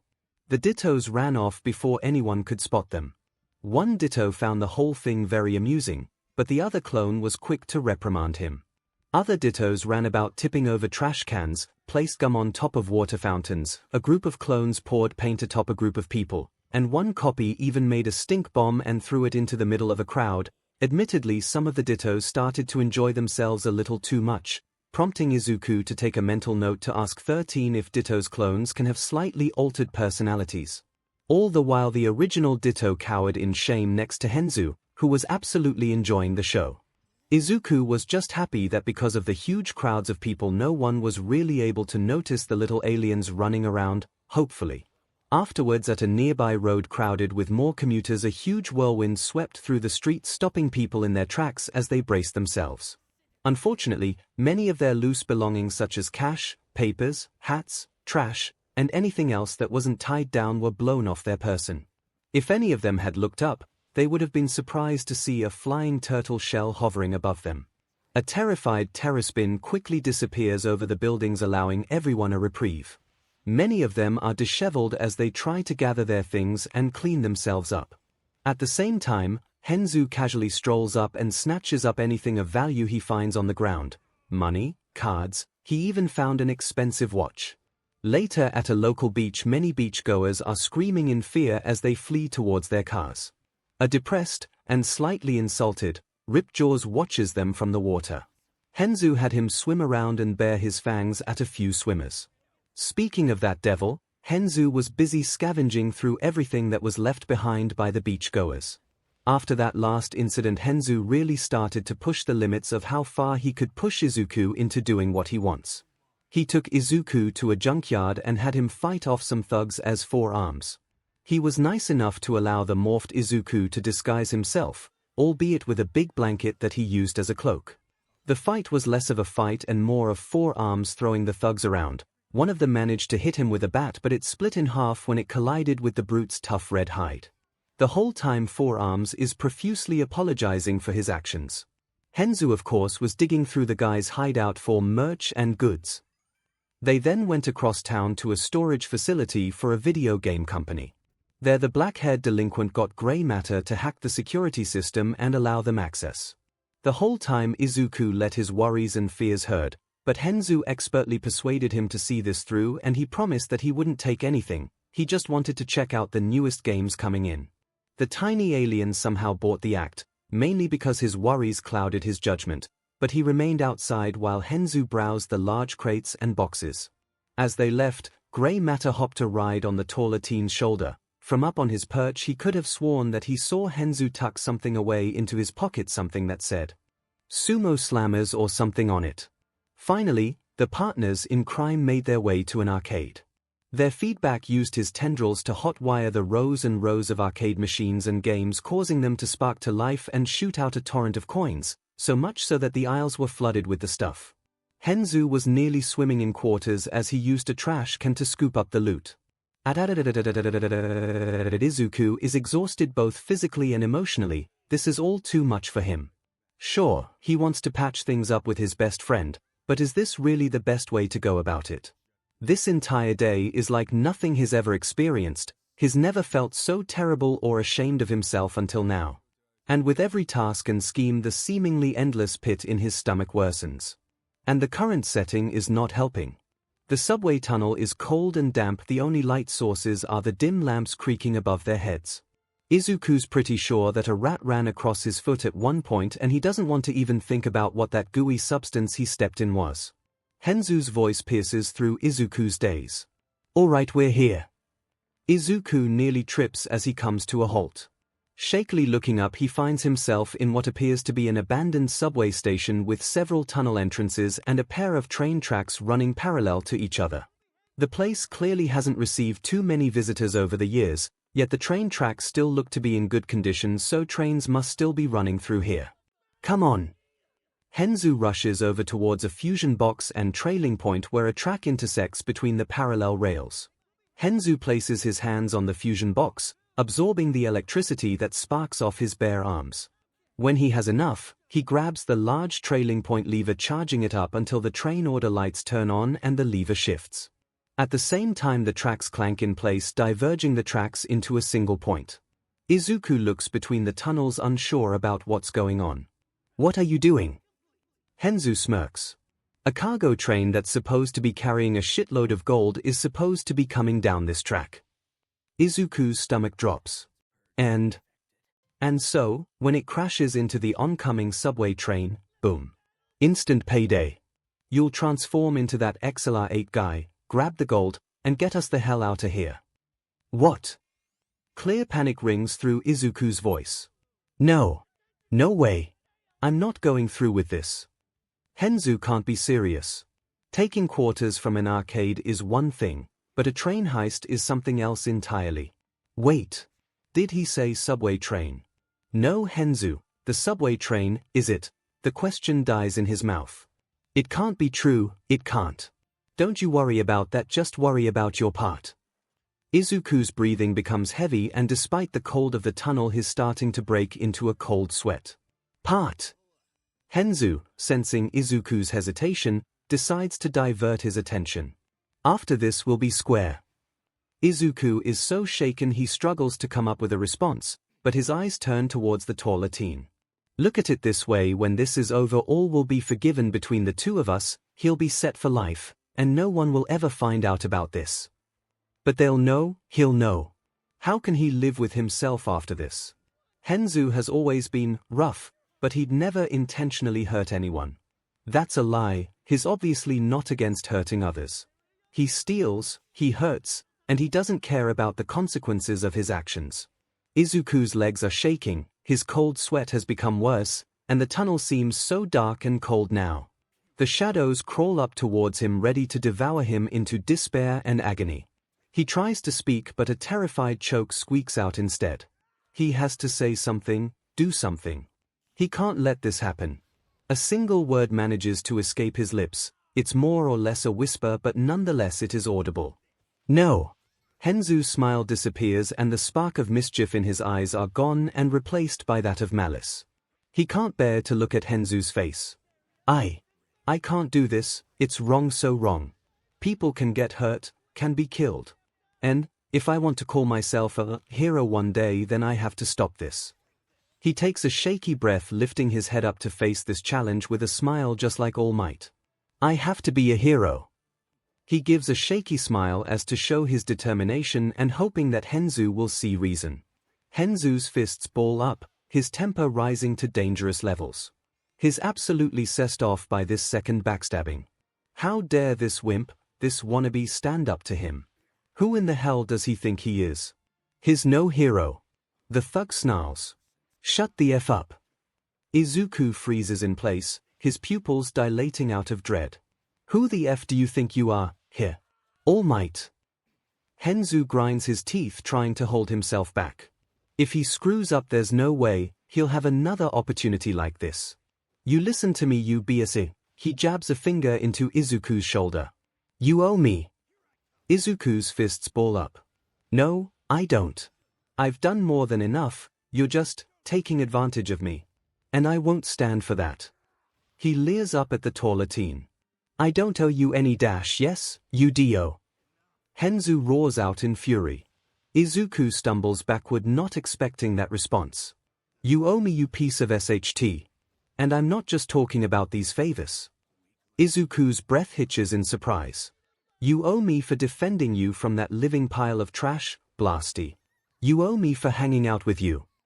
Henzu's rage is so toxic that he's shaking even though his muscles are tense. You owe me. Through his black strands of hair he locks eyes with Izuku. For making me trust you. And calling you a friend. Henzu grabs his head, throwing it back as if in defeat. In this world, everything is give and take. No one really cares for others. Even those stupid heroes are in it for their own gain, whether it's for fame, money, or attention. The only thing you can trust is that people will use each other to get what they want. So, you can't trust anyone. Yet, you were able to make me trust you. Within his rage and despair he begins to laugh. Hysterically, as if this is all a cruel joke. He fell for it again, he can't believe it. He promised himself that he'd never be betrayed by someone that he trusted again. Ha, ha, ha ha ha ha. Ha, it's hilarious. A quirkless, useless wimp with no hope for the future was able to gain my trust, and make me open up to someone. His expression turns dark once again. But then you go behind my back and betray my trust. And that is unacceptable. It hurts, the insults hurt, but they don't compare to the pain and regret he has for his friend, his best friend. After all, it really was a challenge for them to even consider themselves as friends. Flashback. It was the end of the school day for the students of Aldera Junior High. A 10-year-old Izuku Midoriya was strolling down an empty hallway heading towards the principal's office to drop off some papers that his homeroom teacher asked him to deliver for her. "Hey, broccoli head. Here."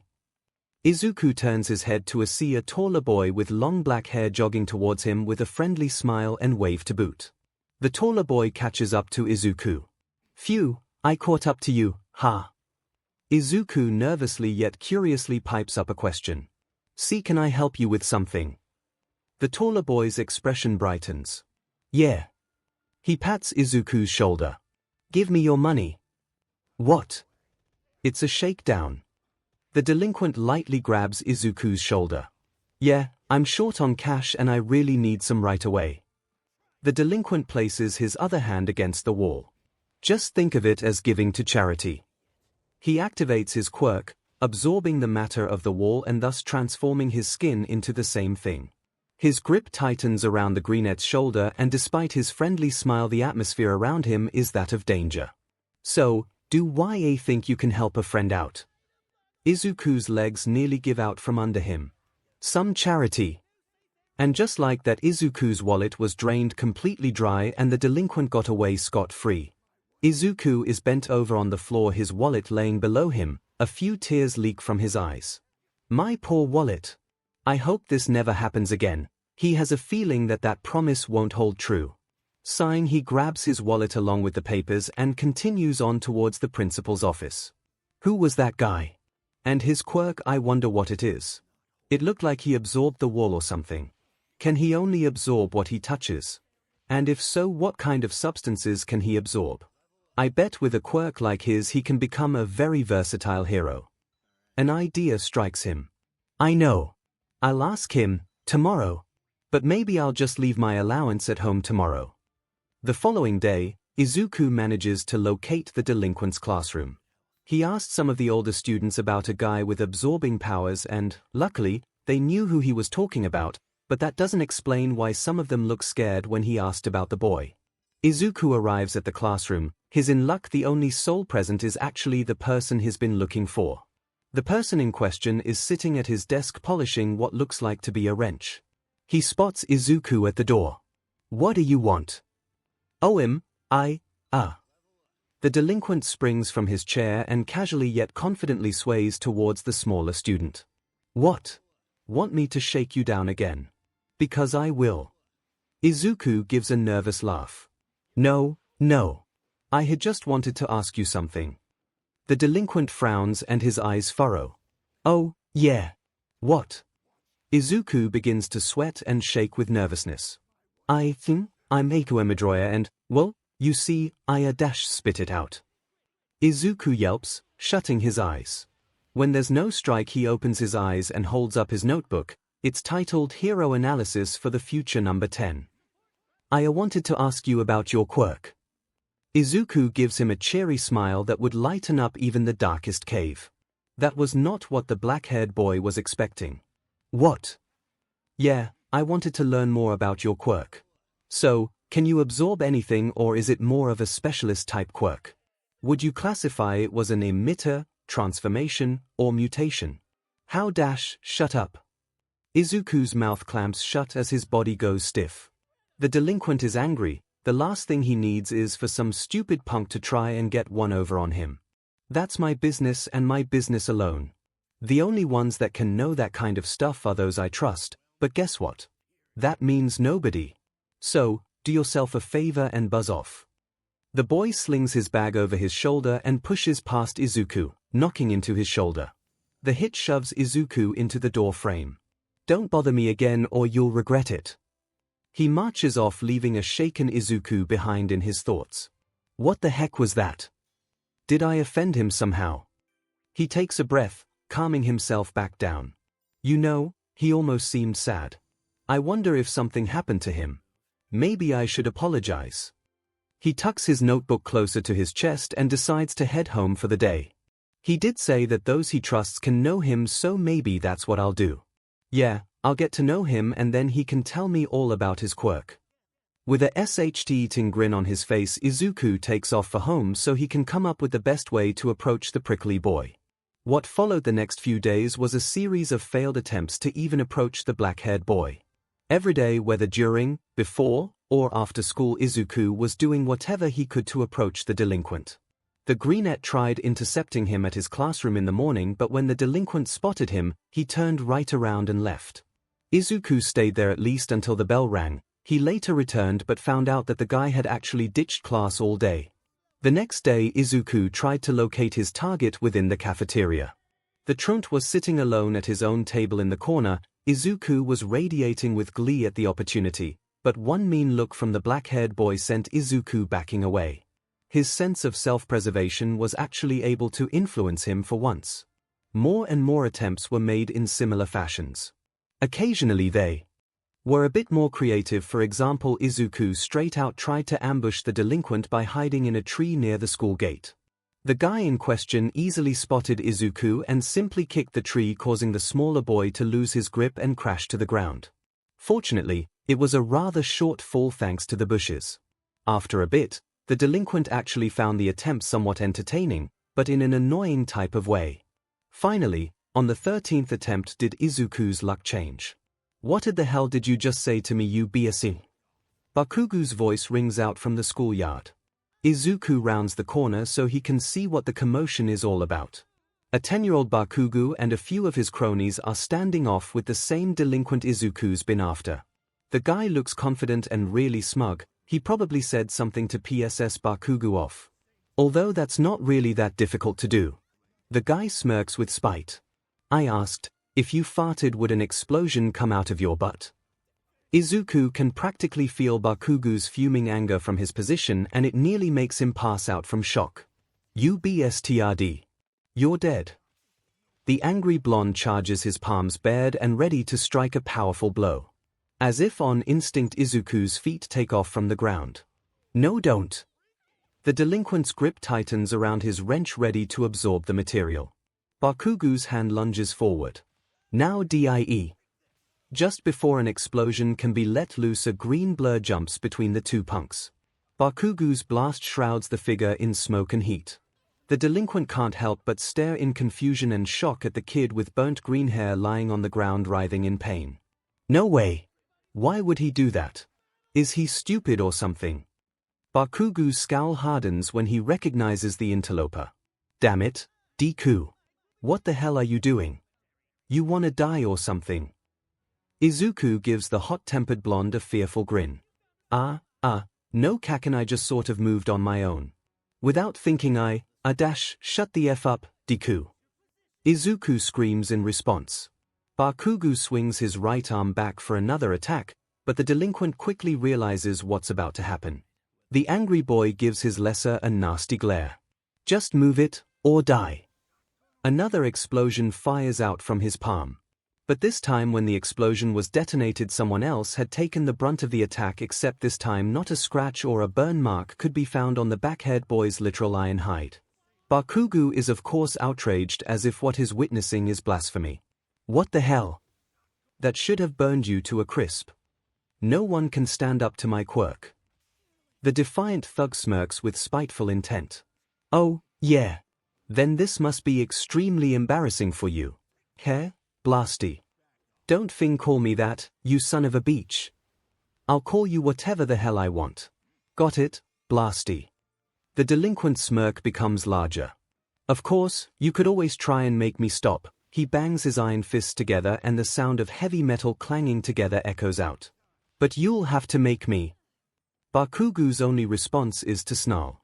Izuku stares up at the iron-hided boy with something akin to admiration. "Just keep in mind, I'm sure a teacher or two heard your foul mouth and, in all honesty, I could care less about getting into trouble. So tell me," the delinquent's smile becomes wicked. "Which one of us has more to lose here?" Bakugu's hands are furiously popping out mini explosions. He so desperately wants to kill this smug-faced effer, but even he has to admit that this guy has a point. If this becomes a drawn-out fight, the teachers will have no choice but to write him up, and the last thing he needs is a stain on his perfect record. Whatever. Bakugo spins around, stomping away. If I ever see your stupid face again, I'm going to blast it into a million pieces. He shouts back as his cronies nervously trail behind him. The delinquent's skin turns back to normal as he chuckles to himself. I doubt that.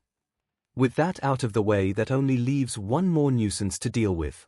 So, the guy looks down on the greenette who has yet to pick himself off the ground. Care to tell me why you jumped in like that?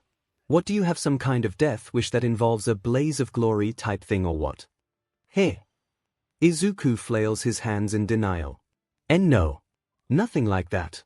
I just thought that, well, you may have, needed some help. The guy raises an eyebrow in confusion. This guy is so weird to him. Who in their right mind would take an explosion head-on and defend someone he barely knows? He must be after something, maybe. You're an odd one, aren't you? Izuku responds with a sheepish laugh. Yeah, I guess you can say that. So, did you do that just so you can find out about my quirk? For your own interest? Izuku stops laughing, staring up at the taller boy with silent confusion and wariness. No. I mean, sure, that would be a plus, but that's honestly not why I did it. So, no, I didn't do it for my own interest. That actually surprises the delinquent. Come on, there's got to be something you want from me. Izuku blinks, he tilts his head down, thinking over his response. Well, I guess there is one thing. The guy tenses up, ready to hear what this kid, this enigma, is after. How about your name? For a split second, the only noise is that of the wind rolling across the lawn as the black-haired boy deadpans. Ha ha ha. The sudden burst of laughter makes Izuku cower in surprise. Ha ha ha. Really? The delinquent asks between laughs. You've been chasing me all week and you don't even know my name. He wipes a tear from his eye. Man, what a surprise this turned out to be. This kid is really entertaining. Izuku's sweat drops. Yeah, well, it's not like you gave it to me. The guy chokes back his laughter. True. He stops to think, smiling softly to himself. Maybe this one time someone won't betray him. But there's only one real way to find out. Alright, then let's start from the beginning. He reaches his hand down towards the smaller youth. The name's Henzu Wishi. Izuku smiles warmly. Nice to meet you, Wishi. I'm Izuku Midoriya. He grabs Henzu's hand. I think we'll be good friends. Let's not get ahead of ourselves. Hash hash hash hash hash hash hash hash end flashback hash hash hash hash hash hash hash. Izuku cries out, shouting in desperation, he has to make this right. I am your friend. And as your friend I would never betray you. Did I lie to you? Yes, that was wrong of me, and I'm so sorry. Henzu roars back at him with fury that can outmatch Bakugo's. Shut up. You're not my friend. You're just a useless, quirkless Deku. Something inside Izuku snaps. Henzu, how could he? He knows. He knows what that name means. How could he? Izuku feels like part of his heart had shattered. Every memory of Henzu replays in his mind like a film. But rather than the usual bright colors and fondness those memories usually bring to him, this time they are seen with regret and melancholy. Even with that garbage on your wrist, you'll never be anything more. Now get out of my way, Deku. There it is again. He called him Deku. No. I'm not a Deku. I'm not. I'm not. All of Izuku's regret and sorrow has festered to that of anger. No. I'm not a Deku. I'm Izuku. I'm a hero. Henzu rage subsides thanks to being surprised by Izuku's outburst, but before his rage can spring back, Izuku continues his tirade. I am a hero, damn it. I've fought killer robots. I saved people's lives. I even saved Kaken. The sheer anger and resolve in his eyes are enough to make Henzu take a step back. And if I want to continue to call myself a hero, then I can't let you do this, Henzu. Henzu is more than a little shocked. This can't be right. Izuku has never stood up to him before. He's too much of a coward. He's weak and quirkless. He's supposed to be his friend, someone he can trust, but here he is defying him. But if he's being honest with himself, maybe they were never truly friends. Hell, he had a feeling that it would never last anyway. Remember, in this world, it's every man for themselves, and sometimes you have to step over others to get what you want. Are you really going to get in my way? With a determined glare, Izuku activates the watch, disappearing in a flash of green light and having his human form replaced. More precisely, he's replaced by a tall alien with its head floating between arch-like horns on its shoulders. It's black with yellow markings along its crab-like claws, feet, and chest. Izuku has transformed into the alien he calls Lodestar, an alien he first transformed into during his off time a few weeks back. He had wanted to see what other aliens he had, and this one is currently his 9th. Lodestar looks back at Henzu, who is starting to come to his senses after staring at this odd form. He glares, standing tall, and with a purpose he gives his answer. Yes. Henzu grinds his teeth together in frustration. It's official now, they are no longer friends. Deku is no longer his friend. He slams his hand against the track lever, absorbing the steel into his body. Fine then, just remember, using his strength, added with the strength of steel skin, he snaps the lever in half before throwing the broken half away. You asked for this. He charges, readying his fists, trying to make the first strike. Lodestar aims his arm out and an invisible force waves out from his hand. Suddenly the steeled Henzu finds himself flying backwards away from the extraterrestrial. He falls backward and is pushed across the ground until Lodestar cuts off his power. It's not too late to stop this, Henzu. Henzu doesn't respond. Instead, he gets right back up and charges ahead at full speed. Lodestar pushes him back once again, but this time the pulse is so strong that Henzu is flung against the wall. That's when he realizes this transformation's true power. Smirking, he gets back on his feet, grabbing the wall and absorbing the stone instead. I get it now. That form messes around with magnetism, doesn't it? Lodestar doesn't like that he was able to figure it out so quickly, but he nods, seeing no point in hiding the truth at this point. Henzu chuckles, he's thrilled with his discovery. Now he knows he can win. You're going down, Deku. He charges, and this time Lodestar can't stop him. Even with this distance between them, not even Izuku can come up with a plan to win. What do I do? Lodestar is internally panicking. He hasn't had a lot of practice with this transformation. All he can do at most is repel and attract metal. Wait, that just may be enough. Acting fast, Lodestar sticks both hands forward, allowing a field of magnetism to grow and intensify. The tunnel rattles and even shakes, dust falls and spurts out from the air as nails, screws, metal shards, loose piping, and metallic trash comes flying towards the tall being. Time it just right, and now. With expert timing, Lodestar is able to adjust the pull of the magnetism just before a swarm of metal can lodge themselves into him, making the items crowd around him like a large veil of metal. Seeing that Henzu is close now, Lodestar proceeds to step 2 of his plan, reversing the pull of the magnetic field. Acting fast, Lodestar holds himself tight, holding back the energy before releasing a powerful pulse that launches all the metal surrounding him backwards and right into his attacker's path. Seeing the wave of scrap and metal flying at him, Henzu stops and braces himself. The metallic items crash into him, tin cans harmlessly bounce off, some nails are able to embed themselves into his skin, but they don't go far. The most damage comes from the bigger pieces of scrap metal and pipes, which are able to knock him back. Henzu growls. Throwing garbage. That's your plan. He flexes his muscles, breaking off the nails, thus removing any hindrances. Is that really all you got? I thought you were able to fight off monsters and robots. Or was that all just dumb luck? Lodestar gives Henzu an offended look. It wasn't dumb luck. Oh, yeah. Yes, and I can prove it. Lodestar points towards the broken track lever. Henzu warily yet curiously glances over, and what he sees makes him gasp out loud. The lever and the tracks have been swayed back to their original positions. But how? Lodestar must be able to tell what he's thinking just from his expression. The final magnetic pulse had enough strength behind it to push the lever to reset the track. Good luck trying to reset it. It's true, since Henzu broke the top half of the lever, the only part of the lever is what's encased in the ground, thus inaccessible to him. His plan has failed, there will be no payday today. 𝐻𝐻𝐿 roars out in anger as he charges forward, and this time 𝐿oadstar has no time to react. 𝐈𝐵𝐺𝐺. His fist slams into 𝐿oadstar's gut, making the alien wheeze and bend over in pain. 𝐻𝐻𝐿 flings his knee up, striking his former friend in the gut again before raising his elbow and slams it down on his back. 𝐿oadstar hits the ground hard.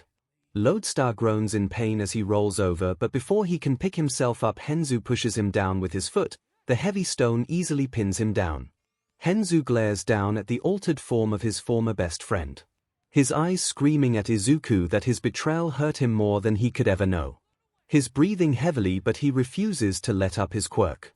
"You cost me a fortune. You owe me for that." 𝐿oadstar is able to choke out an answer. "I don't owe you a 𝐔𝐬𝐽." That actually makes the delinquent laugh a little. "Ha, tough guy. Look at you, 𝐻." He jabs a finger at the dial on 𝐿oadstar's chest. But that tough guy act is a facade. These transformations are nothing but costumes, masks, for you to hide yourself behind. Isn't that right, Deku? No, that's not true. This is me, right? The only reason you can do what you can do now, why you can call yourself a hero, is because of this thing. All because of dumb luck, and by chance you found it at a dump of all places. Ha, fitting since you're a piece of trash anyway. Now that's the real you. The real you is useless. The real you is quirkless. The real you isn't a hero. And this will prove it. 𝐻𝐻𝐿 gives 𝐿oadstar a malicious frown as his hand opens up and over the watch's faceplate. 𝐿oadstar's eyes widen with worry. "Wait, what are you?" 𝐻𝐻𝐿 cut off, not by a shout or scream, but by a whisper. "You don't deserve this gift." 𝐻𝐻𝐿 grabs the dial, activating his quirk. As he tries to absorb the energy, to absorb the watch, and take it for himself, green energy sparks wildly out of control from the alien device. 𝐿oadstar screams out in pain. It hurts so bad. But why? Why does it hurt so much? It's as if his heart is being pried right out of him. "Stop it! Stop it!" His cries of pain go unanswered as 𝐻𝐻𝐿 continues to tug at the device. "Come on, give it up." He groans, trying his hardest to pry the device away. "Since you made me lose out on being set for life, I'm going to take this as compensation." 𝐻𝐻𝐿's starting to feel it. Whatever energy this watch is emitting is finally starting to be absorbed by his quirk, and that makes him smile. "I bet I could get a real pretty penny for it." He grins crazily, feeling excited as the prospects of what this could mean for him are. "Or maybe I'll just use it for myself and go on a crime spree. With access to so many powers and my quirk, no one would be able to stop me. Not even All Might." Even though he's in pain, and the green energy has only begun to become more erratic as it discharges from the device, 𝐿oadstar is able to speak. That's going to happen, 𝐻𝐻𝐿. He can't let it end like this. He can't let this villain take the watch for himself. Just imagine the harm he'll do with it. I refuse to let this watch fall into the wrong hands. It's my responsibility as a hero to keep it out of the wrong hands." And just like that, the sparking dies down and the device becomes silent. 𝐻𝐻𝐿 smirks. "Ha, what was that you were bang?" A blast of green energy bursts out from the watch, engulfing both combatants. The two boys are flung backwards, and both had returned to their original states. 𝐻𝐻𝐿 is now leaning against the opposite wall, and a normal Izuku is lying between the two parallel train tracks. The boys groan in pain. They are bruised, battered, and dirty. They struggle to pick themselves back up. That blast really took it out of them. Izuku is able to lift himself up before bowing over in pain, clenching his wrist, and struggling to breath. He felt like he was being choked to death suddenly. It must be a side effect from trying to extract the watch. 𝐻𝐻𝐿 meanwhile is able to get on his feet, his breathing heavily, and something definitely feels broken. But that doesn't matter. What matters is finishing what he started. He barely takes a step before a cargo train speeds right past him, its whistle howling through the tunnel. 𝐻𝐻𝐿 blinks in confusion. He also notices that the subway train is running along the opposite track. An important detail sticks out to him. Izuku is trapped between the two trains. The black-haired teen smiles, finding this amusing. Of course, Deku's luck would put him in a situation like this. He places his hand against the wall, ready for his quirk to take effect. A moment passes and there is no change. wind WHPS at his face as the trains continue to zip by. Izuku meanwhile is stumbling about trying to pick himself back up, but failing. 𝐻𝐻𝐿 stares at his hand in confusion. He counts all 5 fingers, his touching the wall. What could be the problem? He thinks for a moment, trying to come up with a possibility. Then it hits him like a truck. He is now quirkless. No. 𝐻𝐻𝐿 slams his hand against the wall, trying to get his quirk to work. To see if it's still there. No. No. No. No. No. He slams his hand against the cold stone wall. His hand stings and it's bleeding. There's even a red print of his hand on the wall's surface now. This can't be happening. It can't. Now I'm just like Dash. He spins around, locking eyes with Izuku through the gaps of the train. Izuku is breathing heavily and staring back at him. I'm just like Deku now. That thought alone almost wants to make him fall over and cry, but he won't. He has to get out of here. Now Deku is the strong one. 𝐻𝐻𝐿 turns around and sees an old sore drain. Izuku is exhausted. He can't stand much more of this, and the watch has timed out for some reason. It's blinking red and making that annoying buzzing sound as it recharges. He can somewhat see 𝐻𝐻𝐿 through the gaps of the train, but it's hard with dust and wind whipping past him. But it doesn't matter. He will defend himself. He will fight for what he knows is right. Both of the trains disappear through their respective tunnels, leaving Izuku alone in the dark and cold silence. Izuku cautiously scans the tunnel before realizing that 𝐻𝐻𝐿 is gone. He ran off to save himself, and leaving an exhausted Izuku behind. 𝐻𝐻𝐿 has officially turned his back on him and left him behind.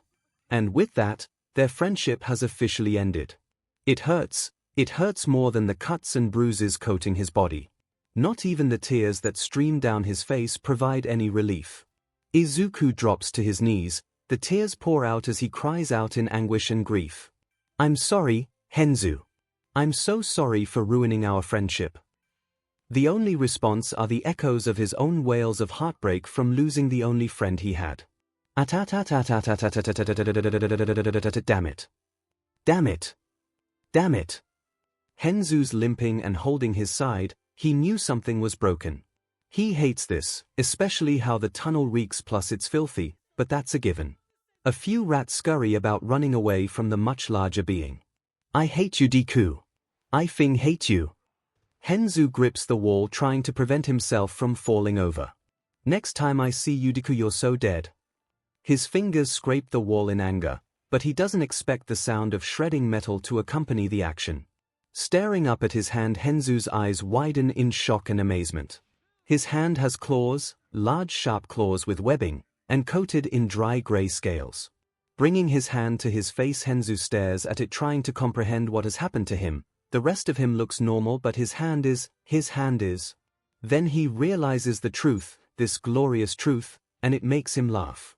He laughs hard with maddening joy. He didn't notice it before, but he feels the change. He can feel something where his quirk used to be. He throws his head back, letting this newfound power to invade his entire being. He can feel scales spread over parts of his body, a fin or two stretch out from his elbows, and the sharp jagged teeth only help to make his smile that much more menacing. And why shouldn't he smile? Just imagine what kind of trouble he can get into with this newfound gift. Things are not going well. 13 is tapping their foot, watching as 𝐿oadstar struggles to levitate a swarm of swirling metal trash over his head. Come on, concentrate. The sad part is he really is. I am. 𝐿oadstar replies impatiently. His arms are shaking slightly from the tension of the magnetic waves he's producing. For the last week, 13 and Izuku have been training on Izuku's biosavation form. Their goal is to get 𝐿oadstar to compress his magnetism as to focus in on singular objects rather than generating an entire magnetic field that affects everything in the vicinity. You need to focus. The swarm of trash shakes violently as the magnetic wave begins to falter. I'm trying. The magnetic pulse begins to break apart. Some of trash manages to get loose and gets flung away. In the end, though, 𝐿oadstar can't hold it any longer, and the horde of trash comes crashing down onto the beach below. 𝐿oadstar glares at the trash like it personally offended him, and in a roar of frustration he releases a magnetic burst that blasts away several trash piles surrounding him. Luckily, 13 happened to be standing by a pile of tires, thus, they were able to use them as a blockade. The pro hero steps out from their hiding spot shaking their head in disapproval. The alien device blinks red as it does. Izuku falls back onto the sand with a humph. 13 strides over as Izuku falls back staring up at the few seagulls flying above. Their squawks kind of sound as if they are mocking him. And they might as well be, because Izuku's progress hasn't exactly been that remarkable all week, unless you count failing every exercise this week remarkable.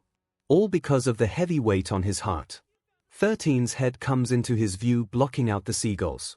How are you feeling? Izuku gives his mentor a look and asks if they are being serious. Frustrated. That's obvious, I meant what's bothering you. Izuku turns his head, he can feel sand grinding against his green locks. Nothing.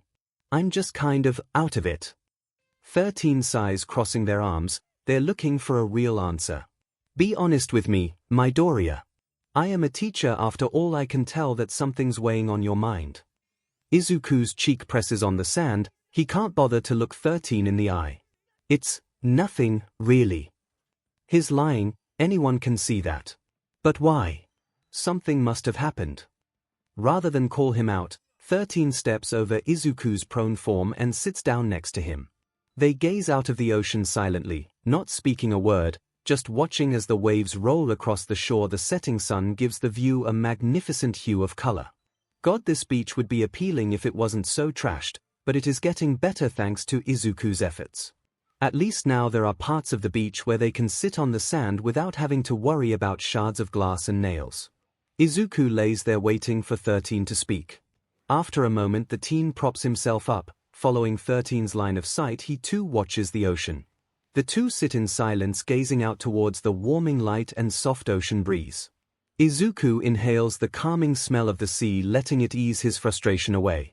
13 takes a soft, soothing breath, releasing all of their tension. It's okay to be frustrated, just don't let it fester. They wait for Izuku to react before continuing. You don't have to tell me what's wrong, but everyone needs someone to confide in. Hopefully, this advice will get through to the boy. Sometimes it's good to get everything off your chest, to let it all out, and just by talking to someone you can ease your troubles. 13 looks over and finds Izuku watching them with a thoughtful expression. Do you get what I'm saying? The soft wind makes his hair sway as he thinks for his answer. He gets what 13's saying, but honestly, he's not so sure he can follow through with it. Either way, he quietly nods his head. 13 appreciates the answer. Thou. Take the weekend off, alright? Take it easy and figure out your feelings. It's never good to let them build up. And like that, they are back to enjoying the serene atmosphere. 13. HMP. Thanks. You're welcome. 𝐒𝐭𝐚𝐲 leans over her plate as to get closer to her son, who's busy fumbling his food around his plate. How was your day, sweetie? Good, Mom. Izuku states rather bluntly without looking up from his distraction. What did you do today? Train. There it is again, the uninterested and somewhat annoyed tone, and his back to stirring his food around his plate. 𝐒𝐭𝐚𝐲's gaze falls to her own dish, feeling rather dejected. Izuku. She speaks gently, not wanting to upset her dear child. Is everything all right? Yeah. You are sure? I'm here if you want to talk. I know, Mom. With that, the two Midoriyas fall into a sullen silence, with only the clink of their plates and utensils making any sort of noise. 𝐒𝐭𝐚𝐲 really looks like she wants to say something, but she hesitates and allows the stillness of the room to overtake them. An excited smile stretches across her face as a great idea pops into her head. With an excited smile she stretches her hand out, she activates her quirk, and a few moments later 2 letters float towards her from the living room. She grabs the letters from midair. These came in today. She holds out the letter that hasn't been opened out towards Izuku. It's a letter from your father. That gets his attention. Although he doesn't show it, his eyes shift towards the letter, observing the crinkled edges and somewhat faded scribble of their address. He actually sent 2, but this one is for you. I've already read mine. Oh, that man is such a charmer. 𝐒𝐭𝐚𝐲 holds the side of her face, reminiscing about the good old days when they were both young. For some reason the disappointment in Izuku's heart grows as he hesitantly grabs the letter. At least she has fond memories of him. It's such a shame his job sent him away for so long, it's been a decade now. Yeah, a shame and convenient that his job pulls him away just after the doctor identified me as quirkless.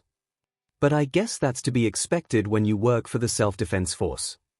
Of course, he has to work for his family rather than be here with them. I've already written my response, I even mentioned how hard you're training nowadays. He'll be so proud. Would he? Oh, I know you should tell him about your quirk finally awakening. Izuku's breath hitches and his grip nearly tears through the letter. That'll really surprise him, it sure did for me. To think you were just a late bloomer. I'm so happy for you, Izuku. Even though he appreciates the sentiment, he can't deal with this right now. Izuku springs out of his chair, startling his mom. Thanks for dinner, Mom. Oh, sure honey. Without looking at her face to gauge her reaction, he unceremoniously grabs his plate before trudging off for the kitchen. Inko is internally panicking. Did she upset him somehow? Is everything okay? Yeah, Izuku dumps out his leftovers and heads for the sink. I'm just tired. Oh, well, all right. Inko grabs her plate and follows. Why don't you just leave the dishes there, I'll take care of it. Izuku nods and walks off for his room. All right. Inko watches in quiet remorse as Izuku walks away from her, his head hung low, and the letter being harshly crumbled into his fist. Clenching towards her heart, she turns to stare longingly at an old photo hanging on the wall. It's one of her husband who's holding up a baby Izuku in his arms. She holds up the photo staring longingly for her significant other, Hisoshi Midoriya. She takes a moment to examine his handsome features. She can't help but notice how much her boy has grown to look so much like his father. The resemblance is uncanny, the main differences obviously being age, Hisoshi's hair being black, their eyes with Hisoshi's being brown, and the fact that Izuku's face is much rounder, but that's as far as the differences go. They both have similar freckles speckled on their cheeks, unruly hair that can't be tamed no matter how much Inko tried to comb it back, and that special glint in their eyes that just radiates cheerfulness and goodwill. Inko strokes a finger across her husband's smiling face, hoping that he'd return. Oh, how I wish you were here. You would know what to do. Izuku falls back leaning against his bedroom door. The room is dark since he doesn't bother to turn on the lights. His mind mixing between anger, regret, and depression, and all of those feelings are now focused in on the wrinkled letter. Izuku lumbers over to his closet. Pausing slightly, he slowly swings open the door. There's nothing out of the ordinary in there, except for Izuku's collectible All Might hoodies. However, tucked in the corner behind a strategic pile of laundry is a little shoebox. Getting onto his knees, Izuku digs it out from its tomb. The box is old and covered in dust, but despite that it actually has some weight to it as the contents shift inside. He holds the letter, his finger playing with the folds, but there's no real attempt to open it. Proud of me, here. He gently takes off the lid, revealing a stockpile of old unopened letters, each one written out to the same person and address. I have to wonder if that's even true. He has no intention of ever opening or answering those accursed letters. They're just sad attempts for that man to say he has some sort of connection with him.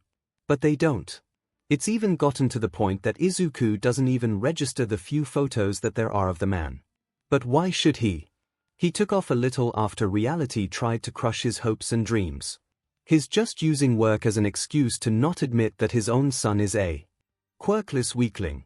He drops the letter, adding it to the ever-growing number of unread questions, stories, and possible connections with his father. With the deed done, Izuku places the box back into its hiding place and hoping that his mother never finds it. Izuku scoffs at himself. God, I never learn. After all, lying and keeping secrets from those he cares about is what got him into this state of mind to begin with. Just look at the secrets and lies he told. He lied and betrayed his only friend. He lied about his quirk awakening late to his own mother. He even has the gall to keep the truth of it all away from her even now. Maybe the universe just hates me or something. Things after all have been pretty shitty all week, and not just from his lack of progress during training but at school too. His grades haven't been too hot this week, but that's the least of his concerns. What's really weighing on him is 𝐻𝐻𝐻𝐿's absence. He never showed up for class the entire week. Izuku even contacted 𝐻𝐻𝐻𝐿's foster home, but they didn't seem too concerned since 𝐻𝐻𝐻 rarely spends any time there. He tried calling him too, but 𝐻𝐻𝐻's phone is no longer in service, so no dice. In full honesty, he's not going to put in a police report for several reasons. He already betrayed 𝐻𝐻𝐻 once, so he can't bear to rat him out to the police. 𝐻𝐻𝐻 has some experience with avoiding police. That should have been a red flag, but he was the only one that was nice to him. And it may draw unwanted attention to himself and, more importantly, the alien watch. So, he has even more secrets and lies to keep. God, I have a problem. I guess this is how things are going to be from now on. He grips the watch, remembering the choking feeling of 𝐻𝐻𝐻 trying to pry it from his chest. I'll just have to deal with these issues myself. Ping. Izuku's eyes snap up at attention, his eyes quickly scanning the room. But there's no other soul in sight. What was that? Ping. That ping is familiar to him. Oh, it's my phone. Yep, it was a text that snapped him out of his daze. There are two texts on his phone. The first text was a simple greeting with 𝐒𝐭𝐻𝐻 stating that it's in fact her contacting him. The second text was her explaining how she wants to explore more of Musutafu, but she'd like someone local to guide her, and the only person she knows is him. Izuku is not sure how to respond. Should he say he's too busy? He's not available? No. Those are just more excuses and lies. He can't be doing this for every single thing. Besides, it might be good to get out of the house for a while. Especially because his mom is going to be even more attentive to him after his episode. After weighing the pros and cons, Izuku decides to accept the invitation. 𝐒𝐿 is quick to respond with a resounding great and smiley face emoji. They agree to meet up tomorrow at the train station. That makes Izuku sweat a little, his mind flashing back to previous events. Once all of that is set, Izuku flops onto his bed, staring up at the blank ceiling. Maybe he should grab a new All Might poster while he's out. He has a great space for it. Trying to distract himself, Izuku pulls up his phone to read up on some of the latest hero activities.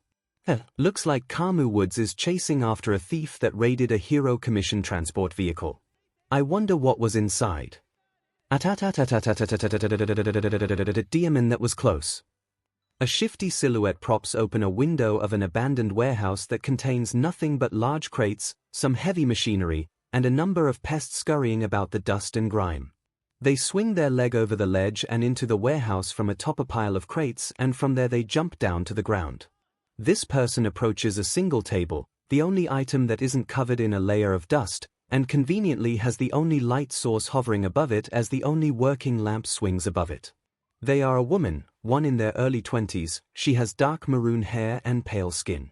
Her lips have been applied with black lipstick that matches her brown jeans and gothic black jacket with its spikes and skull insignias on each shoulder. Her piercing and the spikes of her jacket sheen in the light. On her side is a large brown duffel bag which is clearly holding something large and bulky. Oh, Roho, you've done it again. Roho praises herself as she drops the heavy bag onto the table, letting it clang against the hard metal surface. She really did a good job. She not only was able to rob a heavily armored transport vehicle from the Hero Commission, but she managed to escape scot-free. Well, mostly her favorite blaster got scrapped by that human tree guy. Demon, it was a costume job, too. This thing better have been worth it. Roho opens the bag before lifting up the contents. She glides her hand across the slightly bent surface of the heavily damaged hover drone. The drone is heavily damaged, its head is bound to its body by wires, an insectoid arm dangles from its side, and the outer shell is heavily dented. Apparently, it's part of one of the rumored robots that attacked some mall along with some giant monsters or whatever. The sight of the item makes Roho's heart pump. This will hopefully give her the edge she needs. For you see, it's all part of her quirk. Her quick attachment allows her to attach technology to her body. It does have its limits. For example, just because she attaches a phone to her arm doesn't mean she can use it at will. She would still need to physically type into the phone to make a call. She's also limited. She can only attach tech to the surface of her body, and even then, she has to be sparse with it or it'll hinder her maneuverability. That's kind of why she's upset about losing her blaster. She had it embedded into the top of her arm and a special activation SWCH on her hand that acted as a trigger.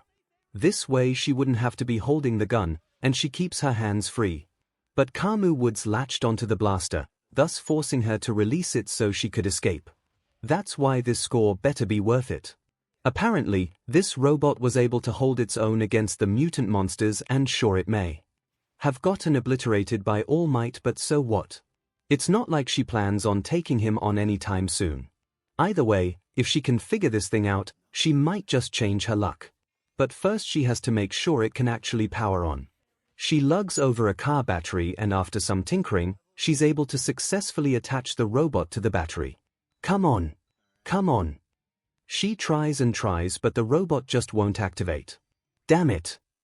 𝐒𝐻𝐻 yells out in anger, slamming her fist onto the table, denting it slightly. By some miracle, the orange-red eyes blink to life as electricity surges through its components. Yes. Haha. The drone makes strange sounds as it tries to move and access its missing limbs. 𝐒𝐻𝐻 grabs and pokes at it. Now what is it you can do? 𝐒𝐻𝐻 watches curiously as the drone shakes and shifts, and then suddenly, without warning, wires and cables burst out from its body and latch onto 𝐒𝐻𝐻's arms and torso. Whoa, what the hell? 𝐒𝐻𝐻 tries to step away, but the drone refuses to release her. Let go of me. She struggles to free herself as the cables tighten around her. Acting on instinct, she activates her quirk, attachment. The effect is immediate. Suddenly the entire drone seemingly jumps up and latches onto her like a metal parasite. 𝐒𝐻𝐻 panics, screaming and flailing her arms about to get the thing off of her, but all attempts fail. The husk of the drone seems to meld onto her body. She can feel as electricity and a powerful headache strikes her, making her scream out in both pain and shock. The cold, strange metal claws at her skin as it embeds itself. Finally, after a few grueling minutes, the pain is over. 𝐒𝐻𝐻 is freaked out, breathing frantically, holding herself up against a crate trying to regain herself. She grabs her head, trying and failing to stop a migraine. Glad that's of itch. Her hand. What the hell is wrong with her hand? It's not her normal pale tone, but dark red with long metallic fingers that look like they can tear through a car. After some internal panicking, she rushes over where she knows there's a mirror. She finds it behind a junked forklift. She throws off the blanket that's covering it, and what she sees nearly sends her jumping back in fright. It's her she's looking at, she can tell right away, but she's drastically different from before. Her entire body has been transmuted to a shade of red. She has not 2 but 4 red cybernetic eyes, and strange red orbs protruding from her shoulders. Running along her arms are sharp gleaming blades. She's buffer too. She can feel how much her muscle mass has increased, so much so that her jacket and breaths have torn around her arms and legs. Even her feet have expanded to the point that they ripped through her boots. What the hell? She grabs at her face, trying to comprehend what had happened to her. Then it hits her, and it makes her smile. This had turned out better than expected. She's been upgraded. For once her quirk was actually useful, and whatever this robot was, it has power, strange, unexplainable power. And she loves it. This is so great. She eyes the forklift. Smiling, she slashes at the vehicle, creating a huge gash into its side while also pushing back. This is so goddamn great. I wonder what else I can do. In response, the red orbs on her shoulders move upward, propped up by metal limbs. The orbs glow red before beams of light shoot out, burning away at part of the ceiling. 𝐒𝐻𝐻 grins with mad amusement as she traces the scorched marks left behind. With this power, I can get my biggest score yet. She glides her long claws, long body as the orbs retract themselves. Look out, Japan, because 𝐒𝐻𝐻's going to have some fun. Izuku is so not ready for this. Currently he's in downtown Musutafu, waiting by a water fountain surrounded by crowds of people. He's fidgeting in place, pulling at his collar. His hands are clammy with nervousness. If it weren't for the fact that he's in public right now, he would be having a full-blown meltdown. The reason being is a girl. It didn't hit Izuku until this morning that he had agreed to meet up with a girl. He agreed to take Ochako out by himself, with nobody else, in public. Man, he's so nervous, so much so that he begins to spout out his concerns under his breath. Holy SHT, this is happening. Should I have combed my hair? Did I overdress? I mean, it's just a black polo and khakis, but still. Oh, no. What if I'm underdressed? What do I do? What do I say? I don't even know where to take her. What would we even talk about? Maybe about heroes, the weather, life-changing questions. And hi, Deku. Aha. Izuku nearly falls backward in surprise. Ochako Uraraka looks a bit worried. Izuku's response kind of startled her. Are you okay? Izuku tries to save some of his already little dignity by standing up straighter and fixing the hem of his shirt. Why, I'm all good. He takes a moment to examine her.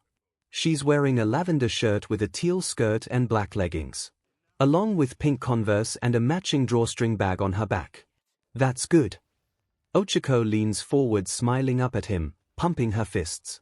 She's so close. Thanks again for accepting my invitation. Oh, it was no problem. Yeah, well, it would have really been boring by myself, so thanks anyway. Ochako claps her hands together, smiling with anticipation. Now what do you say for getting this show on the road? Oh, yeah, sure. Let's do that. Ochako's smile brightens in appreciation. She twirls around and heads for the nearest shop that had caught her interest. Izuku tails behind her before matching pace with her. She gives him a cheery grin, to which he returns in a similar fashion, albeit sheepishly. Maybe this won't be so bad after all. MSTR. One of the humanoid drones in red and black armor reports to his ship's commander, who is still regaining his health from their battle. We are receiving a combined signal from the planet. The commander takes a minute to breathe through his breathing apparatus. Explain, one of the drones has somehow merged with one of Earth's life forms. The drone types away into a table-like device, pulling up more information. We are receiving one combined signal, and that signal is on the move. An interesting development. Perhaps one head is better than two. Look out. What is that? Arf. The sounds of lasers being fired out in tandem can be heard emanating from within the jewelry store. It's a small store located in a less populated part of town, which means not a whole lot of heroes patrol this area thanks to the lack of news coverage. And that is unfortunate for some of the local shops such as this one. People flee in fear from the jewelry store as lasers fly at them. Thankfully none connect. Rojo is grinning. She's very happy with how easy this job is. All she had to do was give a mean glare to make them run away, albeit the lasers shooting out from her shoulder blasters did help. She aims one of the lasers, protruding from her shoulder, down at the glass display. She fires out a laser, melting away the top part of the display case. Her smile widens as she reaches in and grabs the jewels inside. She opens her palm, admiring the very expensive gems, wondering how much they'll fetch for. Her thoughts are interrupted when a high-pitched sonic wail pierces through her head. Rojo groans in pain, holding her head before falling to her knees. The high-pitched sonic wail ceases but is replaced by baleful voice. Listen to me, whoever you are. She wobbles as she keeps to pick herself up while still holding her aching head. Where are you? Who are you? She's able to fight through the receding pain so she can stand back up. How'd you get in my head? She frantically observes her surroundings, looking for the culprit. Looks. No questions. The voice screams out in irritation. You are here to serve me. That makes Rojo scowl. Guess again. I work for me and only me. The high-pitched sonic wail returns, but this time is far worse. The wailing is louder and a shock of pain courses through her entire body, causing her to keel over, screaming out in pain. Mercifully, the shocking stops rather quickly, but the threat is clear. You now possess power you could have never imagined. The voice continues to echo through her ears. Fulfill my demand and I will give you even more power, more technology for you to equip. However, if you fail me, then I will turn you to dust. The proposal is tempting. This voice, whoever it is, must be the creator or owner of that robot she stole. And look at what one broken drone did to her. What would happen if she got a hold of more tech just like it? She could be unstoppable. So, what do you want? She can almost hear the voice smirk despite not seeing their face. Only one thing. A piece of valuable technology missing from my possession. And luckily you are already programmed to find it. In that moment, A visual display like that of a video game appears in her vision. It already appears to be tracking the item in question. Now go and get me my Omnitrix. What a cute little playground. 𝐒𝐭𝐚𝐲 gushes at the public playground just a few yards from their perch on a park bench. The recreational area is decently sized with trees, large playground sets, a volleyball court, gazebos, and even a pond for ducks and fish. Izuku figured that he should show 𝐒𝐭𝐴 some of Musutafu's main attractions. And what else than the local park? Izuku visibly relaxes in his seat. Yeah, it's pretty nice here. It's a great place to hang out outside, get some exercise, and think. 𝐒𝐭𝐴 nods in agreement, watching as a mother duck leads her young towards the water. No doubt, this will be perfect when I eventually have to move here. Or I should say, if I have to move here. He. Izuku grimaces with tension. Although the 𝐒𝐲 entrance exam is still a way off, they still have a lot of work to do. Far more work before they can even consider passing the exam. Oh, yeah. You plan on taking the 𝐒𝐲 entrance exam, too, right? Sure do. 𝐒𝐭𝐴 sheepishly rubs the back of her head, trying not to look overconfident. But I have to admit that I'm still pretty nervous about it. Yeah, same. An idea pops into his head. Oh, hey, Uraraka. What's up, Deku? It makes him flinch when she says Deku, but she doesn't seem to notice. That's good because he really doesn't want to start feeling depressed anytime soon. I had some questions about your quirk. Would you mind answering some of them? He holds up his hero analysis for the future number 13 notebook for 𝐒𝐴 to see, making her wonder where he was keeping that thing anyway. 𝐒𝐴 is slightly put off, but she sees no harm in it. Sure. Why not? With the go-ahead, Izuku begins his interview. So, your quick, zero gravity, allows you to make anything you touch weightless, correct? Yes, but there's more to it than that. The gravity manipulator holds out her open palm, displaying the tips of her fingers. They somewhat remind the greenette of paw pads on a cat. It's my fingers, all 5 have to make contact with whatever it is I want to float. Admittedly, there's also a limit before I get nauseous. She looks a little embarrassed admitting that. It's really nothing that special. Izuku can't help but feel somewhat offended, not for what she said, but for what she implied, that her quirk isn't good enough, that she isn't good enough. Are you kidding? What dash? You have an amazing quirk. With a quirk like that you'd be a key player in rescue operations, especially in disaster zones. You could float rubble away from civilians, heck you can even float large heavy objects at villains to use them as weapons. 𝐒𝐴 blinks, not really sure how to take all this praise. Yeah, I guess you're right. She twiddles her thumbs, not sure how to feel. But it's nowhere as versatile as your quirk. What does it do exactly? Now it's Izuku's turn to blink. Yeah, he totally overlooked that part. Oh, yeah, I guess I never fully explained it, did I? He already knows this will leave a bad taste in his mouth, but he can't tell her the truth. So, for now, he'll use the cover story both 13 and him worked out. My quirk is called One-Man Army. It allows me to reconstruct my DNA so I can transform into about 9 different forms. Oh, and each one has its own abilities, weaknesses, and I think they somewhat alter my personality a little bit.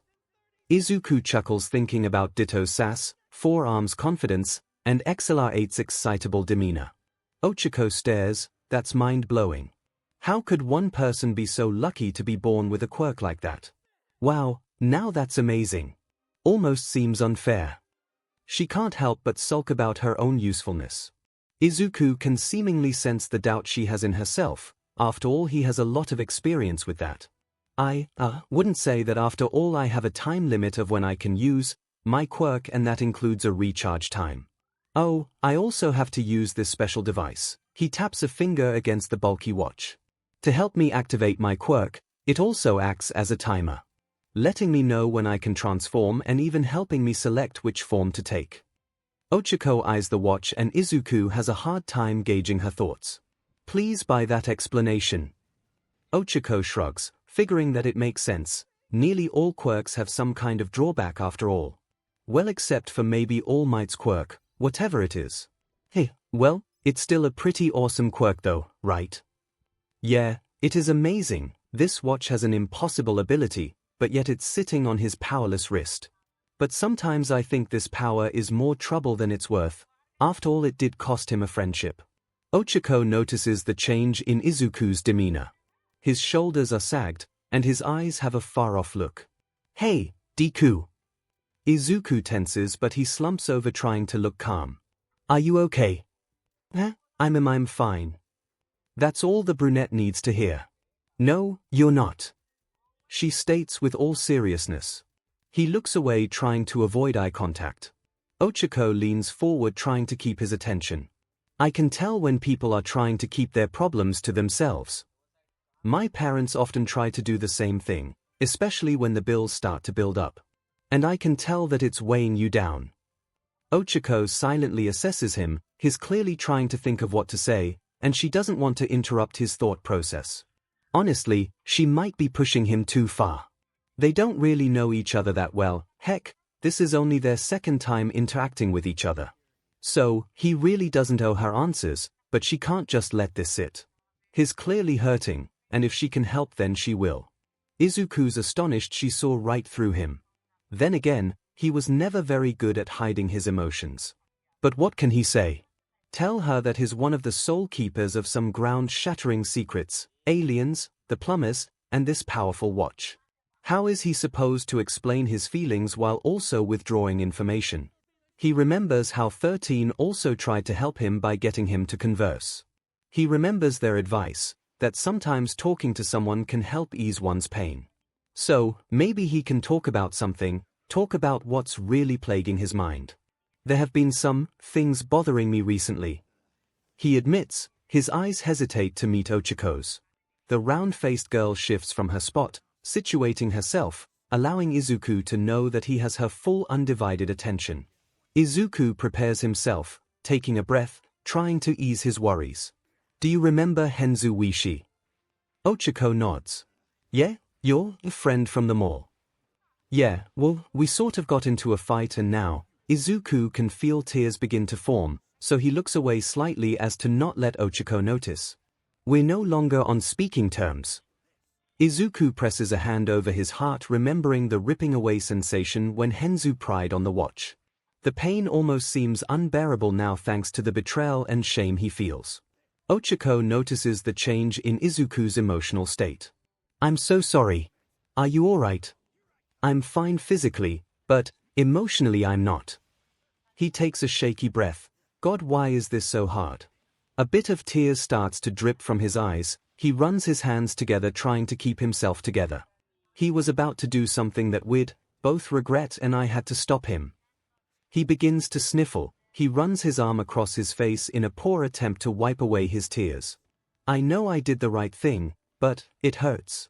Why does it hurt so much? The dam broke, tears streaming down his face. He hides his head in his arms trying not to let 𝐒𝐿 see him. Why does it hurt so much? I did the right thing. I did what a hero should, but I lost a friend, the only friend I've ever known or had. And the worst part, he's shaking while festering in a pit of melancholy and regret.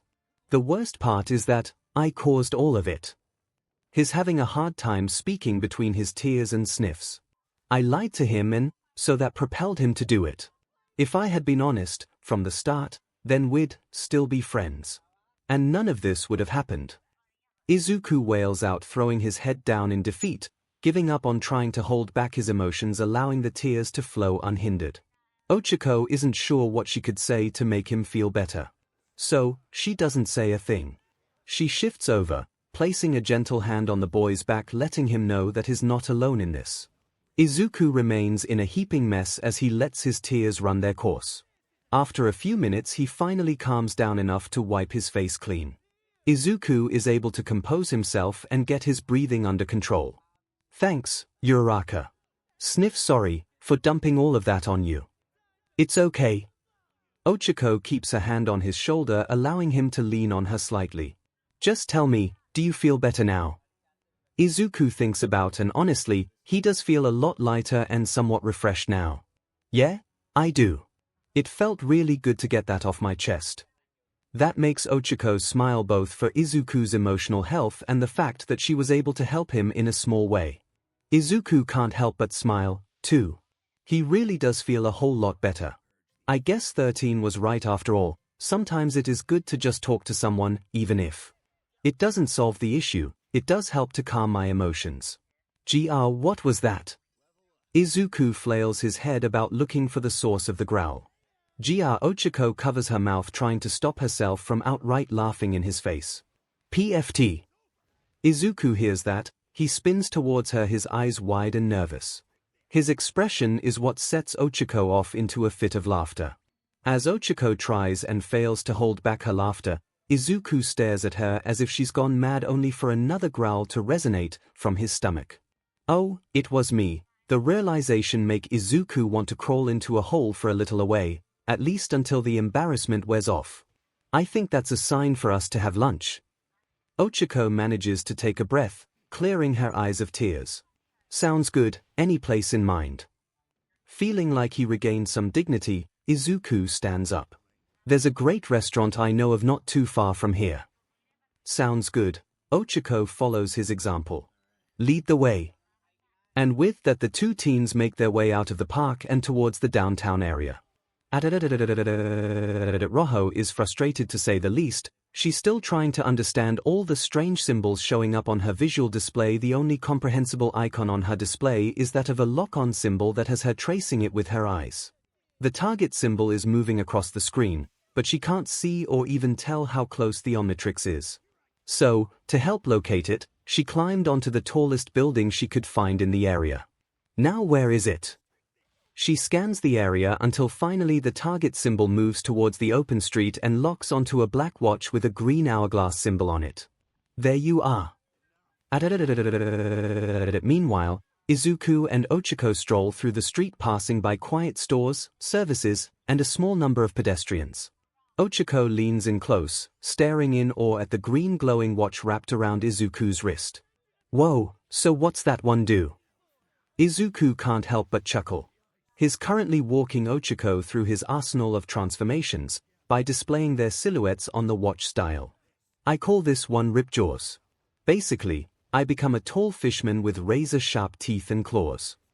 Haha, I bet it's hilarious to see. Izuku winces in embarrassment. I wouldn't hold my breath. He grins awkwardly, hoping his joke was somewhat funny. It works in a way, because 𝐒𝐿𝐼 spit takes in response. PFT, was that a joke? She tries and fails to hold back her laughter, making Izuku slouch in humiliation. It was that bad, here.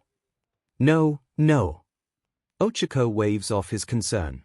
It was good, just need to work on your DLVY. Izuku is able to smile, appreciating the advice but feeling self-conscious for even having to be given advice at all. I'll try.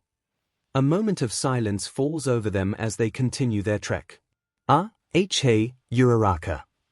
𝐒𝐿𝐼 stops, blinking in curiosity. Yes, Deku. I never asked, but, oh, God, is he nervous.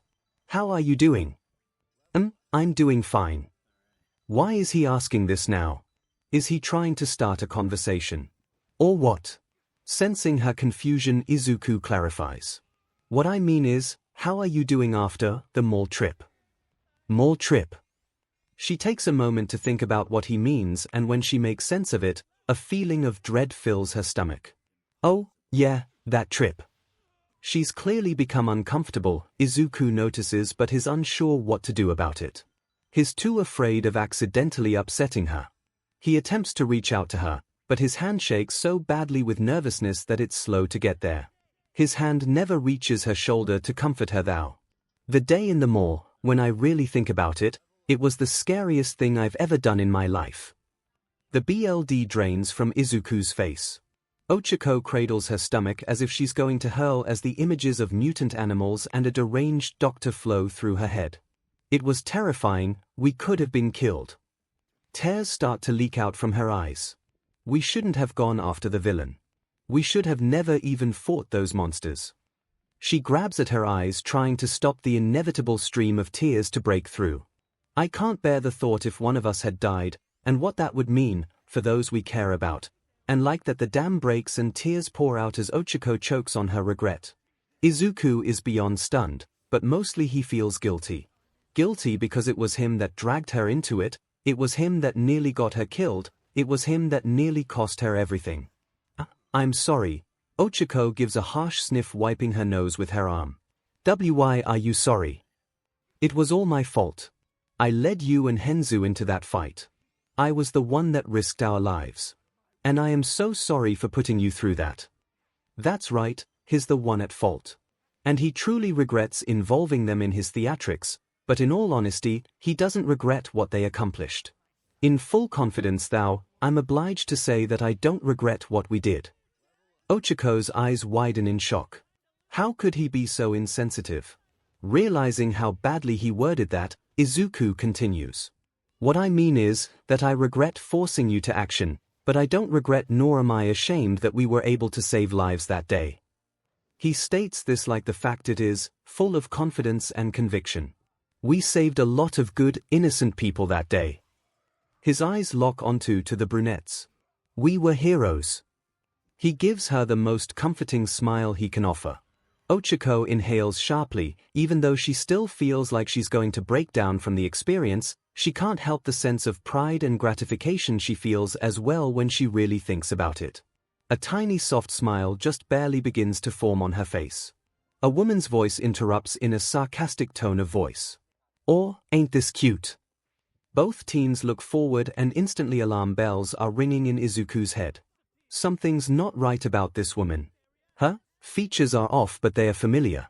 And then it hits him. The alien drone. Is she one of them? 𝐒𝐿𝐵 also senses something off. She can't help but find something familiar about this person. Who are you? Me. I was a nobody, but now, Roho smirks, flexing her metallic claws. I can be whatever I want, and I want to be powerful. Well, there goes the possibility that she's friendly.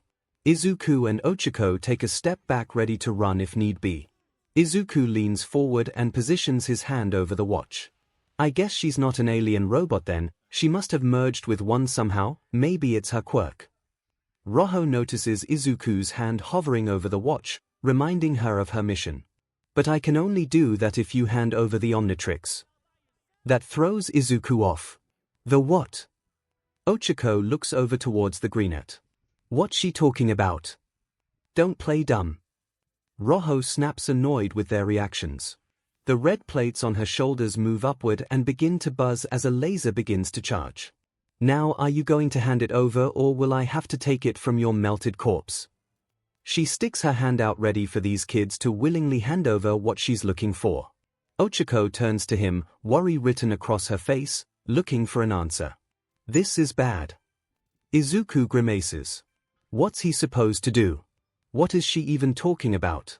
What could she possibly want from them?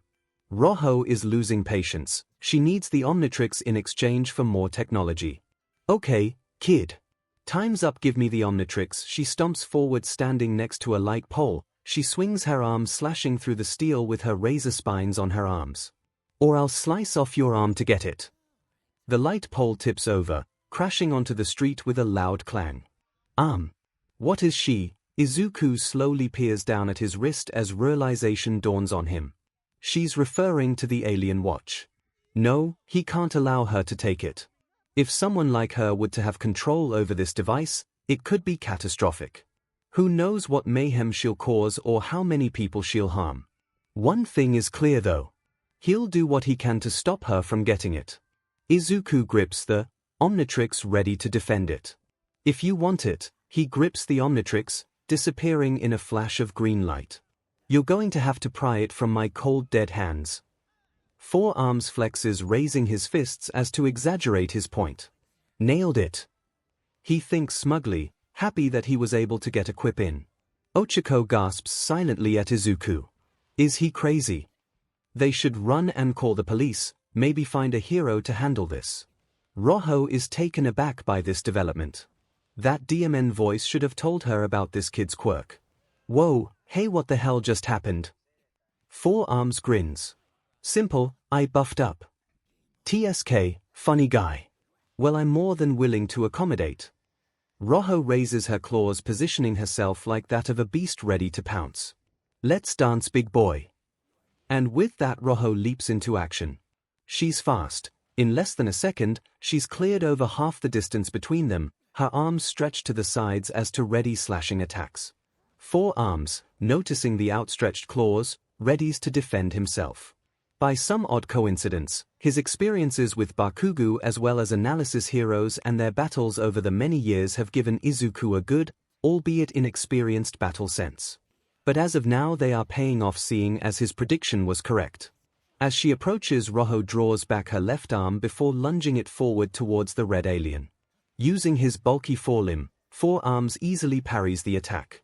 Roho swipes with her other claw, but it's effortlessly blocked. Now that both her attack and defense are down, Forearms uses his two lower arms to grab onto Roho's arms. DMN. Roho snarls, trying but failing to pull away thanks to Forearms' grip. "Let go of me." "Sure thing." Forearms swings his body, pulling the robotic villain along with him. "There you go." He throws her around both him and 𝐒𝐿 towards the upper floor of a nearby building. Roho bounces off the brick wall before landing with a loud crash onto the hard street below. She doesn't move, thinking they're fine. Forearms takes a moment to check on 𝐒𝐿. Her face is written in worry and nervousness, her eyes glued to the still form of the villain. "Uraraka." She flinches, drawing her attention towards the hulking mass of muscle. "Go ahead and dash, you bastard." 𝐒𝐿 gasps as Izuku scowls when they realize that Roho is fine. As she stands up, Forearms takes note of the fact that there's not a single scratch on her.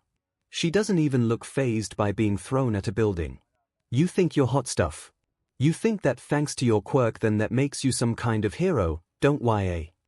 Although she's fine physically, it's clear to anyone that she's more than cessed.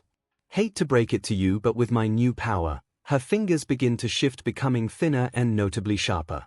"Not only will I be taking the Omnitrix, but I'll make sure to hurt you so bad that you won't even be able to hold a Fing pencil."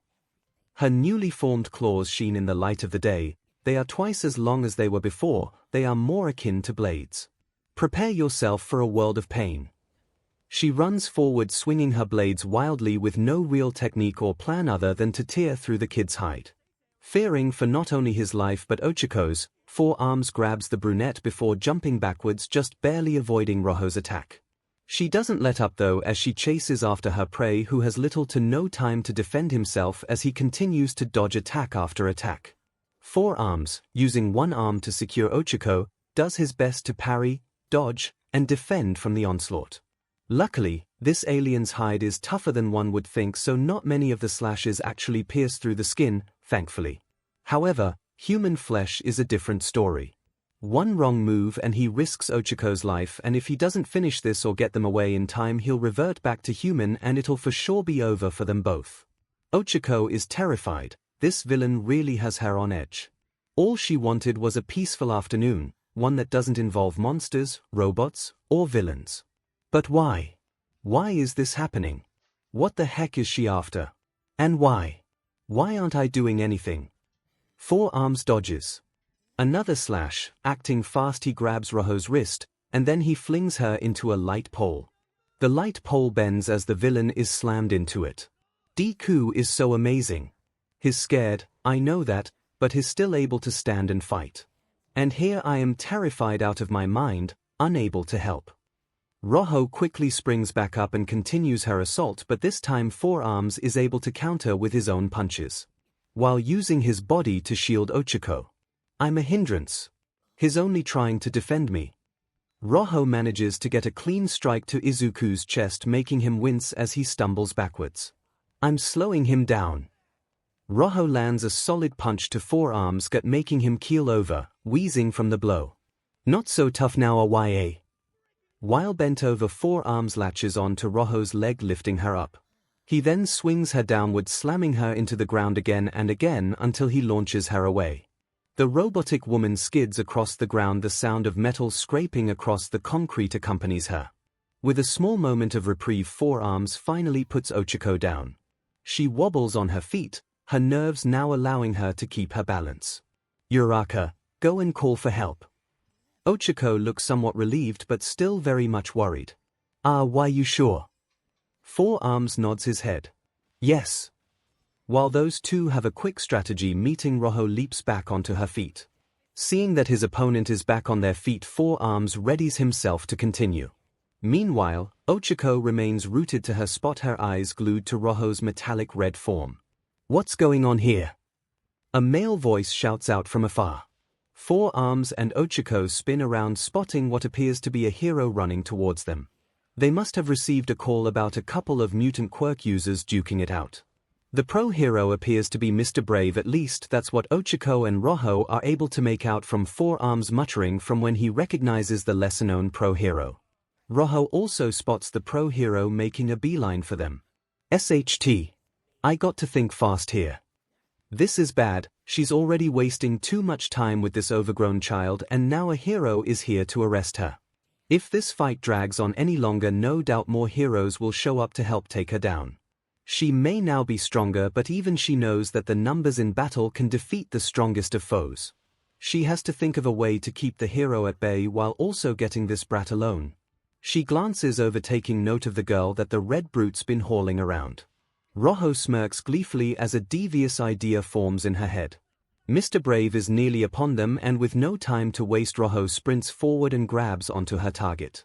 She binds her arm around the surprised and terrified 𝐒𝐿𝐵 before jumping onto the outer wall of a 5-story building. She digs her free claw and her clawed feet into the wall, allowing her to hold to the side.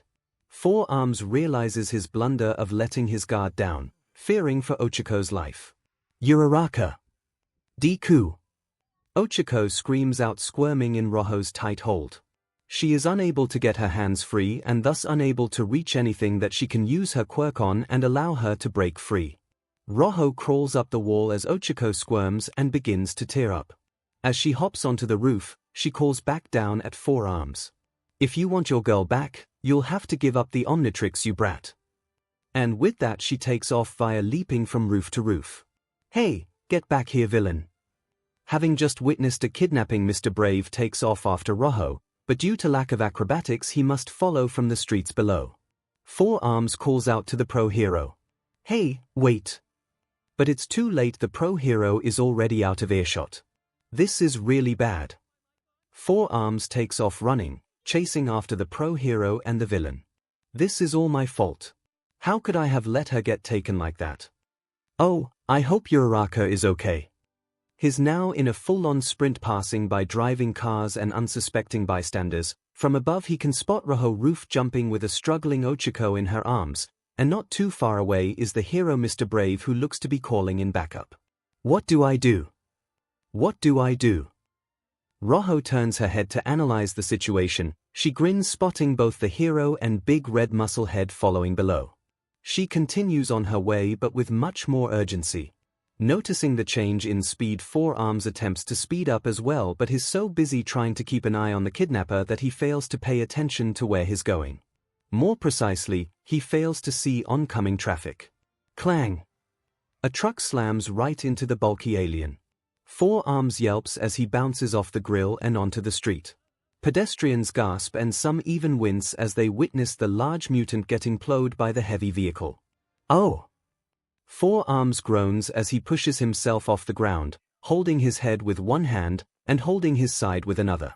After taking a moment to pat himself down, he's happy to report that nothing appears to be broken. The worst thing he has is probably a very large bruise and road burn. Thank God he was Four Arms and not Ditto. He definitely would have ended up like a bug on a windshield. People surround him asking if he's alright, but he's a bit preoccupied. He's scanning the roofs looking for Rojo. SHT. He can't see her, nor does he spot the pro hero anywhere. No. No. No. This can't be happening. He's panicking as he stumbles here and there, trying but failing to gently move those around him as they can only stare at him in confusion or concern. Where are they? Where are they? They went that way. A cool, calm voice responds from within the crowd. What? Four Arms spins around and for a second, he thinks he's staring at another alien, but he quickly brushes off that idea. A tall and rather muscular young man with pale grey hair that swept forwards and that covers most of his face and his eye. He has 6 arms that are all attached to each other by a web of skin, His two upper arms have hands at the end, but the rest end in what appear to be ears, eyes, and even a nose. He's also wearing a blue mask that happens to cover the lower half of his face. Izuku is instinctively curious of what's under the mask. The young man steps forward. As he approaches, Four Arms takes note that the young man is about a foot shorter than him. You were chasing after that villain, right? The one carrying the girl. Four Arms' heart begins to race as he remembers his mission. Yes, she took my friend. Do you know which way they went? Yes, I saw them heading in that direction. The multi-armed man points west. I can even hear them from here. Just go down a few blocks and you should be able to hear sirens. When you do, follow them. Those are some specific directions, must be thanks to his quirk. Okay, thanks so much. Four Arms bows his large body, making it a rather hilarious sight. I really appreciate it. No thanks are necessary. The young man waves it off as Four Arms stands back up. Now you better hurry, sounds like things are only escalating over there. Right? Four Arms breaks into a run. As he does, he waves back at the helpful soul. Thanks again. The masked youth gives the Red Hulk a thumbs up in response. What a nice guy. Izuku thinks to himself. As he rounds the corner, the watch, or more precisely the Omnitrix, flashes red, regressing Izuku to his original form.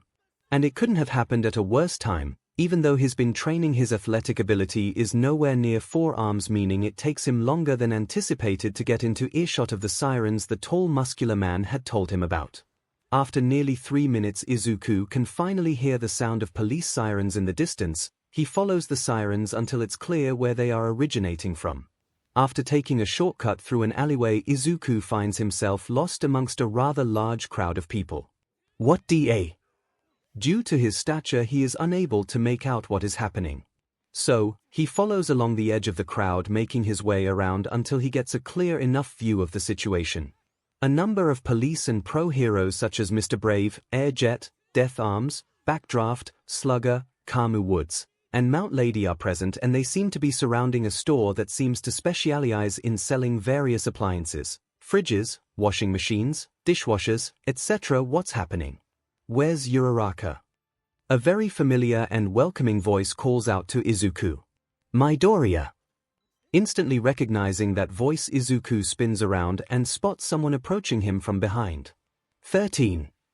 Indeed, 13 has arrived. Behind is their car, left a distance away from the crowd as to not get in anyone's way or to draw attention. What's going on? 13 frowns. It's not good. A villain has taken a hostage. I know that already. Izuku states rather bluntly. 13 gives him a questioning look. Excuse me.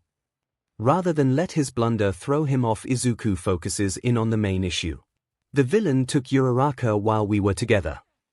13 recognizes the name as the girl that Izuku fought Dr. Animo with. Alright, explain everything.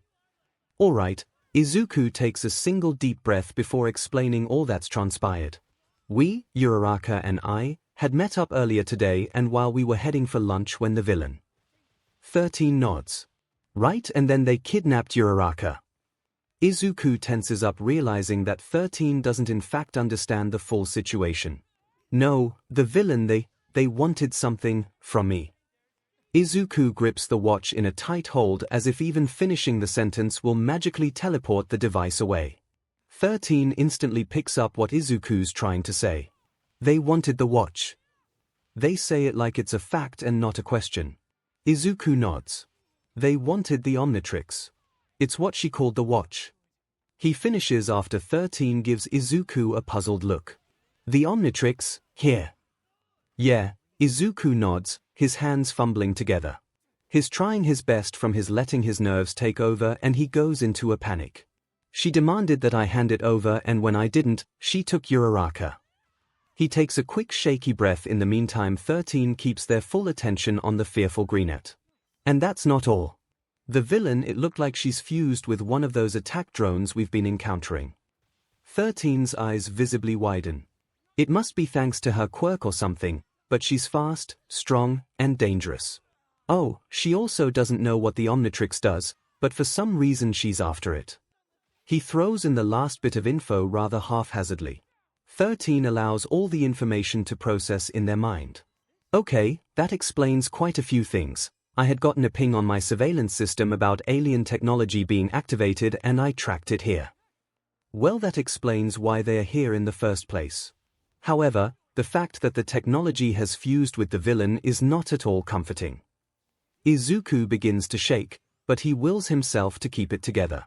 Whoever this person is, they know about the Omnitrix, a major power boost with unknown capabilities, and a hostage. We'll have to search for answers later, especially about why they're after the Omnitrix in the first place if they're not even sure about what it does. Now comes Izuku's panic attack, his sweating as dark thoughts swirl in his head. This is terrible. It's all my fault. I must have done something, someone must have found out about it and hired her to get it or something. Maybe it was Henzu Wishi. And now Uraraka could be hurt or worse. And the villain might get away. And if they get what they want, who knows what they'll do. And a firm yet comforting hand grips Izuku's shoulder. It's a firm grip that is well practiced in calming panicking and hyperventilating victims in disaster zones. Izuku calms down, allowing 13's presence to comfort him. Relax, all right. Although he was much calmer now, he still can't help the feeling of dread and regret rise up in his throat. How am I supposed to relax? When it's thanks to me that my friend is being held against her will. Those robots, they've been targeting me, and while I'm around, everyone I care about is at risk. How can I just stand by and do nothing while those I care about are caught in the crossfire? Amongst the storm of Izuku's tirade, 13's firm voice cuts are through the barrage of panic. Then don't. Izuku instantly quiets down, unsure what the pro-hero means. You've never, not once, since I've known you have you been willing to just wait for someone else to save the day. That is somewhat true, Izuku thinks. It's why you're so quick to use the Omnitrix, because for the first time in your life you have the power to do something, to save others, and that's incredible. So, why stop now? 13 grabs both Izuku's shoulders and gives him a quick shake, anticipating an answer. Izuku is still lost. What are you getting at? 13 sighs, he needs to be forward with this one. I'm going to be honest with you. What I'm about to say could get me reprimanded, but I think it's necessary. The villain has the appliance store sealed really good and we, the heroes, don't have a clear idea about what's going on in there. Izuku's breath hitches. The villain is refusing to respond to police negotiations and none of the heroes can make a move without risking Uraraka's well-being. Why are you telling me this? I'm telling you all this, because they pause to correct themselves. We need you to sneak in there and stop the villain. What? 13 isn't at all surprised by the teen's reaction. I know, but hear me out. 13 points at the store. That villain has fused with technology. Alien technology. Meaning this situation falls under plumber jurisdiction, but 13 leaves the sentence hanging, hoping their message finally clicks with Izuku. It does. We can't risk being found out. Izuku finishes, his voice is serious but obviously full of fear. Exactly, and if pro-heroes get involved, not only will they have the villain, but they'll have access to level 10 alien technology. 13 shivers, not wanting to think about what could potentially happen if that's the case. And that could be catastrophic. And since there's no chance that I can get in there, let alone by myself, I need you to go in there and stop this villain. I need you to disable the alien technology within them. And we need you to save your friend. Saying that this is a lot of responsibility is an understatement. How can he possibly do this by himself? This different than anything he's tackled to this point so far. Monsters and robots are one thing. They can't strategize, adapt, or process emotions. But a villain, a human, with the ability to make decisions and a hostage is a whole other ballpark. Noticing Izuku's discomfort, 13 decides that he should be responsible and not try to force his protégé into this. If you don't feel comfortable with this, then I understand. Izuku can tell what they're trying to do. They're trying to give him an outer chance to step away. But that would mean risking the risk of alien technology being released into the world, the villain getting away, and abandoning Ochako. How could he possibly do that? Can he really just walk away? No, he can't. Despite his nervous disposition, he delivers a steely glare. I'll do it. 13 is a bit surprised, but they really shouldn't be. They definitely can't stop the sense of pride rising in their chest. Izuku gives the pro hero a shaky and somehow a confident grin. And I think I have a plan. If 13 wasn't wearing a helmet, Izuku would have seen one of the biggest grins of his life. Then let's hear it. At a few miles away, All Might, in his civilian clothes, holds up a very dizzy and possibly concussed purse thief. Fear not, citizen, this thief will not trouble you anymore. A small crowd of admiring faces have gathered, awing in All Might's glory. A single woman bows repeatedly as All Might returns her purse to her. Have a wonderful day, now watch as I make my exit. Whoosh. And just like that, All Might disappears in a blink of an eye. The only evidence of him ever being there is the tied up unconscious thief and a gust of wind. The small crowd barely starts to disperse. Many of them are still hyped up about encountering and witnessing the symbol of peace in action. Whoa, look at him go. How? He took off so quick. He's so cool. You're amazing, All Might. An extremely thin All Might overhears and blushes from the praise, glad that he could help. He steps out from his hiding spot, the backside of a nearby dumpster within a nearby ally. He takes a moment to regain his breath. After all, he's nearly at his limit for the day already. He's just about to walk away as the chatter behind him continues. I wonder where he went. Probably to that hostage situation across town. That makes the pro hero freeze up. A hostage situation. The two pedestrians continue, not noticing the skeletal man eavesdropping on their conversation. Yeah, the hero's got the whole place taped off and they can't seem to get inside. Apparently, the villain has a strong quirk and the hostage is just some middle school girl.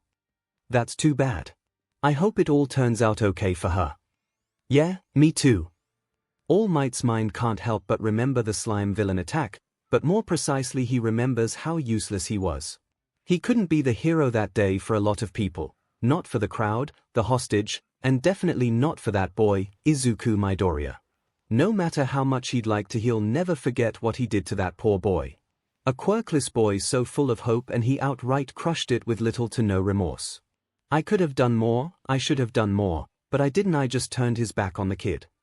He feels uncomfortable when he considers how much that must happen to the boy, how often people turn their backs on each other because of their status, appearances, and/or abilities. Maybe he was the one. It's not the first time he's considered this. Perhaps that boy could be his successor, but would he even want to see me? Would he even listen? Would he even accept after everything I said? A dreadful feeling tells him that no, the boy would not accept him. Sure, he could go and track him down, but would that really fix things? Probably not, and they may never know. Maybe in an alternate reality it all worked out from them. But in this reality, he has to find the right successor, one that understands what it means to be a hero and can become a symbol.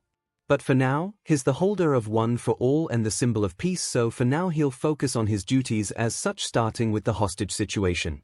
As fast as he can muster, while in his weakened state, All Might takes off calling Tsukochi to find out where the villain is held up. Hopefully he can make it there in time. Sniff, someone please hurry. Clank. The sound of metal being smashed echoes throughout the building, making Ochako recoil in fright. Rojo pulls her fist away in frustration from the smashed washing machine.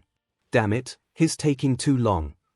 Rojo snarls, kicking a different washing machine. She kicks it so hard that it's flung away, bouncing off other appliances before landing hard onto the tile floor. Ochako flinches from her seat on the cold floor. Her wrists are bound to a pipe as to not let her slip away. The villain also took her phone and her bag, throwing them towards the opposite corner away from her. Ever since Rojo brought her here, after nearly making her lose her lunch from hopping from rooftop to rooftop, they've been cooped up in this appliance store for nearly 15 minutes, and already she can hear the sound of police and heroes surrounding them. It gave her hope knowing that they're here, but it's been fleeting ever since they tried to hail the villain to negotiate, but she answered back with a round of lasers from her shoulder blasters. Now here she is, scared witless as a killer robotic psycho paces back and forth through the store as if expecting something to happen. Ara! Rojo screams out, slashing down at a refrigerator, knocking it to the ground in a fit of rage. She spins around, marching straight towards a terrified 𝐒𝐿𝐵. Where is he? She screams directly into the girl's face. 𝐒𝐿𝐵 can smell the older woman's breath, and she grimaces as specks of spit fly at her face. Who's he? 𝐼𝐻 spits out her reply. Your boyfriend. Oh, wait. He's not my boyfriend. She comedically yelps out in embarrassment and shock. 𝐼𝐻 clicks her tongue. Whatever, either way he'll be showing himself sooner or later. 𝐒𝐿𝐵 tenses up, knowing the risk of accidental provoking the villain. Why do you say that? 𝐼𝐻 smirks, she can practically taste victory. Simple, he knows what I'm after. She pinches 𝐒𝐿𝐵's face with two metallic fingers, squeezing her cheeks. 𝐒𝐿𝐵 has to fight the urge to pull away as to not risk getting her face sliced off. And if he doesn't want anything to happen to your cute round face, 𝐻𝐻 clutches her hand. Then he'll have to deliver the Omnitrix to me on a silver platter. 𝐻𝐻 mercifully releases the girl's face. 𝐒𝐿𝐵 rubs her cheeks. The Omnitrix. Yeah, that thing on his wrist. She can't be serious. His watch. Why would she be after that thing? Its only function, as far as she knows, is to help Izuku control his quirk. She doesn't know why, but she has one final question that needs to be answered. Why? The question makes 𝐻𝐻 pause before drawing her full attention onto the prisoner. Why? Why do people do anything? 𝐒𝐿𝐵's not sure if she should answer, so she remains quiet. People will do anything for power and money. Those are the only things that drive people to do anything in this life. 𝐻𝐻 states this with such righteous confidence that 𝐒𝐿𝐵 actually starts to consider what she's spouting out. Just look at me, I'm fin jacked. 𝐻𝐻 gestures to herself, admiring her red and mechanical physique. I finally have the firepower to do what I want, and after this I will be even more powerful. The blasters on 𝐻𝐻's shoulder extend and blast an unexpected dishwasher, burning a hole right through it. And with this power, this strength, I can take and do whatever I want. I'll be rich and known as one of the greatest bandits in the whole world. After this, I bet, I'll even be able to take on All Might himself. A shiver runs down 𝐒𝐿𝐵's spine. She's insane. 𝐻𝐻 seems to notice 𝐒𝐿𝐵's reaction. You're right to be scared, because no hero will come to save you. That's not true. Isn't it? 𝐻𝐻 asks rather coldly. Those heroes out there are not here to save you, but to make themselves look good so they can become famous, get a fatter paycheck, and with that comes power. That's also why they won't risk coming in here. Because if they fail, then that's bad press. With bad press comes a loss in popularity, which equals a real loss of money. 𝐒𝐿𝐵 hates how much sense the villain is making. With a giant grin, 𝐻𝐻 glances towards the large store windows, watching the number of heroes, police, and innocents outside waiting for something to happen. Don't you see? The only way you're getting out of here is if your friend delivers the Omnitrix, or 𝐻𝐻 makes a slicing motion to her neck. In a body bag. 𝐒𝐿𝐵 breaks down into a fit of tears, turning her head away as to not give the villain the satisfaction of seeing that she got to her. 𝐻𝐻 chuckles to herself, satisfied with the girl's reaction. She then marches off to survey the situation outside. 𝐒𝐿𝐵 is really having a tough time keeping it together as she slumps down in defeat, her hands bound over her head thanks to the binds. She just really wants to be home right now with her parents, wearing her favorite pajamas. She'd rather be anywhere but here. It's not true. She's wrong. Someone will come. The heroes will come. Don't let her get to you. A squeaky voice chirps out from above her head. With tears clouding her eyes, 𝐒𝐿𝐵 peers up, not knowing what to expect. She certainly didn't expect to see a grey frog with bulging green eyes staring down at her. The little frog-like thing is hanging off the side of the pipe that she's bound to. She blinks away the tears, and that's when she notices the familiar green hourglass symbol on the medallion-like disc on the frog's back. Deku. Grey matter nods, gesturing for 𝐒𝐿𝐵 to keep her voice low. Yeah. It's me. 𝐒𝐿𝐵 stiffs up, and in a fit of panic she quickly scans for 𝐻𝐻, but the villain isn't in her direct line of sight. What are you doing here? She whispers harshly at the grey bipedal frog. Grey matter slides down the pipe until he's resting on 𝐒𝐿𝐵's arm. He grabs the bindings, sticking the rope into his mouth, before biting down hard. As he chews away, he tries to reply. 𝐒𝐩𝐬𝐚𝐥, obviously. Snap, and with that Ochiko's arms are free. The brunette rubs her wrists, gently trying to regain blood circulation within her hands. Rojo is nowhere in sight, thankfully, but she can return any moment, and how the hell are they supposed to get out of here? Make a run for it. No, they'll get caught before they can even make it to the door. Hide. She'll easily find them. Fight. No chance. Even though she's no longer tied up, the cage of defeat still looms around her. She holds gray matter in her hands, the little alien looking up at her with his big eyes that are full of concern and worry. You should just leave. The question comes totally out of nowhere for gray matter. What could she possibly mean? Just what did the villain do to her? Uraraka, I can't just leave you here. We need to get out of here. Ochiko gives her little friend a soft but deeply saddened smile. Thank you, Deku. But you shouldn't have come. Gray matter has no idea how to react to this. Should he say something? What should he do? Ochiko chokes back a sob. Why risk everything for me? I'm no hero. That really hurts to admit. I can't do what you can do. I'm not powerful, I'm not skilled, I'm just a stupid girl with an unachievable dream. So, please do, just leave me. Yeah, I'm so sorry, this must be so terrifying for you. And it's thanks to me that you're even here. He has to make this right, but first he has to get her out of here. He will get her to safety, and he'll beg for forgiveness, he'll do whatever it takes to make it up to her. Uraraka, what's this? A red hand seemingly out of nowhere snatches onto the tiny alien. Ochiko yelps back in fright as Rojo holds up the frog-like alien, examining it and noticing the dial on its back. Gray matter flails about, struggling to break free from Rojo's grip. Deku, are you okay? Gray matter tries to push and pull himself free of Rojo's claw. Yeah, she just has really cold hands. That's probably not the most pressing matter at the moment. Gray matter's body seems to squeak like a RBB duck as Rojo gives his body a few squeezes. I knew you'd show up. Ready to give up the Omnitrix. If he wasn't an amphibian, he would be breaking into a cold sweat right about now. Not really. I'm rather attached to it, in case you haven't noticed. Rojo actually finds the quip amusing. I'll be taking it anyway. Her silver claws gleam as she turns gray matter over and tries to tinker with the strange alien device, trying to find some way to get it off. Gray matter can feel the cold, sharp claws scratching and digging into the Omnitrix faceplate and his flesh. He starts pounding on Rojo's hand, but it hardly phases her, it doesn't even tickle, instead it provokes her to tighten her grip to the point that he's actually struggling to breath. In between breaths, he's somehow able to call out to a frozen Ochiko. Uraraka, run. The order goes unanswered as Ochiko continues to cower, watching helplessly as her friend is being tormented by the mad woman. Deku, even when your back's against the wall, you're still looking out for others. I'm not like you, I'm not a hero. She hates how something deep in her mind seems to agree, and it hurts because it's true. How can someone like her, someone with such a weak will, possibly be a hero? She's nothing like Deku. He never seems to hesitate to help others, but she always does. She can't even save herself. She can't even will herself to move. How could I even consider the possibility of getting into you and becoming a hero?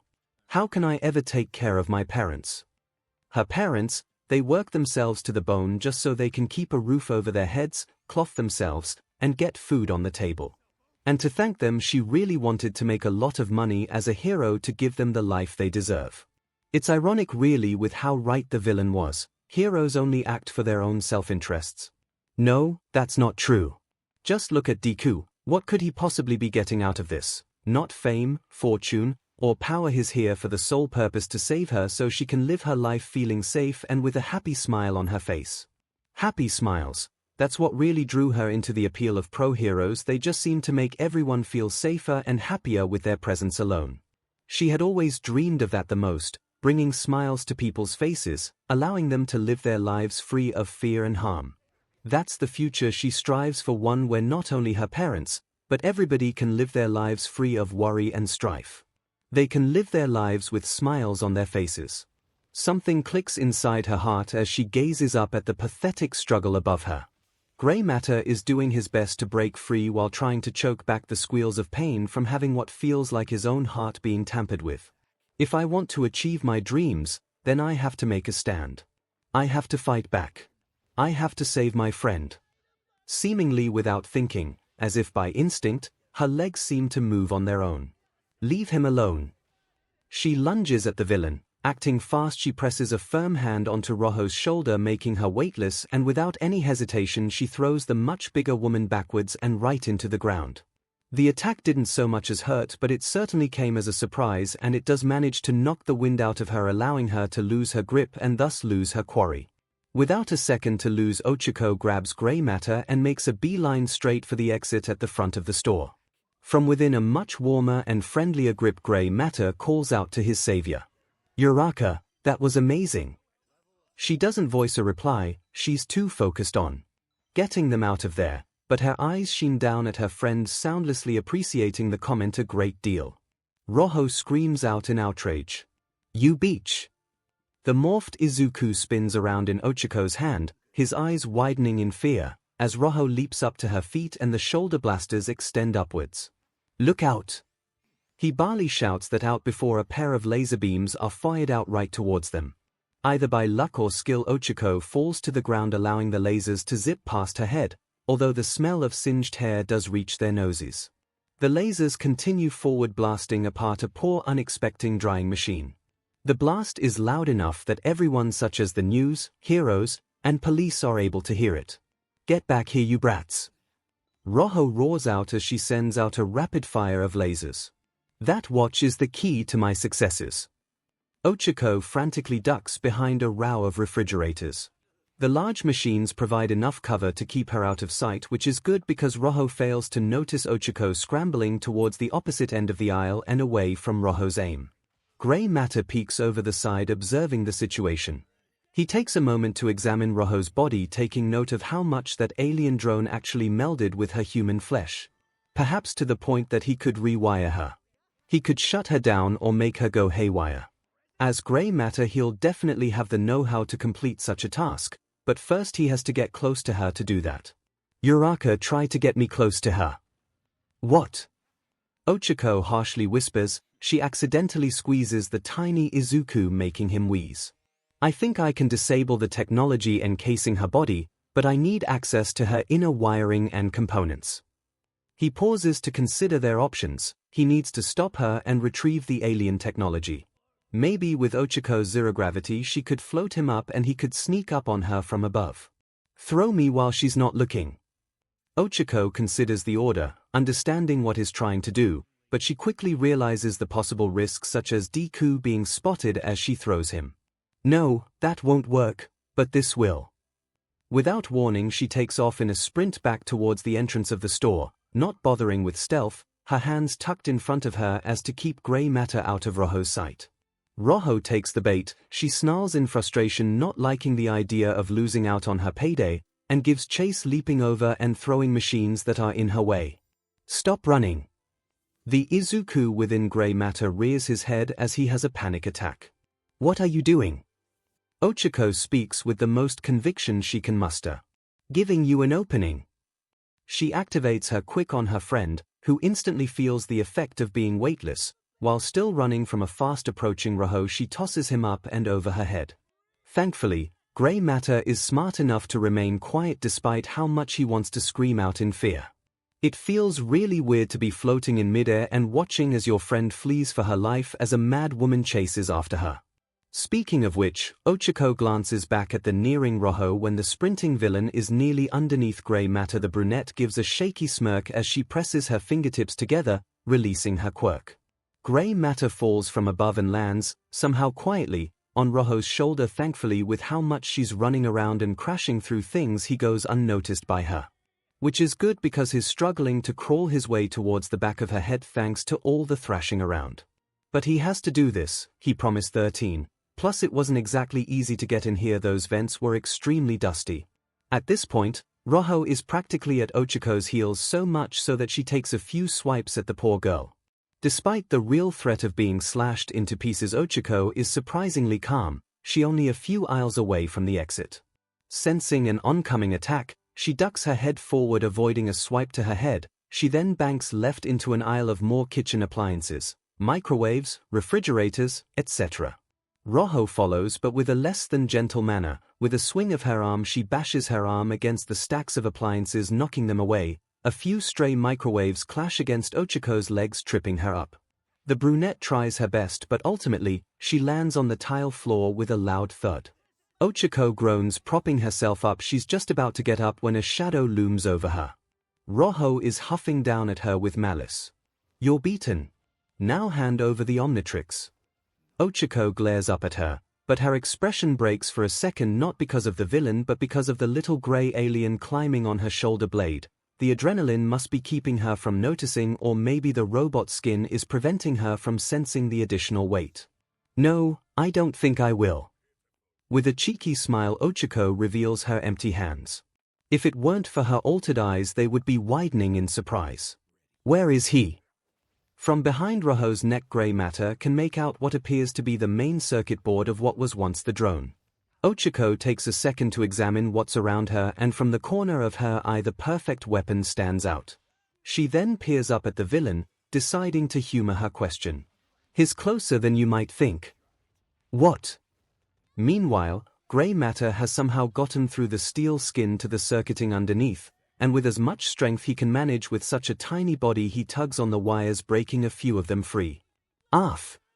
𝐒𝐿 screams out in pain as a high-pitched static screeches through her head and electricity sparks out from the back of her neck. The sparks nearly fry the little alien, who's holding on tight as to not get thrown off by 𝐒𝐿's floundering.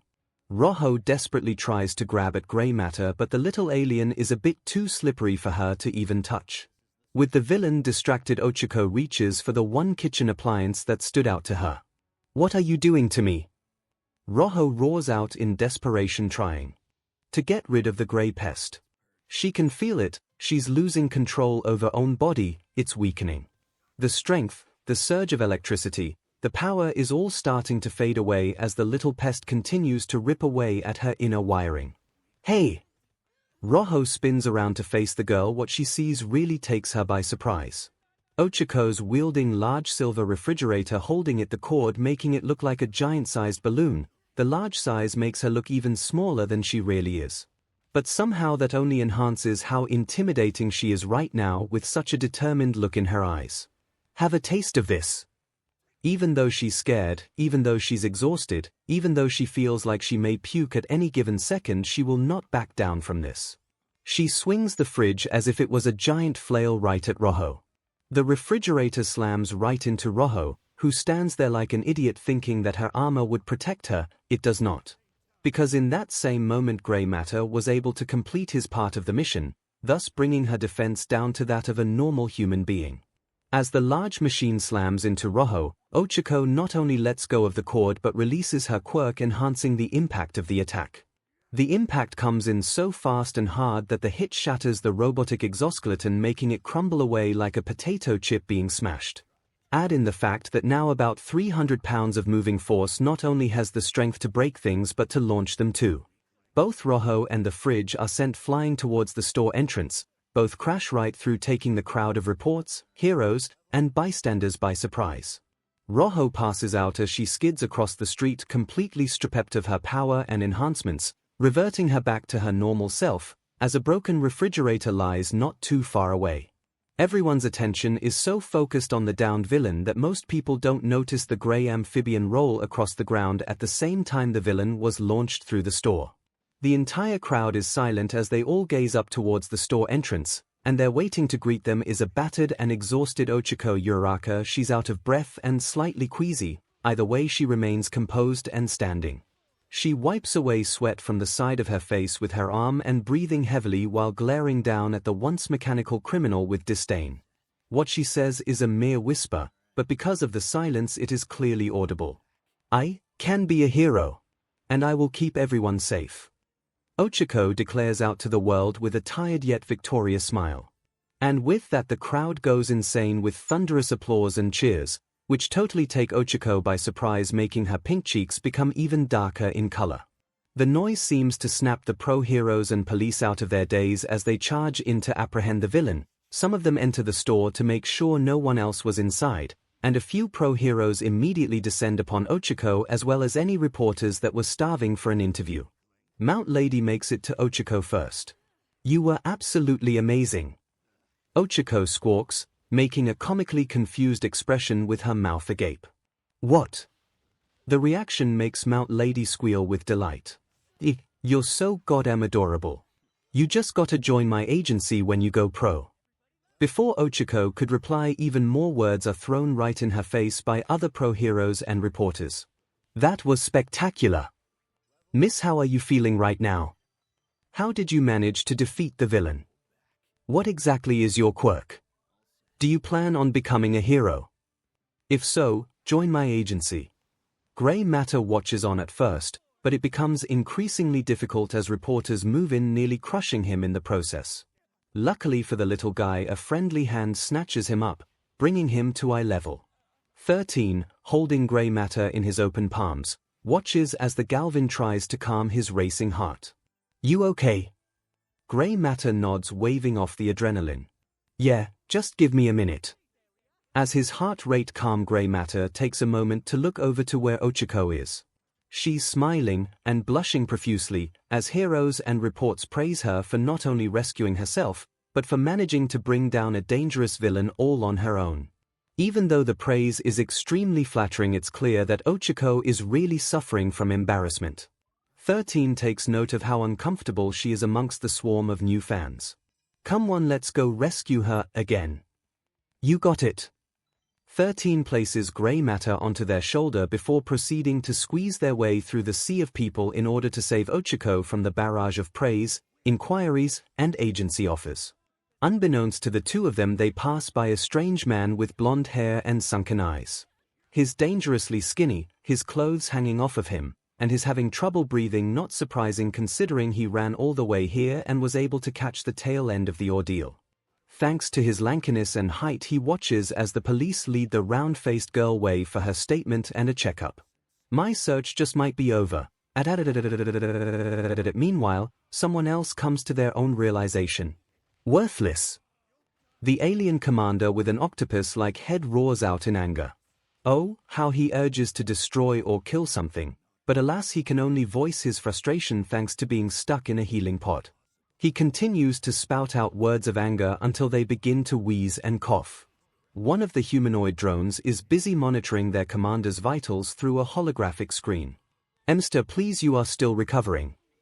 The commander's wheezing stops, thanks to the breathing apparatus attached to his mouth and gills, and he composes himself. Silence. The commander of alien cruiser peers upward at a large holographic monitor which is projecting what appears to be the day's events from Rojo's point of view. The commander watches as the monitor replays the same scene over and over, the scene of a human girl somehow managing to take down his agent with a single attack. This endeavor has proven to be fruitless. "MSTR, should we send more drones?"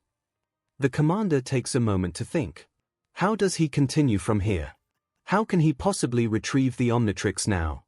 The inhabitants of this world are proving to be a greater nuisance than originally foreseen. The so-called pro-heroes are crawling all over this place called Japan. One of them was even able to take out his attack drones with a single strike. And now this, an adolescent child was able to defeat his minion. This cannot stand. However, it is clear that drones will not get him what he so desperately desires. No, all of the drones within the command center stop what they are doing to check on the status of their leader. MSTR. We will decrease the deployment of drones. For now we will stand by and observe. We will take time to learn about this backwater planet and its inhabitants until an opportunity presents itself. Yes, this is the right strategy. He needs time not only to heal but to work around those pesky heroes. He cannot just simply use force to take the Omnitrix, he needs to be more resourceful. So, for now, he will learn what he can, and perhaps if the hero presence on this world is so great, then so too must be the criminal underworld. Perhaps a solution lies there. Thank you for the help, sweetie. Izuku smiles warmly at the kind old woman he offered to carry groceries to her home. You're very welcome. With a friendly wave, 𝐒𝐿 went off on his merry way. For a good portion of the day, he's just gone about strolling through 𝐵𝐶𝑡𝐻. He has no particular plan other than helping those he can. And why shouldn't he? Now that he's completely cleaned up Dagobah Beach, he has officially completed his training with 13. And he couldn't feel any more pride for himself than now. Also, the newly developed muscles didn't hurt either. Seriously, the all-American dream plan really worked better than he ever expected it to. Of course, there is still more to learn, especially about his aliens and powers, but he can focus on that stuff at you, assuming he'll make it in. For now, he'll just help those he can. He's already done so much, such as using feedback to help a little girl get her cat down from a tree, give a nice elderly gentleman direction, and he even picked up some trash around the park as ditto. It feels nice to do those good deeds, and the appealing weather really helps his mood. The sun is out, but it's not too hot or humid, a nice breeze gently moves his hair, and the bird songs only help to raise his spirits. Ping, that was his phone. He pulls it out, seeing one new message from 𝐒𝐿 Uraraka. They've stayed in contact, especially after what took place nearly 8 months ago, and especially what happened afterwards. Flashback Uraraka. I'm so sorry. Streams of tears are just gushing out from Izuku's eyes, so much so that 𝐒𝐿 has to shield herself from the splashes. Whatever for? The dam closes up very briefly, enough so Izuku can reply. If it weren't for me, you'd have never been kidnapped. The dam opens back up and the tears resume to act like geysers, so much so that tears begin to pool at their feet. 𝐒𝐿 so desperately try to calm the poor greenette down before he draws any more attention to themselves. Luckily, the Tatuan train station is void of crowds, especially at this hour. It's nearly dusk and the orange tint to the sky only confirms this. It took a while for the police to get their statements from 𝐒𝐿 about the villain and the events that led up to her kidnapping. They seem to be rather lax and sensitive to her, especially since she was only defending herself, and with the villain, identified as 𝐿𝐿, now in custody, they saw this as a case closed. So, they didn't push too hard with their questions. That said, 13 did remain nearby to make sure nothing led to talks about the Omnitrix, aliens, or the alien tech. 𝐒𝐿 herself kept things to a minimum, such as not mentioning that Izuku had broken into the store to help her. She was afraid of what they would do to him, since it's illegal to use your quirks without a license, and that he snuck past the police. When all was said and done, even after some more pros approached 𝐒𝐿 with offers, the police scrayed her to the train station on her insistence, since Izuku sent her a quick text to meet there.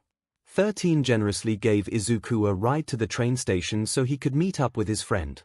Now here they are at said train station, Izuku crying his heart out with apologies, and 𝐒𝐿 can do nothing but smile sheepishly for his sincerity, all the while 13 keeps to themselves, watching from afar as to not disturb them. Deku, really, it's fine. I don't blame you for anything. Izuku sniffs, his tears calming to a drip. Ah, really? 𝐒𝐿 can't help but chuckle at his somewhat cute and funny expression. Yes, it was the villain, 𝐿𝐿, that ruined our day out, not you. Izuku fidgets with the hem of his shirt. So, all is forgiven. 𝐒𝐿 gives him a warm, soft smile to help reassure him. Of course. Ah, thank goodness. 𝐒𝐿 nods in confirmation. It's true, she doesn't see this as Izuku's fault in any way. But 𝐿𝐿 really wanted to get her hands on his watch thing, the Omnifix, no, the Omnitrix, but why? It should only work with Izuku's quirk, one-man army, right? Perhaps she wanted to use it for something else. Maybe Deku knows why, maybe she should ask. Yeah, there shouldn't be any harm in asking. Hey Deku. Izuku tilts his head to the side, a naive smile on his face. What is the Omnitrix? His reaction is not what she's expecting. Izuku is shocked so much so that he nearly stumbles over in surprise. The Omnitrix. His eyes dart towards 13, but they are too far away to have heard the question. 13 notices Izuku's distress and begins to make their way over to assist their student. But for now, Izuku is on his own. The Omnitrix is my watch, just like I said earlier. I know that. 𝐒𝐿 eyes the black and green device with much curiosity. But what I mean is, why was 𝐿𝐿 after it? What should he say? Should he tell her how the Omnitrix is level 20 alien technology that can give its user access to alien quirks? I don't know. He hates how easily he was able to lie like that, especially after what happened last time he lied to a friend. 𝐒𝐭𝐻𝐿 tilts her head slightly with a raised eyebrow. Really, Rojo made it sound like she would be more powerful after she got it. 𝐒𝐭𝐻𝐿 notices that 13 has approached them, but they seem to respect that 𝐒𝐭𝐻𝐿 is the one speaking and doesn't want to interrupt. Maybe she thought it could do something for her. 13 decides to chime in. Or maybe she was trying to retrieve it for someone else. After all, the past drones were all after the Omnitrix as well. Perhaps whomever is controlling them went with a different approach. But that still doesn't answer my question. Why would anyone be after his watch? Does it do something else? Izuku and 13 share a nervous look. Well, at least Izuku does. 𝐒𝐿 finally realizes how incredibly rude and nosy she's being right now. I mean, you don't have to tell me, but I mean my life was at risk because of it, but still. Izuku's eyes cast downward in shame. She's right, after all her life was in danger because of him, because of the device on his arm. He needs to make it right, but what about 13? Will they be all right with him filling her in? You see, well, my watch is special, but why don't we discuss this at a later time? 13 calmly interjects before Izuku could continue any further. Both teens give the adult odd looks. What? 𝐒𝐿 looks uncomfortable, but she speaks up anyway. I'm sorry 13, and I don't mean to be rude, but I was talking to Deku. I'm sorry, too, Miss Uraka, but I'm afraid this matter does concern me. Also, I want to apologize for deceiving you. 13 gestures to the quivering greenette beside them. But Midoriya and I have known each other for some time now. What? 𝐒𝐿 stares at the equally surprised Deku, although he's surprised because 13 was the one to spill the truth. Why would you keep the fact that you know a pro-hero a secret? Before Izuku could reply, 13 continues their explanation. Miss Uraka, please understand that the Omnitrix is a highly sensitive matter. The brunette gaps in shock as the worst comes to mind. Oh, my gosh. It's a government secret, isn't it? Oh no.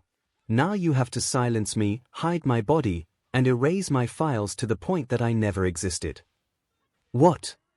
We don't do that. We don't just make our problems disappear or send them away, most of the time. 13 coughs the last part into their hand. Hopefully the girl didn't hear that part.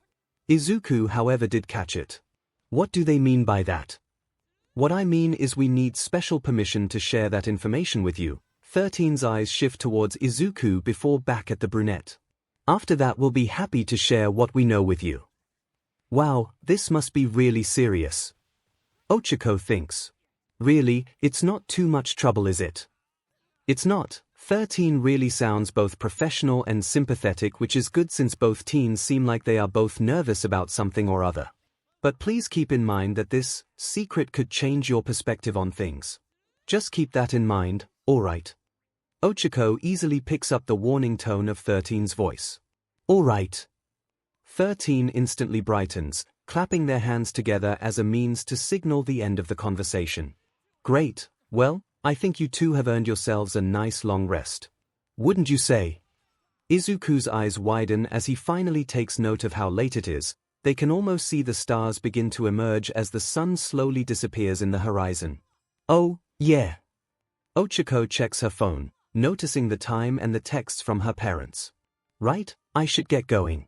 I wouldn't want to worry my parents any more than I have already. Izuku nods. Same.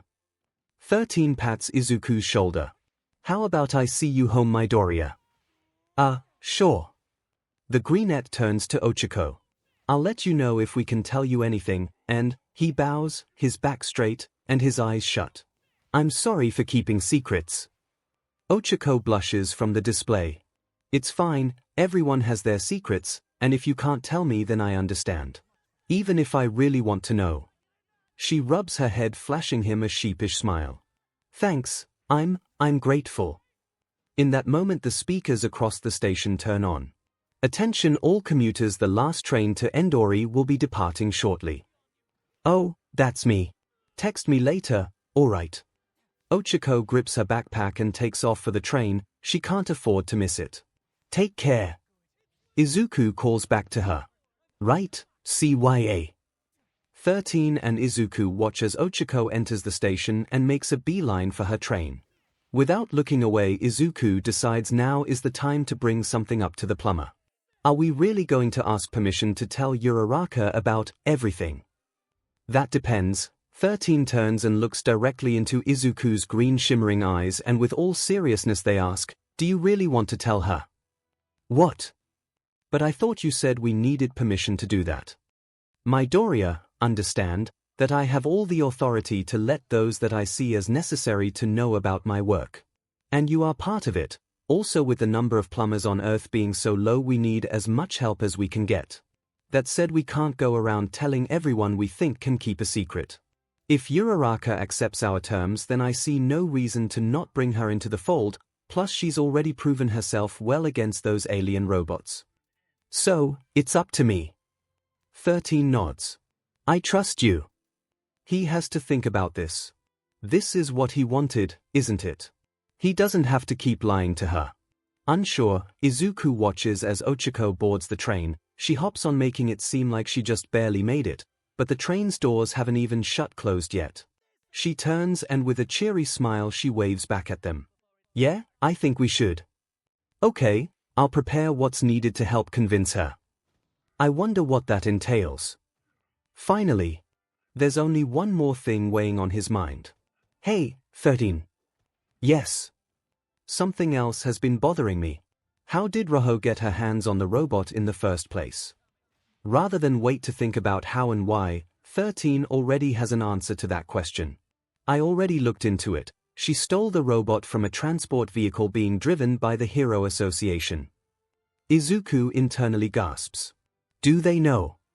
He means, do they know about aliens and the plumbers? The organization as a whole, no. Izuku visibly relaxes. But the leaders do. Izuku's eyes widen in astonishment. And they sometimes go behind my back to take alien contraband, specifically alien technology. Is that bad? Yes, they wish to unlock new technology, but like I said, that could lead to catastrophe. I'll have to give them a call and make sure that it doesn't happen again. The train's whistle decides to interject itself to allow all those that hear it to know that the train will be leaving now. You don't have to worry about that though. I made sure to collect all that was left of the evidence this time. The train doors closed. Izuku and 13 watch on as 𝐒𝐿 sits down near the large window with her back towards the duo. Even from their position they can see her ease into her seat, letting exhaustion take her over. 13 is glad. It seems that his young protégé really took his advice about finding someone to confide in. Someone he can trust and help ease his troubles. She's a good one. Here. I mean, as a friend, she's a good friend. She seems like a good person you can confide in, right? Yeah. Izuku watches as the train begins to ease itself forward onto the tracks. He watches as his friend's train car begins to move as well. He thinks about what 13 said and he has to agree. 𝐒𝐿 really has become someone he can see as a friend, a real friend at that. For now, he can only wonder about what will happen next and how well she will handle the truth about the Omnitrix and him. Just as 𝐒𝐿's train car leaves his direct line of sight, Izuku spots only a single other person sitting in the same car on the opposite side of the car from her. Sitting with their back towards the window there is a skinny blonde-haired man with an overly sized white shirt. Was that? No, it must have been my imagination. I've had a long day after all. Yeah, that's it. After all, why would All Might be heading to Endori, in my prefecture, when his agency is in Tokyo? Oh well, it wasn't him anyway. Now time to get home before Mom cries herself to dehydration. ###### End flashback. ###### Izuku unlocks his phone and he is greeted by a selfie from 𝐒𝐿 Uraraka with the caption, "Whoa, my training regimen is tough. But I think it'll be well worth it." Izuku smiles at the photo. It was taken recently. He can tell from how much light is in the photo.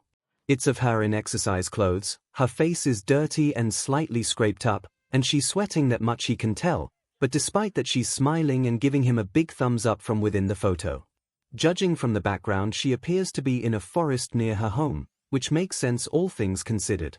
According to earlier conversations, she was able to find a trainer that was willing to help her to develop her quirk and her physical capabilities as well.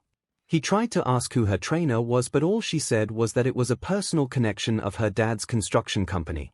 Either way, it's good that she's working hard to achieve her dreams. He sends her a quick response. Keep up the hard work. Let's try to meet up before the U entrance exam next month. Sounds good to me. Great. How about we go to this new mochi place that opened up? Yes, I must have mochi, laughing face. I mean, sure. Why not? Izuku laughs at Ochiko's silliness. I'll send you the address later. Cool, see you then, talk to you later. Space Cadet. Same to you, fellow Space Cadet. Izuku chuckles warmly at the stupid nickname she dubbed them with. Well, it's certainly better than yelling out plumber or space hero. After all, neither of them has earned those titles quite yet, but one day they just might. The thought makes Izuku grin like there's no tomorrow. They did make a promise to each other all those months ago, and he has no intention of ever breaking that promise. Flashback. Maybe this wasn't such a good idea. I mean, what if she freaks out or has a mental breakdown? She might think I'm some kind of freak. What if she regrets this decision? This can go badly in so many different ways. I bet she freaks out at the first sight of them. She might freak out, but from your muttering more likely. 13 deadpans in slight annoyance. They're never going to get used to Izuku's muttering habit. Here. Oh, right, sorry. I'm just so nervous. Izuku gazes up at the large warehouse standing behind them. Uraraka isn't the only person's reaction that I'm worried about. Izuku shudders with nervousness. 13 lazily texts away on their phone, oblivious to Izuku's worries. It's no big deal. Just relax. 13 pockets their phone, eyeing the slightly shaking teen. You trust her, right? Of course. Izuku answers with little to no hesitation. Then you have nothing to worry about. Izuku smiles softly before turning away to keep an eye out for Ochiko. While his distracted 13 gently taps a hidden device in his pocket. Besides, I could use this to erase her memories in case this doesn't go as planned. It's such a convenient device. They don't actually get to use it that often these days, which is a shame since it was such a great gift from some friends from out of town. You ready? Honestly, no. Oh, well, that's too bad. 13 states rather carelessly. Why?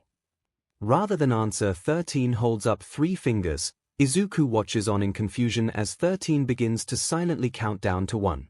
And when they get to 0, the pro hero simply points a finger towards the front of the warehouse yard. Deku. 13. Uraraka waves over, taking off into a jog towards them. Izuku freezes up. You Uraraka. 13's not ashamed to admit that they feel rather smug right now. Right on time. 13 smiles at the brunette as she approaches them. Thanks for agreeing to meet us here. I know it's rather inconvenient for you to make the trip all the way out here. No, it's fine. I completely understand. Besides, now I get to check out your secret government facility. Ochiko smiles with joy, waving her fists up and down with little stars glimmering in her eyes as the anticipation within her heart begins to swell up. I bet it's nearby. It must have a super cool secret entrance, laser guns, retinal scans, and secret agent gadgets. Oh, I just can't wait. 13 sweat drops from Ochiko's apparent overexcitement. She's had too much time to think about this. Izuku mimics his mentor's expression as he presses his index fingers together. Now I feel like she's going to be disappointed. 13 sighs, reclaiming the teen's attention. Alright, I think it's best if we just wipe off this band-aid. 13 takes a deep calming breath, preparing themselves for the possibly disastrous outcome that may unfold. Miss Uraraka, once again I have to be utterly clear with you, but what we are about to share with you cannot only affect you personally but the entire world as we know it. So, please understand that you can never share what you learn here with anyone. Do we have your word? Ochiko's gaze falls as she ponders the question. In all honesty, I've already been entrusted with one earth-shattering secret this week alone, and that one was a lot to take in. So, how mind-blowing could this next one be? 𝐒𝐭𝐚𝐲 inhales, summoning all the courage and fortitude she can muster. Yes. Good. Midoriya, why don't you explain what you can to her? For a split second, Izuku looks like he's going to pass out, but he composes himself just as fast. Albeit with a shaky smile that fails to be comforting or convincing. Right, so, I'm an alien. 𝐒𝐭𝐴 stares at the greenette as if he spontaneously grew a second head. 13 facepalms themselves. Never have they been more embarrassed for someone other than themselves in their entire life. Maybe this was a bad idea. Izuku can't help but feel somewhat betrayed. See, I told you. 13 sighs in defeat, stepping forward to take the lead. You know what, I'll just take the lead. Miss Uraraka, that snaps 𝐒𝐿𝐴 out of her daze. The first thing you should know is that Midoriya here is actually quirkless. With pride, 13 affectionately pats Izuku on the shoulder, feeling proud that they can say that a quirkless boy can be a hero.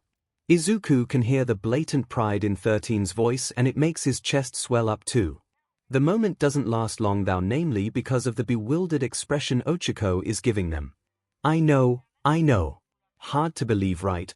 But not when you consider the possibility that the watch, or rather the Omnitrix, has the ability to give Midoriya various powers. Okay, that's a lot more to take in than I was expecting.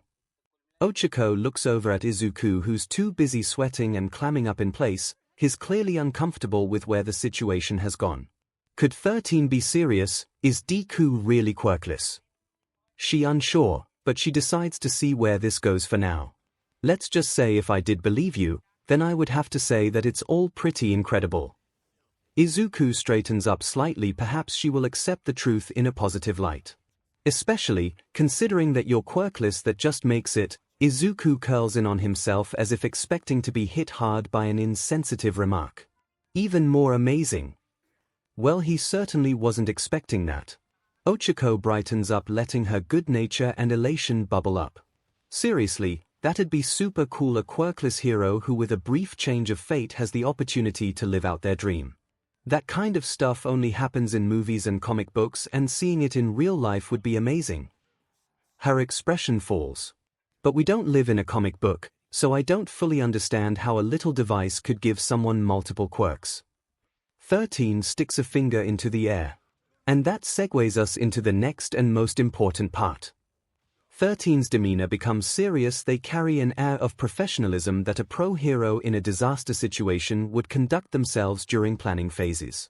Do you believe in extraterrestrial life? Izuku's not sure if he should cry or laugh right now. Come on 13, I thought you'd take a more subtle approach than that. Absolutely. 𝐒𝐴 seems to be radiating a cheery light. Her eyes look like a child who was just given a whole bowl of candy on Halloween. Izuku gasps. Seriously? I do. 𝐒𝐴 practically cheers with enthusiasm. After all, there are like a gazillion stars in our galaxy alone. The odds of there being no other life out in the universe is impossible. Who knows what's out there? Just imagine what they must be like. I can only imagine what they're like. I bet they're slimy, creepy, fast, and strong. They're every shape and size. 𝐒𝐴, disturbingly, begins to chat away to herself in a storm of muttering, much like what Izuku does whenever he talks about heroes and quirks. That fact is not lost on said teen as he stares wide-eyed at an excitedly muttering 𝐒𝐴.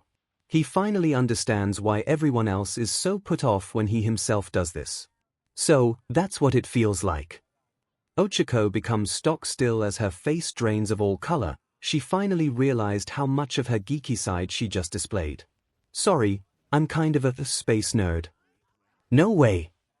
𝐒𝐴 grabs her face, turning away to hide her embarrassment. She frantically shakes her hand at him as if to wave him away. Oh, gosh, this is so embarrassing. 𝐒𝐴 gasps, remembering something from before. Wait. She points 2 finger guns at Izuku. So, your quirk one-man army is actually a cover for the Omnitrix. She steps closer as if being closer would help her to sniff out any lies. And if that's the case, then are you trying to say that the Omnitrix is actually an alien device that can alter your DNA to that of other sentient beings?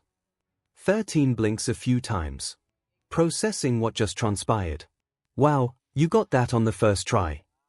𝐒𝐭𝐚𝐲 coughs, trying to save grace. But even if all of that was true, no matter how much I wish it was, I don't think I actually believe anything you're saying. And that's why we're here. 13 waves a hand at the giant warehouse as if it was a magical place of majesty. 𝐒𝐭𝐴, however, is not impressed by the crummy-looking building with barbed wire fencing, broken windows, and rusted doorway. It's here where Izuku finally decides to air his grievance. About that, Izuku strolls over to 13, waving a finger at them. He tries to keep his composure while negative thoughts flow through his head. Is it possible we could do this anywhere else but here? He jabs a thumb at the warehouse, acting like there's something inside that he's dreading. Midoriya, we talked about this. This is the safest and most appropriate place to conduct this. 𝐒𝐭𝐴 says nothing, she just watches on as Izuku and 13 have their little discussion. What is Deku so worried about? 13 grabs the door bar before turning to face the pink-cheeked girl. This is it, Miss Uraraka, this is your last chance to back out. 𝐒𝐭𝐴 gives the pro hero the best confident look she can muster. I'm not backing out, I want to know, and help out in any way that I can. 13 nods, they turn back to the door, and with some hesitation 13 slowly begins to push the large metal doors open. The anticipation is torture on her. Just what is inside that has Deku so scared? Could it be a hive of brain-eating aliens? Is it a spaceport that's housing US? Or maybe it's the entranceway to an underground city full of aliens? Welcome to Mr. Bauman's store for the far-traveled and newly localized. The look on 𝐒𝐿𝐴's face, with a stupid grin and wide eyes, would be comical if it wasn't for the dazed and far-off look in her eye. It's unclear if she's reacting this way thanks to her exaggerated expectations, or the number of other worldly beings, goods, and atmosphere of the facility. Probably the latter. 13 leads the way, gesturing 𝐒𝐿𝐴 inside. It takes a soft nudge from Izuku to get her moving. She remains stiff even as she slowly marches along, like she's literally walking on eggshells. The brunette stiffly rotates her head here and there, observing what she can while trying to process the overwhelming flow of new information. Everything and everyone here are clearly an alien. Sure, most can obviously be passed off as humans with mutant-type quirks, but amongst the unearthly food, products, and other beings it's clear what they truly are. A group of aliens that look like crabs with big yellow eyes and large red pincers are gorging themselves on pieces of scrap metal. A purple bipedal sloth with a skull-like face and insect antennas is browsing a selection of oddly colored fruits. Nearby, a green slug-like alien with a tubular mouth disgustingly spits out what looks like a spitball that's made of boogers and vomit. 𝐒𝐿𝐴 looks like she's going to throw up at the mere sight of the revolting thing. She can even smell it from their distance. During the entire walk, Izuku has been gagging 𝐒𝐿𝐴's reactions, and from what he can tell none of this is going as planned. There's no thought that if they continue, she's going to have a mental breakdown. There has to be something he can do to fix this. Hey, Uraraka. Hey, are you alright?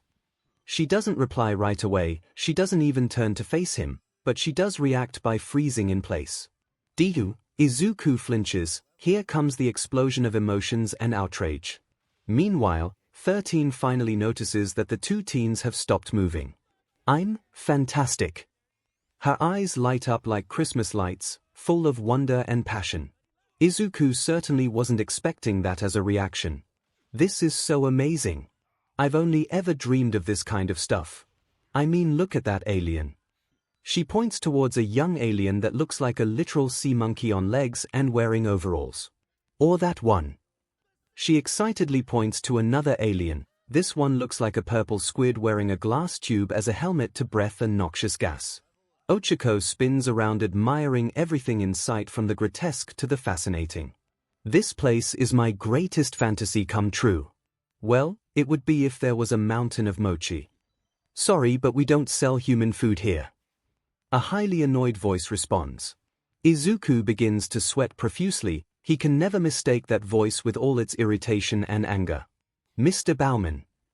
Mr. Bauman, the elderly and grouchy store owner, marches towards the odd trio with as much vehemence as possible. Izuku winces as Mr. Bauman leers down at him. Izuku, Midoriya, what are you doing in my store? Izuku blanches. Oh man, this is the last thing he wanted today. Mr. Bauman's scolding always puts him off. Oh, well, nice to see you, Mr. Bauman. Leave it to 13 to come to the rescue. Mr. Bauman's expression softens, not by much, but it's enough to draw attention away from Izuku, allowing the boy to catch his breath. Same to you. Now would you care to explain why you brought this menace into my store? Mr. Bauman points a finger at Izuku. However, he's so close and aggressive about it that he actually jams his finger into Izuku's cheek. 13, even with their helmet, gives the store owner a friendly smile.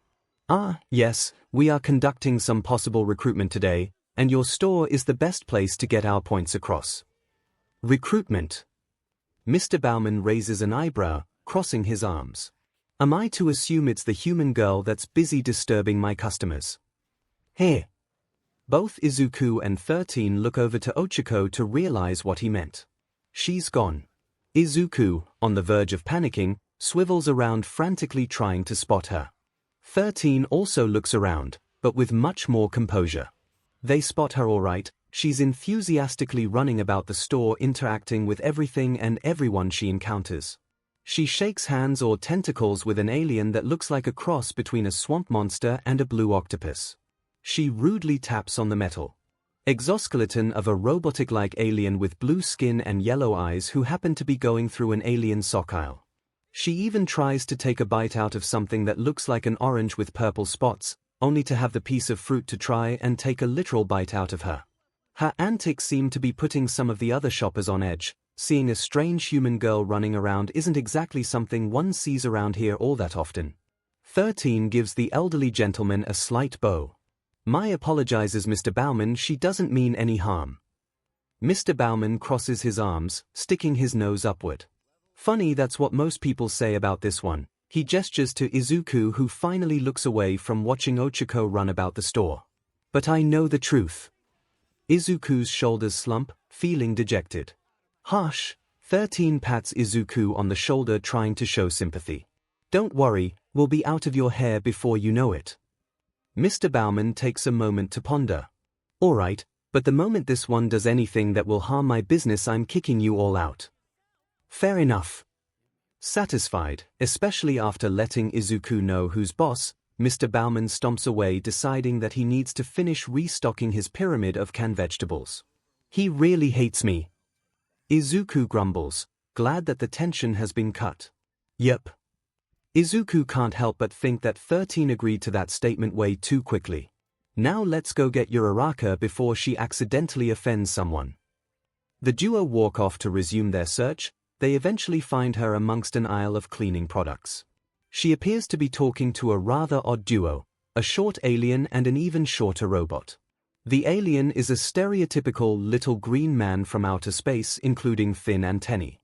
He has large bug-like ruby eyes and green skin. He's wearing a red tunic-like garment with 3 black stripes and a triangular pink collar and sleeves, as well as black boots, leggings, and gloves. He also has an ovular light gray pack on his back. The gray robot is just as weird-looking.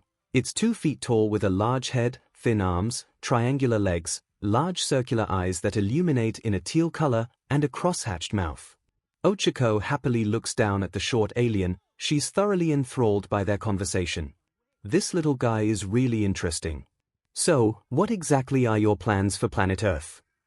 The little green alien eyes Ochako warily, but despite his reserves, he indulges her curiosity anyway, either out of custody or arrogance. My plans for conquest are beyond your puny comprehension, filthy human Earth girl. There's going to be tacos. The tiny robot interjects, sounding like it just gave the most obvious answer. Yes. Oh, such tacos will I give. The alien pauses, realizing his blunder. Wait, no. There will be no tacos.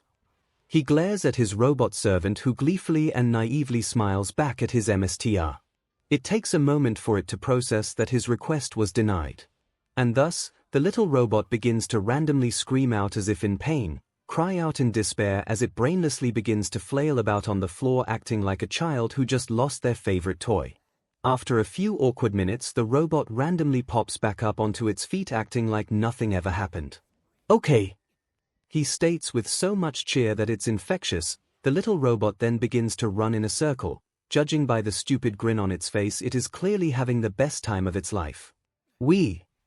Silence. At its MSDR's command, the robot does silence itself, but it doesn't stop running in a circle, its arms waving frantically at its sides. As for your question, the alien eyes 𝐒𝐿𝐻𝐿, who has been patiently waiting for him to continue. Although it is beneath me to even speak to you, as seen that you are part of an inferior species, I will humor you. My ingenious plan will result in your entire worthless and ugly species becoming slaves to me and my people. You will serve us chocolates, clean our toilets, and bow to your supreme warlord, me. He takes a deep breath before entering into a fit of deranged and maniacal laughter. Mwahaha. I see. 𝐒𝐿𝐻𝐿 nods, seemingly like she completely understands where the little creep is coming from. Izuku and 13, meanwhile, watch as the little alien eventually begins to choke on his own ego, thus ruining his own moment. Izuku blinks, he's unsure how to react to the little invader's declaration. Should we be concerned? 13 casually waves off his concern. He's been plotting world domination since 2001. Wow, he's been trying to take over the world for centuries, here. Yeah, I should arrest him, but I think he's entertaining. In that weird and disturbed kind of way. 𝐒𝐿𝐻𝐿 leaves behind the odd duo, who are now busy gathering as much cleaning supplies as they can, in preparation for their purge against germs. I agree, he is rather silly. I think it's great. Nice to see that you're enjoying yourself. 𝐒𝐿𝐻𝐿 nods with a joyful smile on her face. HMP. Izuku approaches her, worried that she may be hurt. That's good, but you should be more careful. You don't know what anybody is capable of. 13 full-heartedly agrees. He's right, although most aliens in Japan are well-meaning people, there are some unsavory characters mixed in. From the corner of their eye, 13 thinks they see something with grey fur try and pocket a pack of food into their orange jacket. Speaking of unsavory characters, 13 turns leering at the thief. You better be behaving yourself, 𝐷𝐺𝐻𝐿. A large rat with long spiky black hair freezes in place, having been caught red-handed trying to steal food. His eyes dart over to 13. After realizing who called him out, he tries to be coy. 13, long time no see, buddy. You look good, been working out. Save the act for the suckers you swindle credits off of. I don't need to hear it. The two teens eye the alien rodent warily, but it's Izuku who decides to speak up. 13, who's this? This is one of the biggest rats in all of Musutafu, both in the literal and metaphorical sense of the word. Izuku is unsure what they mean. He's a con artist. 13 explains. 𝐷𝐺𝐻𝐿 interrupts, feeling somewhat offended. I prefer the term entrepreneur. 13 gives the rodent a nasty glare. 𝐷𝐺𝐻𝐿 appropriately takes a few steps back, erring on the side of caution. Hey, come on, now. I mean, a rat's gotta make a living, you know. The plumber's glare intensifies tenfold. 𝐒𝐿𝐻𝐿 decides to risk her well-being by speaking up. I don't mean to step on your toes, 13, but shouldn't you arrest him? 𝐷𝐺𝐻𝐿 gulps, but he keeps his composure despite the situation. He pauses. They wouldn't dare, not without good cause, plus I am following intergalactic law, because he pauses to think. Business dealings in no way compromise the well-being of my fellow space travelers. 13's glare somehow becomes even more terrifying. 𝐷𝐺𝐻𝐿 sighs in defeat. I'm also a part-time snitch and informant for the Red Spot. He gestures towards 13. 13 sticks a finger out towards the rat, threatening to use their quirk. 𝐷𝐺𝐻𝐿 flinches, he's sweating now, the situation is getting increasingly worse for him. He has to correct himself. I mean the plumbers. Mercifully, 𝐷𝐺𝐻𝐿's cell phone rings, alerting him of a new message. 𝐷𝐺𝐻𝐿 sneaks a peek to quickly read the text. Meet me at the construction site, we need to talk about meeting your partner, seeing an out. 𝐷𝐺𝐻𝐿 is quick to take it. I hate to run, but I promised a friend that I'd meet up with him today, so CYA. And with that, 𝐷𝐺𝐻𝐿 scurries away for the exit. Like the rat, he is leaving behind a trail of disturbed dust. Izuku's sweat drops watching the rat make his escape from the store. He's quick to make an escape, isn't he? 13 deadpans. At times like these they could really go for some Advil. You have no idea. While Izuku and 13 have their little discussion, 𝐒𝐿 can't help but look around again.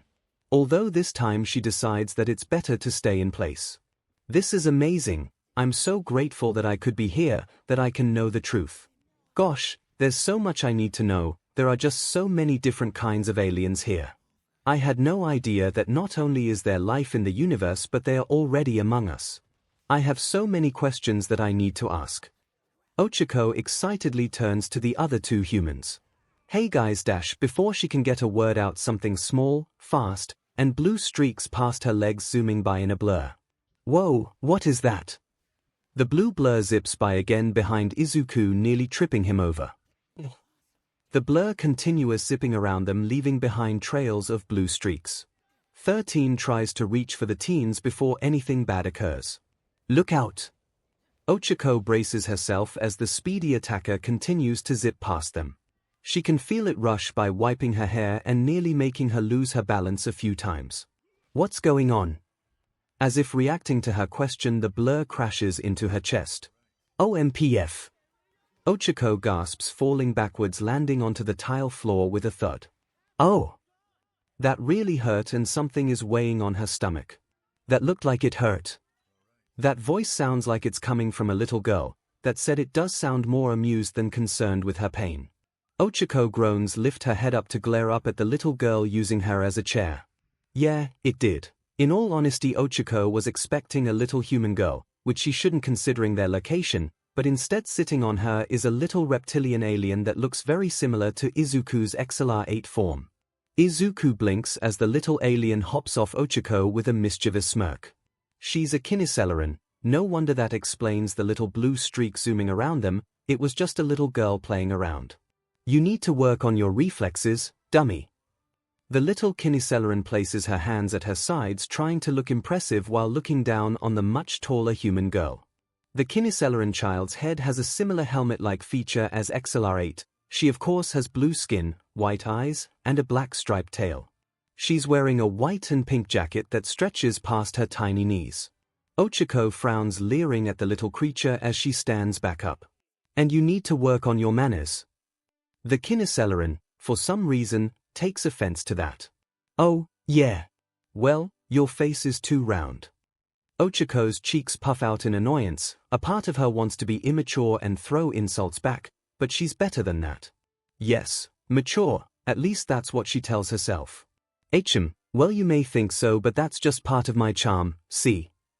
Without any provocation, 𝐒𝐿 poses like the cute anime girl she is, with her fingers pressed against her blushing cheeks. They help accentuate my cuteness. She completes the look with a cute girlish giggle. Izuku turns away, hiding his extremely red face while clutching at his heart. She's too cute. While Izuku has an episode, the 𝐒𝐿 girl, however, sees this action as if a gauntlet has been thrown down. And she is more than ready to accept the challenge. I'm cute too, watch. The child takes a shy stance with a hand over her mouth and the other behind her back. She fidgets in place, acting shy and insecure. Aided by her big innocent eyes, she just radiates innocence. Izuku claps his hands together as if praying. Adorable. At least someone is enjoying this showdown, because the two involved certainly aren't. The two are glaring daggers at each other while also trying to pull off the cutest pose with the most charm. After nearly a minute of holding the same pose, 𝐒𝐿 breaks down, gasping for air as she bends over, pressing down on her knees in defeat. Oh, I admit defeat. Ha, I win. The 𝐒𝐿 proclaims happily, proud of her victory. Yeah, I guess you do. The two remain like that, one hunched over and the other with their chest puffed out. After a moment, 𝐒𝐿 begins to chuckle lightly, finding the situation rather humorous. Before long she begins to outright laugh at herself. Just look at her, she just had a cute off against a 5-year-old and lost. Now that's hilarious. Said 5-year-old seems to realize it. Too, after blinking at the strange laughing human, she too begins to laugh along with her. Ha, I guess you're not so bad either. Ha. Thanks, and neither are you. 𝐒𝐿 reaches over, petting the little girl on the head. It surprises her how smooth and cool the helmet-like feature really is. Emily. A woman's voice calls out from the other side of a nearby aisle. 𝐒𝐿 looks around for the source of the voice. Emily. Yeah, that's my name. The 𝐭𝐻𝐿, pronounced as Emily, explains. My, that's an adorable name. There you are. What appears to be Emily's mother rounds the corner and spotting her daughter. Emily's mother, obviously a 𝐭𝐻𝐿 as well, is wearing a green headscarf over her head along with a matching mini green jacket, a long dark green dress and white gloves. Lee waves her arms up, glad to see her parental figure. Mommy! And where have you been, young lady? I was playing. Lee states as if it was obvious. The 𝐭𝐻𝐿 sighs. She then realizes that they have company. One of note is the plumber on duty. Oh my 13. I'm so sorry if my daughter caused you any trouble. She bows with much remorse, hoping that her daughter hadn't done anything to disturb the hardworking hero. 13 chuckles, alleviating her worries. No ma'am, a hyperactive child is nothing new for me. Now that hurts. Izuku can practically feel a giant arrow stab him in the head over that remark. The alien mother must have picked up on Izuku's discomfort and she finally notices the two other humans invading the store. Oh, who are these two? Right, this is Izuku Midoriya, he's a new recruit, and she's... 13 gestures toward Achiko, who doesn't pick up right away that she's supposed to introduce herself. Oh, hi, I'm Achiko Uraraka. A pleasure. The mother smiles and bows in greeting before grabbing her daughter's hand. Thank you for finding my daughter, she just loves to run off on her own. Everyone can't help but have the same response. That seems like an understatement. The mother is oblivious to their inner thoughts. Thanks again, perhaps we'll see you around sometime. If so, don't hesitate to say hello. Achiko gives her a grateful smile, nodding her head in agreement. Satisfied with her response, she leads her young one away for the register. While being led away, Lee waves back at the smiling brunette. Bye, Oken. Achiko's heart flutters for a second. Her smile grows as she waves the adorable child off. 13 chuckles at her reaction. Seems like someone made a new friend. Achiko nods, seeing no reason to argue or get embarrassed by her newest achievement, becoming friends with an alien. Hopefully with no more interruptions, 13 can finally ask what's really on their mind. Uraraka, tell me, what do you think of all of this so far? What do I think? What does she think of all this?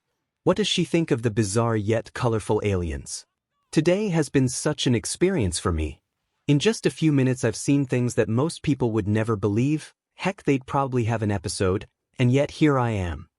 No words can really describe how she's feeling, so there's only one thing she can really say. It's all just so amazing. I'm really glad to hear you say that. Same. Izuku smiles. Her reaction is really better than what he thought would happen. That said, 13 cuts in on the moment, becoming rather somber in tone. I hope you can understand the gravity of the situation. Achiko cups her chin with a questioning look on her face. What do you mean? The dangers of if you were to let anyone know what you've learned here. What do they mean? Oh right, it's so obvious. People, or rather humans. Human beings are instinctually wary of the unknown, and what's more unknown than outer space and alien life. And the fear that can rise from that could prove to be tragic. I do understand, and her mind flashes to the child she just befriended. I would hate to bother any of these people. That's the truth. If she slips up, Ellie and her family may get hurt, imprisoned, and experimented on the government. People, or villains, may come after them for possible knowledge and alien technology. She can't let that happen to them. It's just like what she promised All Might. If she's not careful, those she cares about could be targeted and put into harm's way.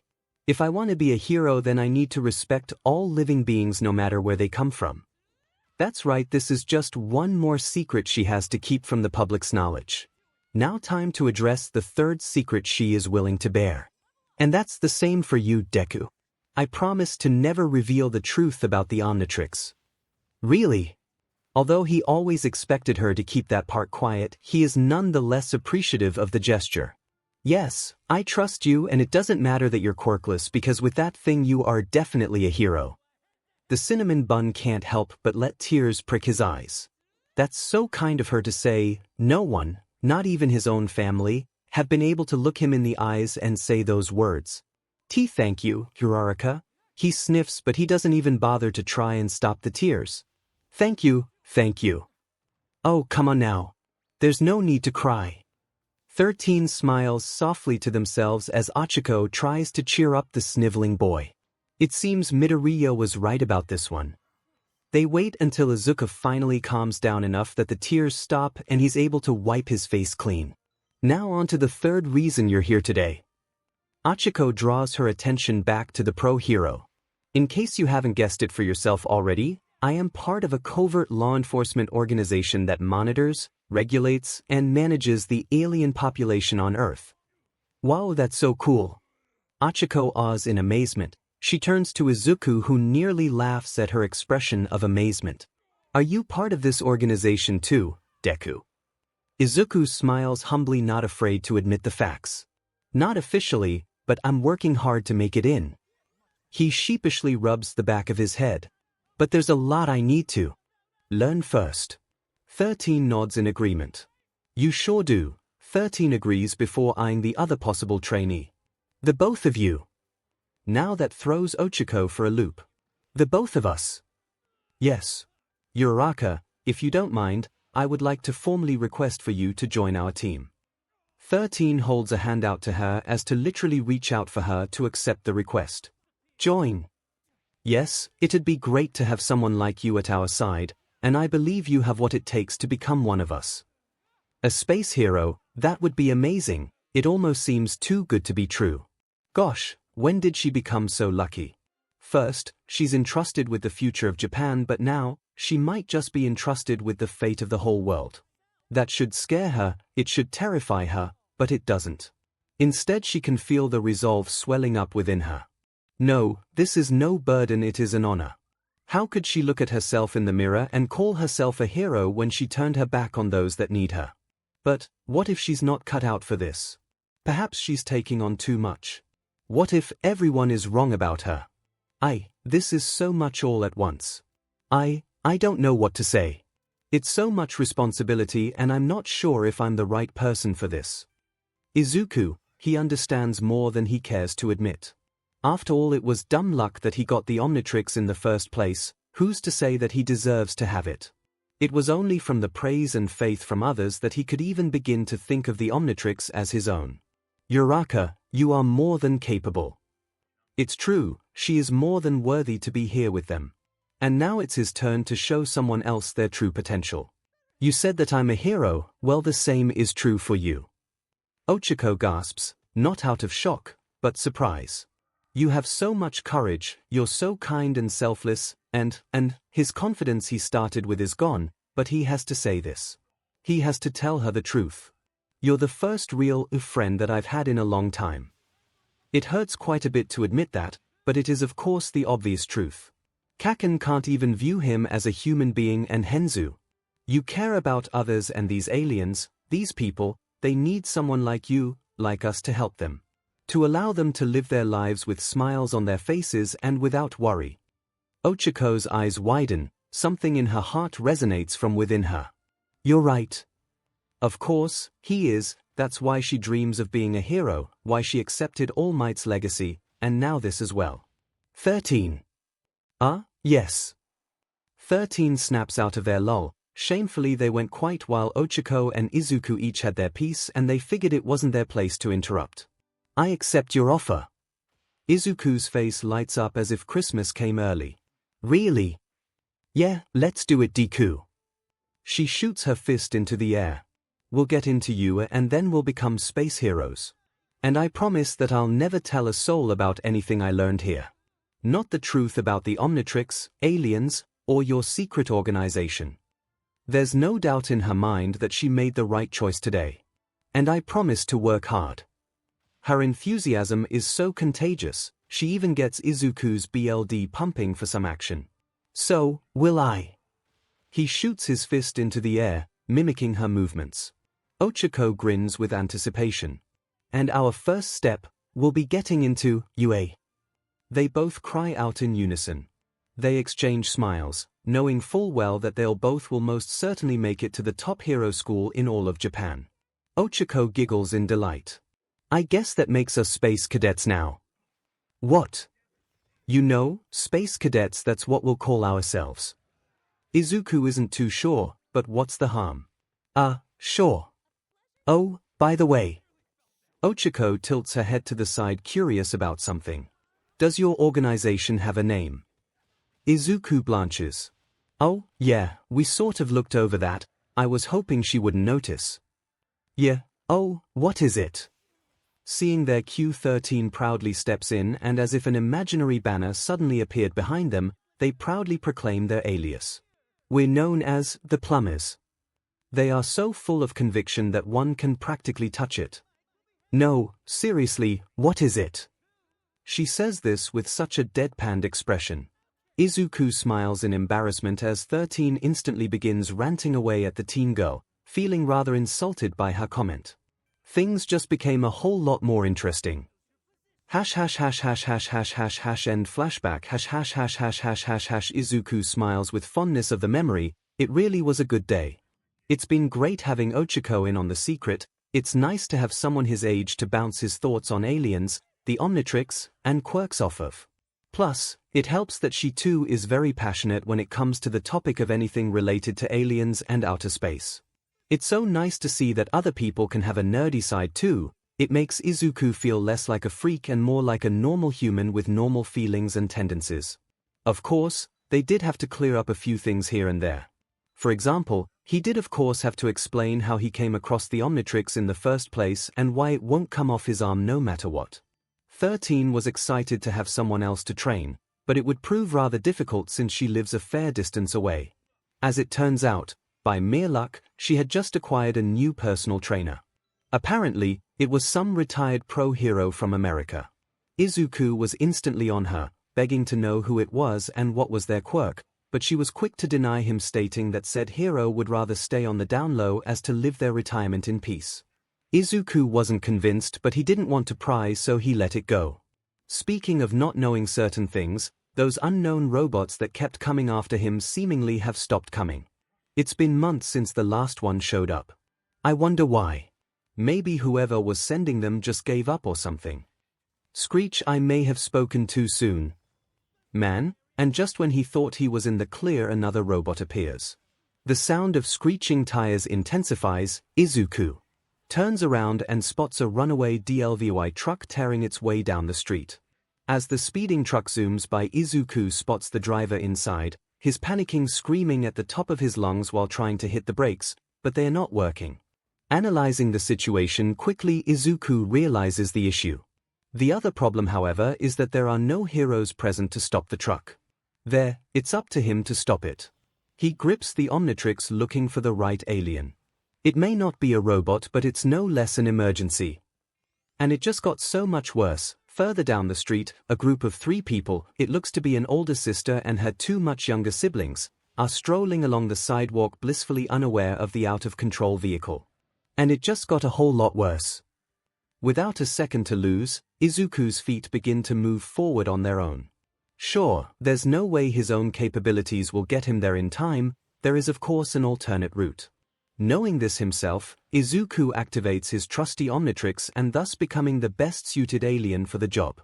The older sister, after getting distracted by her baby sister's antics, looks up, and although she doesn't outwardly express her surprise, anyone can see the shock of dread course through after noticing the dangerously fast-approaching truck. While in a panic, the driver sticks his head out the window while screaming out at the top of his lungs, "Get out of the way!" The sister doesn't panic, not now, not when her siblings are depending on her to save them. She lashes out her frog-like tongue, wrapping it around her siblings. The truck is way too close, there's no way she can get them all out of the way in time.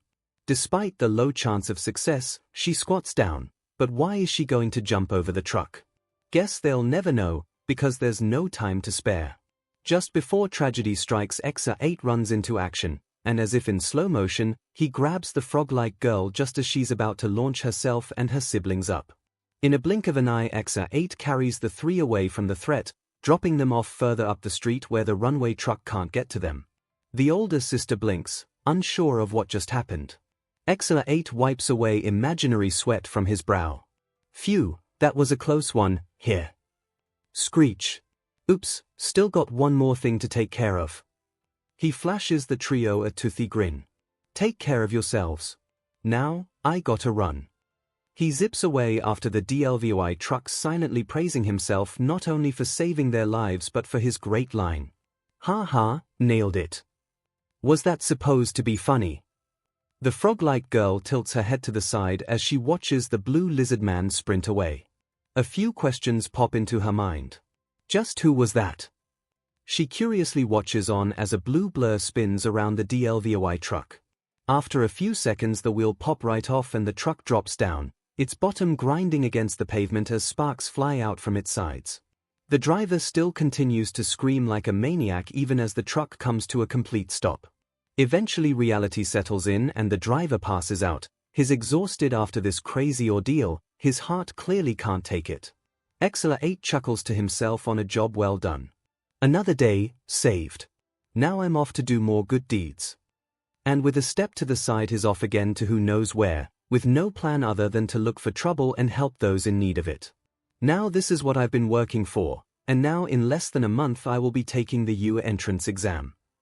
He zigs and zags his way from road to road, leaving a trail of wind, disturbed papers and leaves, and a few smiling faces from people he helped out from painting a fence in less than 3 seconds, catching a rogue baseball before it can smash into a windshield, and distributing lost cat posters before finding and delivering the same cat back to her owner's arms. I will pass the exam, and when I do then I'll really be on the right path to become a hero. The little girl gives him one of the biggest smiles he's ever seen as she holds her kitty closer to her chest. But for now, I'll happily settle for this. Yeah, the future is definitely looking up. Where is he? In an abandoned construction project, a dark figure is throwing a tantrum, smashing his fists into several support beams. The sound of the bending iron echoes throughout the dark and damp basement, scaring away a few rats, including the big one in an orange jacket. 𝐼𝐺𝐻 nearly falls from his perch atop a barrel. Chill, man. He'll be here. He better be. The figure growls in annoyance. I'm tired of waiting. This guy better be worth it, especially after making me wait for months just so I can talk to him. My apologies for making you wait. A cool, collected voice full of mirth decides to let itself be known, followed by the tapping of expensive dress shoes against the cold concrete floor. But nonetheless, thank you for your patience. A middle-aged man of moderate height and slight build, with eyebrows that appear to be drawn up with notably squinted-looking pink eyes, approaches the duo. He has short grey hair parted to his right with side bangs hanging above his eyes, along with a small mustache and goatee on his chin, and one of his front teeth seems to be missing, leaving a gap in his grin. He's also wearing a pair of dress breathes and a matching blazer, along with plain black shoes and a shirt which he leaves partially unbuttoned at the top. He has a thick, golden tube-like necklace along. He's also sporting a pair of circular glasses on his face. He pulls out a cigarette from his pocket, sticking it into his mouth.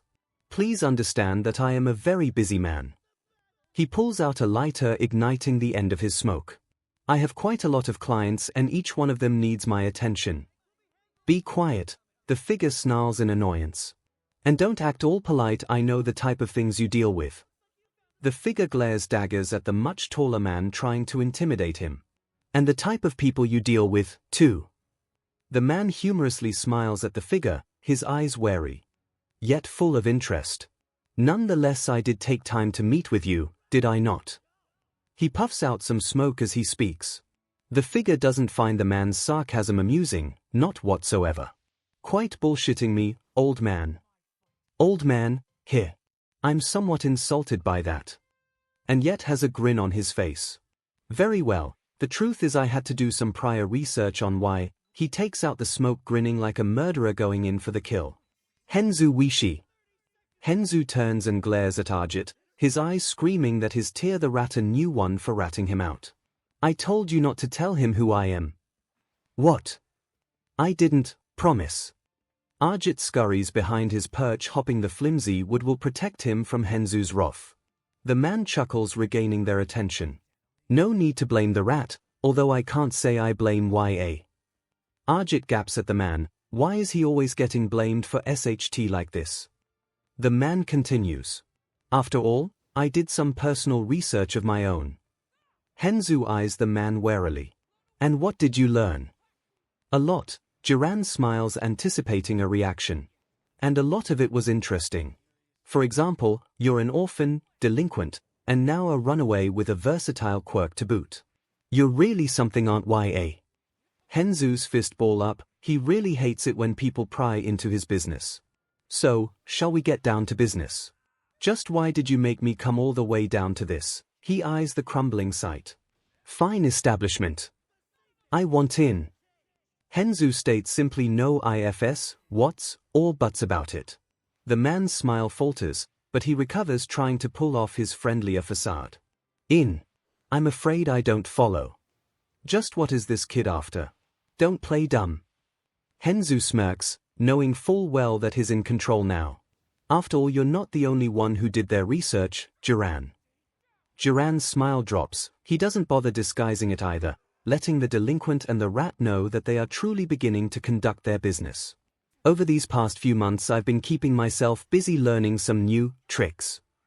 Henzhou rubs his arm. He can feel his muscles and vein bulge underneath his fingertips as a portion of his new strength flows through. But I've also become more aware of Japan's crime world, and did you know a good number of criminals here in Musutafu has been going silent, as if they've all just disappeared. Jiran tenses up. Just how much does this kid know? I know it was you've been recruiting criminals from all over. Jiran clears his throat before speaking. Even if I was, how would you even know about it? Henzhou outright scoffs at the question. I have my ways, namely my newly acquired skills. Yeah, that tiny frog guy is way more useful than he originally thought.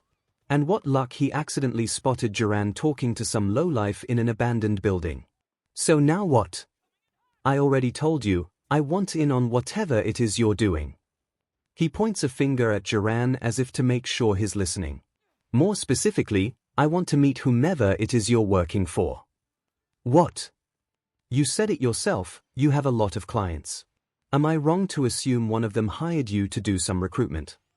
Jiran scowls. Just what is this kid's deal?